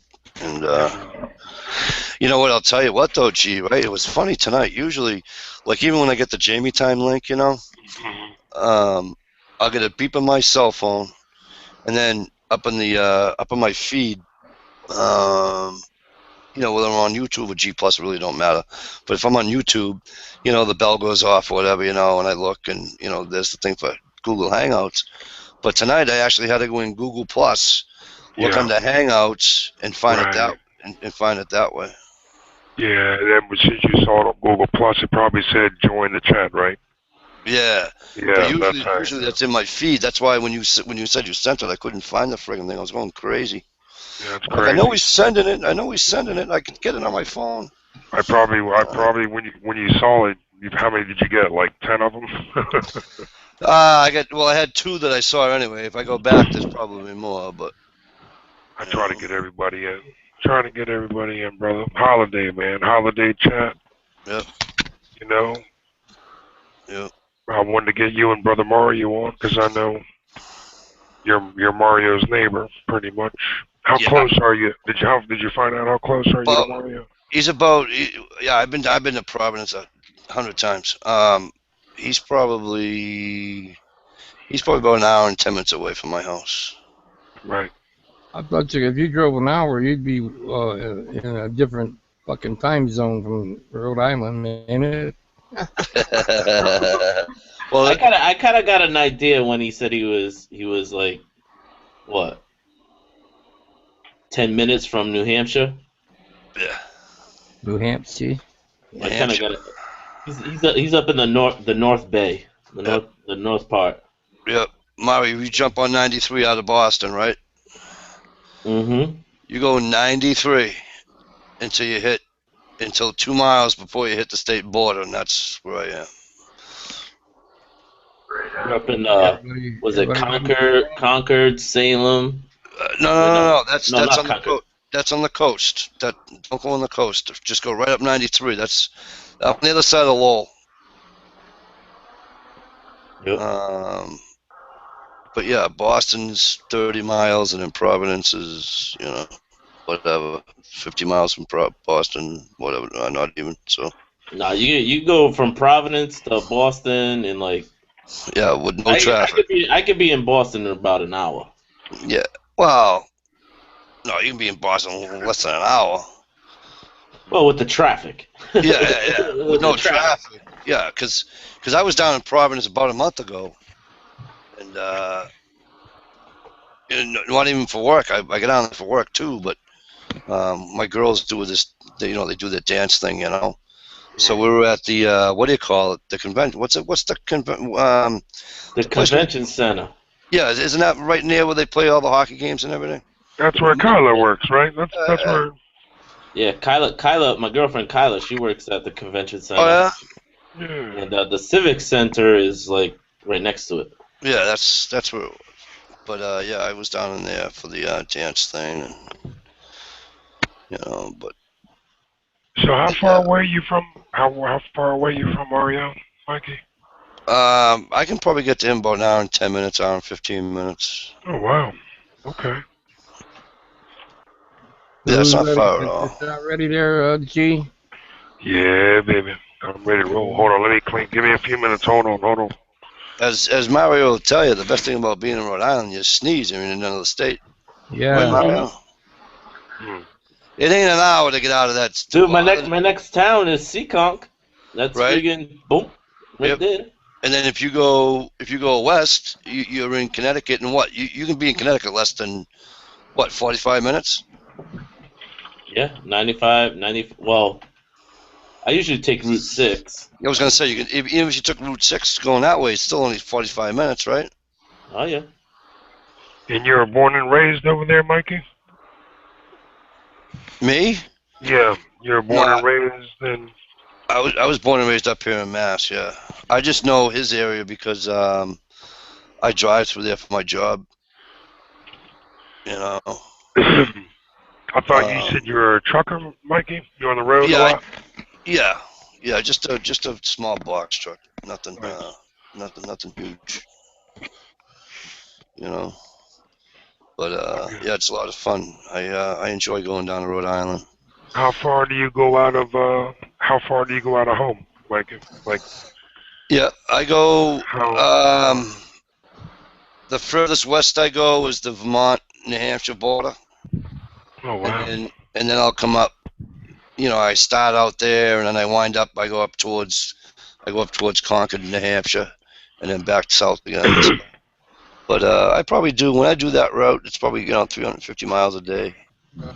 So you're cruising.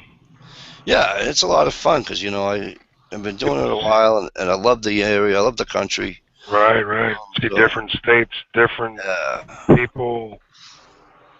New England is a pretty cool place to live. Just the politics suck. Yeah. It's all like hard on liberals. And you're right. It is a great area to live. It's just. It's because you guys got those 13 original fucking politicians still running shit over there. Right. Right. Well, no, not really, because if here's how funny it is, though, right? That's right, they Now, died. I forgot. now, Mario, I don't know how your gun laws are down there. You know. Guns? You can't even have one. All You right. can't even spell guns. All right. So you're like New York, then. You know. I mean, at least in Mass, as long as now here's the thing. They say as long as you're not a felon, you can own a gun in Massachusetts. Well, you know what? That's not true, because I'm not a felon, and I can't get a license to carry a weapon. Well, I that's can because have. they price it. They make it so like it's expensive. It's an expensive thing to do. Yeah, I can have 18 million ARs. I can have, all the shotguns I want, all the rifles I want. I can't own a handgun. What's the problem? You gotta have a permit. Why can't you have a handgun? Because I have two misdemeanor charges on my record that that my state doesn't allow. Right. So Yeah, but if you go to Vermont, you go to Vermont. Vermont, it's like I know my sister lives in Vermont. You go to Vermont, right? They have constitutional law there. Okay, you walk in, you show them proof of purchase that you live in the state of Vermont. You walk in, you show them a driver's license, you walk out with a handgun. Right. You Yeah, probably need to move about 3 miles north of 93 there. Yeah, exactly, JJ. New Hampshire's just as easy, you know. Just to have that extra freedom, you know. Yeah, but pulling the girls up out of the school and stuff with their, So I told the wife as soon as they're done with school, unless Massachusetts gives in on their rules, which doesn't look like it's going to happen. I mean, one of the charges I can beat. They say it's going to cost me a little money, but because I can appeal to the board to the firearm. What do you call it? you mean you got to pay them off, right? You got to pay them off. No, there's a board. There's a board that like if your town's chief won't sign you off on a license to carry, you can ask for a hearing in front of a board, and that board is state certified, like state of approval, like they overrule your town's chief of police. So if you win, the chief has no choice but to sign off on that. Right. It's like law, he has to sign off on it. That's it. But one of my charges is a DUI, and I can get that's the one I can. DUI, forget it. Well, no, that's not. Well, up here anyway, though, Mario. Up here, it was part of that. What's her name? The girl that died. Mad Mothers Against Drug Driving. No. It's a girl. They named this law after Melanie's Law. If you look it up in Massachusetts general laws, Melanie's Law. If you get what is that, Mikey? Up in Massachusetts, they named this law Melanie's Law because she'd gotten killed by a drunk driver. Okay. So, in that law, it also states that if anybody after 1998 with a DWI conviction isn't allowed to have a license to carry permit. However, after a certain amount of time, I believe it's 5 years, you can go in front of this board that I was just talking about, and you keep your ass out of trouble and all that happy bullshit. Your chances on getting one are very good. However, they suggest using a lawyer. Yeah. So, as we all know, they ain't cheap. So, yeah, absolutely. But I have another charge that won't allow me at all. So. Right. Yeah. I think they just want you to feed the system is all.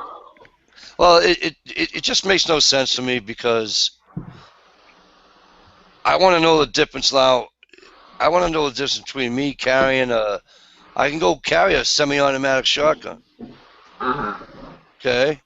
Yeah. Or a regular shotgun that holds 6 Because or a 5. handgun's a regulated firearm, Mikey, and that's what it is. It's a regulated firearm. But I can That's do just why. as much as damage with a shotgun as I can with a handgun. But you can't conceal. You can't conceal a shotgun like you can conceal that pistol. That pistol, you're more lethal with that pistol because you can conceal it. Nobody knows you have it. Kyler's brother-in-law Am I right, JJ? did 7 years in jail for having a unregistered handgun. He did 7 in the federal pen. Really? He did 7 years in the federal pen. Wow. For having an unregistered handgun. Wow. That's how it is here in Maryland too. It's only a year here in Mass, and nobody's ever gone to jail for it yet. But we all have the Second Amendment. The Second Amendment covers everything.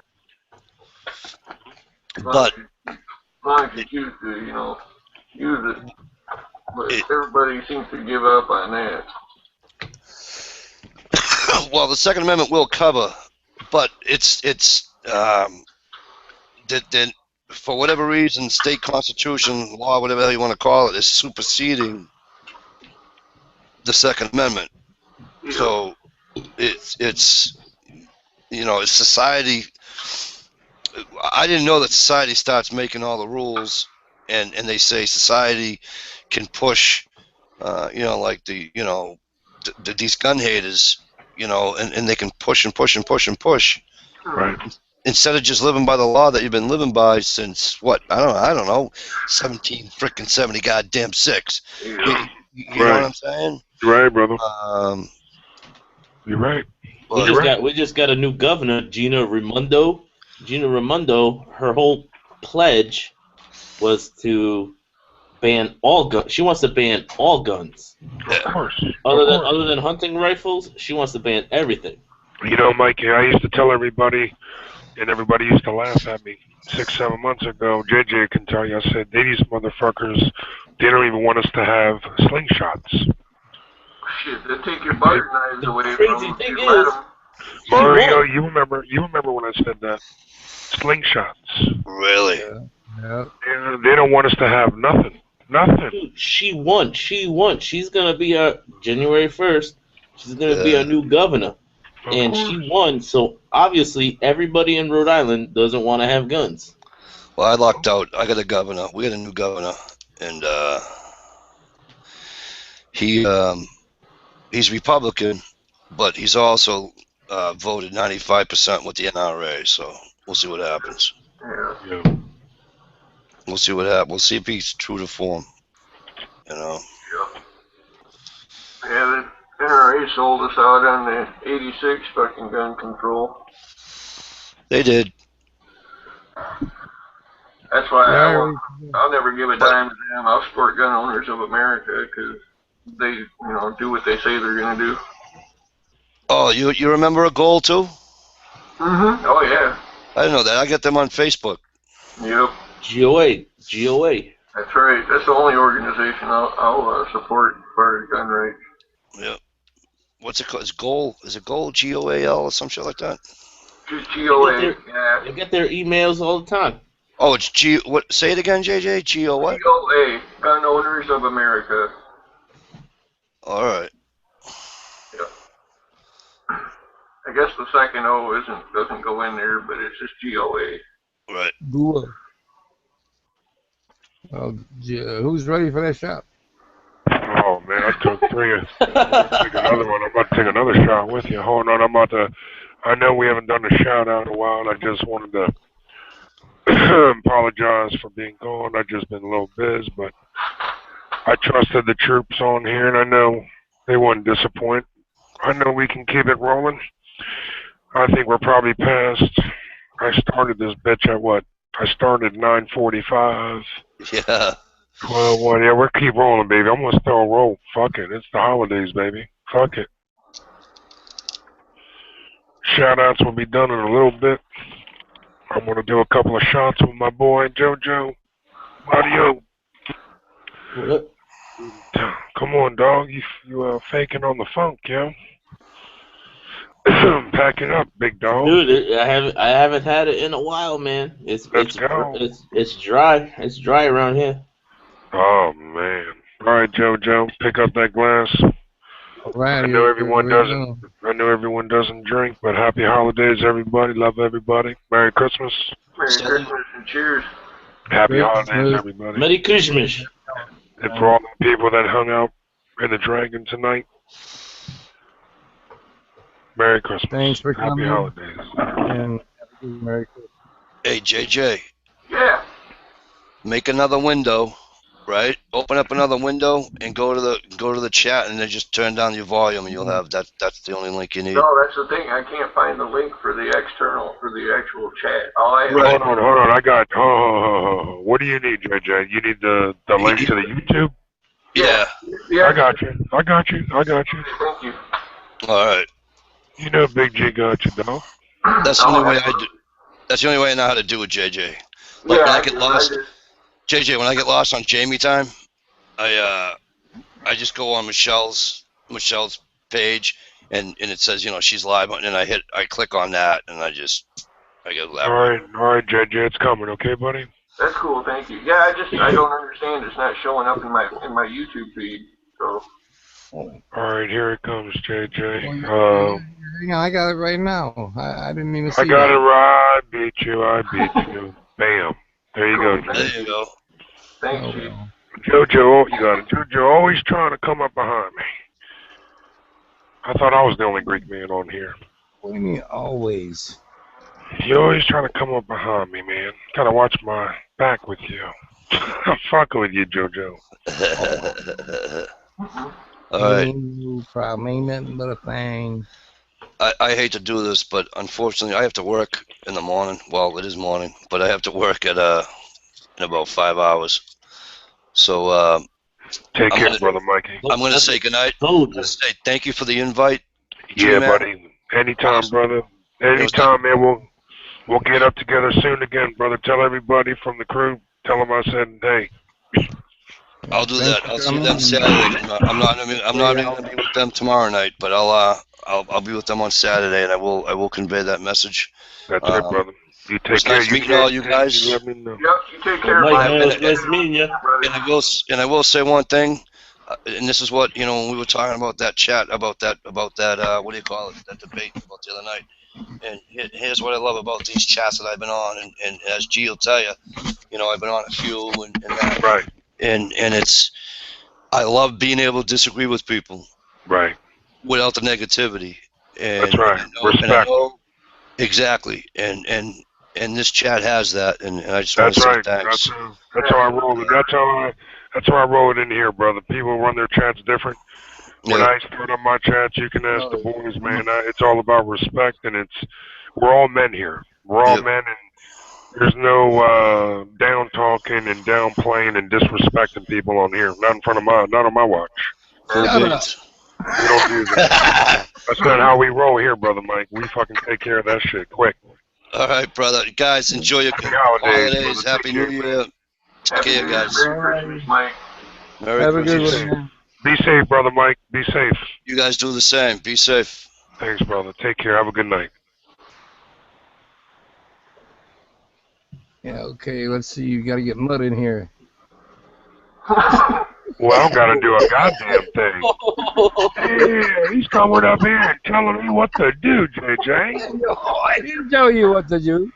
I'm Did I only say fucking you kidding. do this right now or anything? No. No, I'm kidding. Who wants a link, brother Jojo? Get him out there. Send him a link. No. I'm bullshitting you, man. Okay. Oh, no. Whoever wants a link, I told him. Send, whoever wants a link in the external, just send us a link and we'll get you going, baby. I don't know how much longer we're going to roll online for. We started this bitch early. No, I don't know if, see what shit. Tomorrow's a big day. I don't. Tomorrow's a big day, Jojo. You're right. I'm still showing. Okay, there you go. Big day tomorrow. Mutt's probably sleeping. He's probably got to go to work tomorrow. I'm sorry that people have to go to work tomorrow, man. That's sad. That is. That's sad. I feel bad for the people. People are still shopping. Can you believe it? My son went to the mall tonight. That's This crazy. is a huge fucking mall, right? He had to wait in line a half hour to get, in his car, a half hour to get Yeah. off the mall property. Same here tonight. It took me 35 minutes to get out of the shopping mall. It was ballistic. It was beyond nuts. Between Overstock.com and Amazon, I'm cool. I'm done. I've been done. The damn thing is, we're still getting deliveries.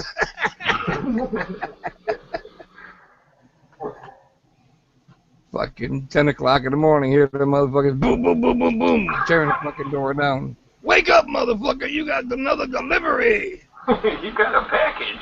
Yeah, guys pounding the fucking door down, dogs barking their ass off. I'm jumping out of bed, falling and shit.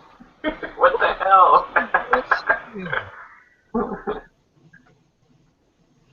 Yeah, it's fun waking up like that. I love it. Cheers for me. I always tend to be a crabby son of a bitch when somebody wakes me up early. Oh yeah, me too. I've been pretty good. Give me the package. I've been pretty good, man. I've been waking up at like 10 o'clock on a consistent level for the past like 5 days. 10 o'clock, 10 o'clock, 10 o'clock. Damn. I hate it when they get them. UPS will come with a little tiny fucking package, like an envelope, and instead of just leaving it at your door, they pound on the fucking door. Wake you up, I gotta go. Gotta get dressed real quick, run out there, bare feet, fucking cold, open the door. Guy standing there, here you go, sir. I'm like, you fucking woke me up for that? Slip that fucker in the door, man.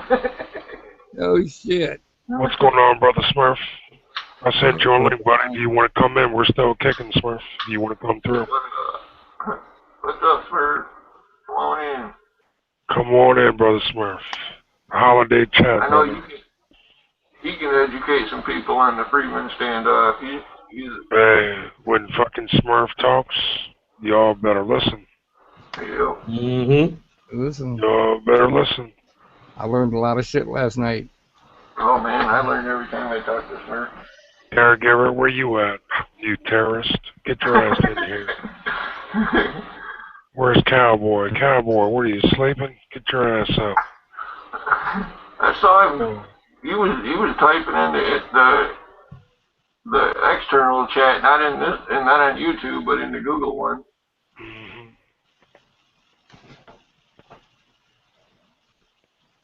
Hey, you ever been in a fucking store trying to buy like a big fucking thing of gunpowder, and you get it by the cash register, and your lady says, "What the hell you want with that?" Like one of them 8-pound fucking jugs. It's called none of your business. You want that credit card? None of your business. Credit card. Swipe that shit. Like, I forget what the hell it was. I got a few of them big 8-pounders. My wife's always with the, "What do you want that for? Well, who's it for? Why are you getting it?" I get, "Shut up." Dude, the other day, now my nephew's wife, she's from India, so she got her parents to come from India to the United States. They immigrated to the United States. Oh, you are having toilets. So for some weird reason, they're going on like a major shopping spree at the Salvation Army. Yeah, Salvation Army. they're going on a mad shopping spree and of course me, I'm the one that I'm the one that has the pickup truck. So what was it? 2 days ago? Oh, maybe it was yesterday. I don't even remember. But they're like, "Oh yeah, we just bought a couch, we bought a chair and a rug. We need your pickup truck to pick up the stuff to go bring it to their house." So I'm like, all right. So I drive down there, the couch, no problem, slid that thing in there. Now this rocking chair that they got, fucking homegirl from fucking Salvation Army. She was all gun ho. She was all like, "Oh, you gotta move it like this, and you gotta move it like this." And I'm sitting there, and I'm like, "Yo, Excuse why me. is this girl all gun ho?" She fucking put a scratch on the side of my bed What? from the fucking the rocking chair, Damn. and I'm like, "Damn, man, this bitch just scratched up my fucking bed." It's not a bad. It's not Is bad. it Like, inside the bed or is it outside on the side of the truck on the bed? If it's inside the bed, dude, it's a truck. It's gonna get scratched. no, Just put a this is the outside. This is the outside. oh shit on the And body. You're talking like the back of the Okay. fender or the rear fender where it says 4x4. well, it's the top. It's the top part. Right. Like it's Right. Right. like and it's nothing bad. Like I planned on getting my truck detailed. Once the winter's over, Yeah. I'm gonna get my truck detailed anyway, so they can just By the sand time the that. winter's over, that's going to be a line of brown rust. No, just put your finger through it, Mario. Is it in the paint? That's what you need to know. Is it in the paint? Gray? If it's in It's the definitely gray. It's definitely gray. Well, then the paint's gone and the primer's sticking out. yeah, but then it's gonna get repainted. You can't buff that out. If it's in the paint, you can't buff that out. Mm-mm.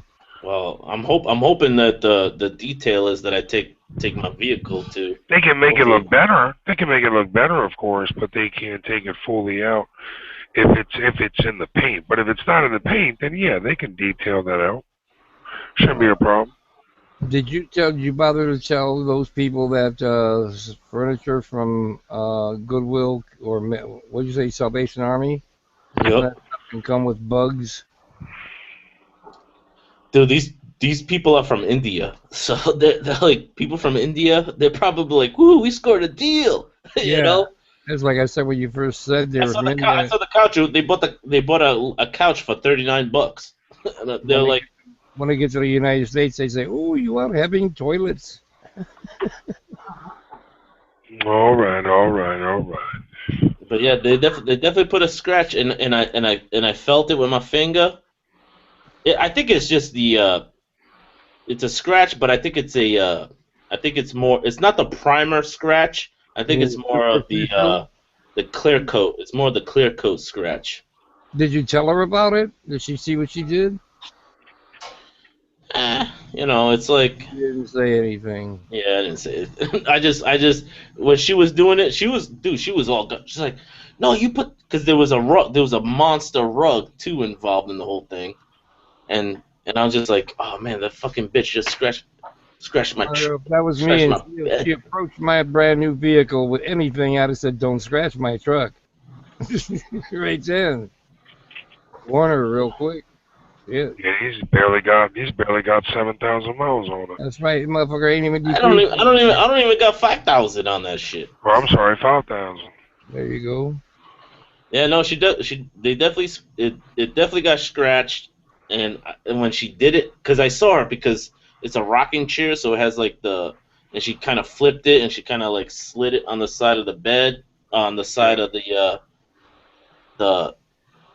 whatever the fuck it is, the back, and I was just like, ooh, that's gonna leave a scratch, and she's like, all right, you guys are ready to go, so we took off, and I get home and I'm like, all right, I know she definitely scratched the outside bed of my truck, and I looked, and sure as shit, there was two scratches, and that was from the wood on the fucking rocket chair.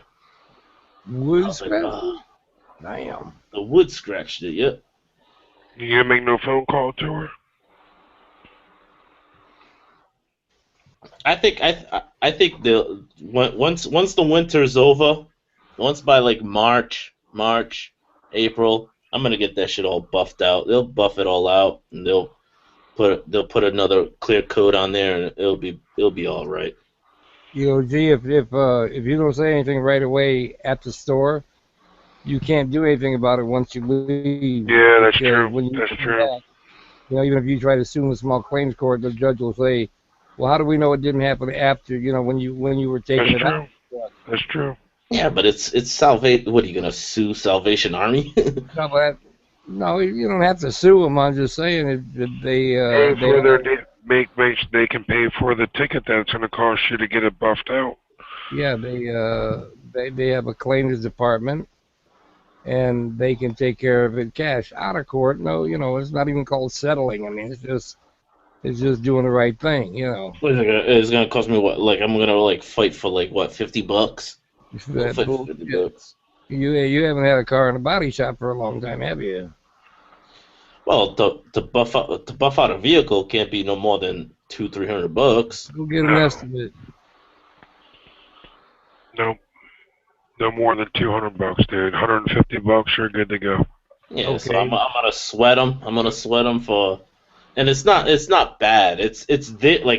Like me, I got my binoculars on. I'm scooping it. I'm like, ooh, that shit's bad. Because you But then know it's there. Because you know it's there. That's why. but in a pickup truck, you expect the Yeah, bed to get fucked up. absolutely. That's the first thing that gets fucked up on a pickup truck is the bed. I've seen pickup trucks that you can't even see the bed. All you see is scratches before you see the bed. Like the color comes off. But that's why you put a bed liner, dude. You put a bed liner and you won't be able to see it. Oh well, I have a Rhino. It's not the inside of the bed. It's the outside. It's the Yeah, the wheel wells and underneath. That's what always seems it's to the rust. top. It's the top of the bed. It's like I have the bed that Like the has top of the, is it over the rail on the? Do you have any? You have a Rhino bed liner. Is yes. it underneath the lip? Is that what you're talking about? Underneath the I have lip? I have I have the Rhino liner. Like I have, it's not even it's the factory spray bed Yes. liner. Yes. They have Yes. this little plastic piece that covers the top of it. Yes. It's the side over the Past lip. the Right. plastic. Yeah, they hold moisture in there, it seems. Yeah. I wonder. That's gonna happen. Yeah, it's gonna happen. But don't That's get me gonna wrong. happen. My detailer, I'm just be like, fix that shit, and they'll buff it out. They'll buff it out, re-wax it, do the As whole long fucking as it's not in the paint. If it's in the paint, there ain't no buffing out, dog. I mean, you can make it look better, but if it's in the paint, Mario, there is no buffing. You're gonna have to repaint it. You're gonna have to repaint that whole fender. Nah, it's not. It's not in the paint. No, it's Well, not then in the you know paint. what you could do. You could also go to the dealer and get the direct exact match for your color paint. And No, that it doesn't. It doesn't need to be paint. It's only like they He's sell them between. talking about little, touch-up little paint. He's talking bottles about of touch-up touch-up paint. paint with a brush on the inside of it, and you unscrew it, and the brush is on it. It's got paint on it already, and you just cover that line. It's called touch-up paint, brother. Yeah. I think it's just a. Is it just a clear coat? I think it's just a clear coat got Well, if scratched. it's a clear, it can be buffed out. Yeah, you'll be They alright. can buff it out. There's no problem. Yep. It just sucks because I'm just like, oh, and I saw her. She's like muscling up. She's like, I got this chair, no problem. And it's like, and I'm like, oh. I'm like, oh. She's like, all right, you're all set to go, and I'm like, yeah, I'm all set to go, lady. You just friggin'. I can see Mario. I can see Mario's face right now. I can see his face, man. Oh yeah, I can see it. I saw that shit, man. I was just like, ooh, no. He's like, no, did that really happen? I know that didn't happen, lady. I know you didn't fuck on my truck, did And you? then the whole time it's like, oh, thank you very much for picking up my $39 couch and my $22 rocking chair and the carpet that I just bought. I'm like, hey, all right, how's America? Like I'm trying to have a conversation because it was the old man, so I'm trying to have a conversation. I'm like, hey, how's America treating you? And he's like, oh, I've been to America many a times, and I'm like, oh, well, I thought this was your first time in America. Question is, Mario, how's America treating you and your truck? I'm backing up to his house. He just bought a beautiful house. The guy bought a beautiful house and he's furnishing it with fucking Salvation Army furniture. I'm like, dude, this is a beautiful ass house. Are you serious? It's easily like a $300,000, $400,000 house, and he's furnishing it all up with Salvation Army furniture. Maybe he's a baller on a budget. I don't know. And it's a good spot of town. It's Governor Francis. Like it's a good side of town. And I'm like backing up. He's like, "Do you need me to go out? Do you need me to go out?" And I'm like, "Nah, man. I got a camera. You see this right here?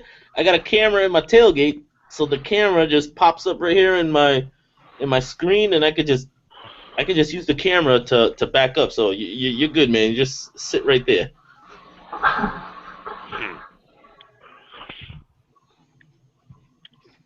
I think we're gonna go off. We're gonna go ahead. So we're just gonna go off here in a few minutes. Cool. We only got 10 viewers, and plus we've been on for our. Oh shit! I started this probably 4 or 5 hours ago. Oh, no wonder I couldn't find it in my feed. Yeah, I sent all y'all links before I even started this chat. All you guys. Yeah. Oh, that's cool. Yeah, I just wasn't even on the computer. I've been watching movies. No. My uncle came over and been just chilling out with my dad and my uncle. Oh, that's cool. That's cool. But I just wanted to, before we get off here, I just want to wish everybody a happy and safe holiday. Everybody who came on with us, RT, Tactical Tony, Political Terrorists, Brother Brown, Brother Cowboy, Stan, Joe, JJ, Brother Mario. Like I said, I was gone for a little bit, so if anyone popped in and I wasn't here, I apologize. Brother Mike, it was good to have you on for the first time, man. You're more than welcome to come through anytime. And shout outs to everybody. And like I said, have a happy and safe holiday. And if you guys want to send a shout out to anybody, you guys got the floor. Brother JJ. I'd just like to wish everybody a Merry Christmas and Happy New Year, and make sure everybody out there stay safe, man. Don't drink and drive. That's right. That's right.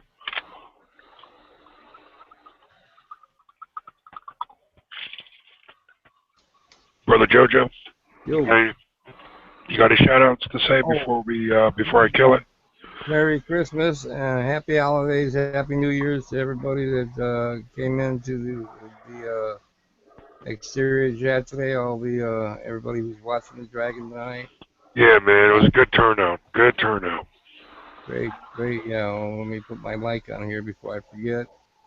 Don't forget, everybody, before you leave, hit the like button. We appreciate it. And have a safe and happy holiday. No doubt. Mario. Merry Christmas. Happy New Year's. Yeah, buddy. And I hope everyone gets what they wanted. All right, we're signing off. Like I said, happy holidays, and please everybody be safe. And thank you guys for coming on. It was a good turnout. And shout outs to everybody, and take care.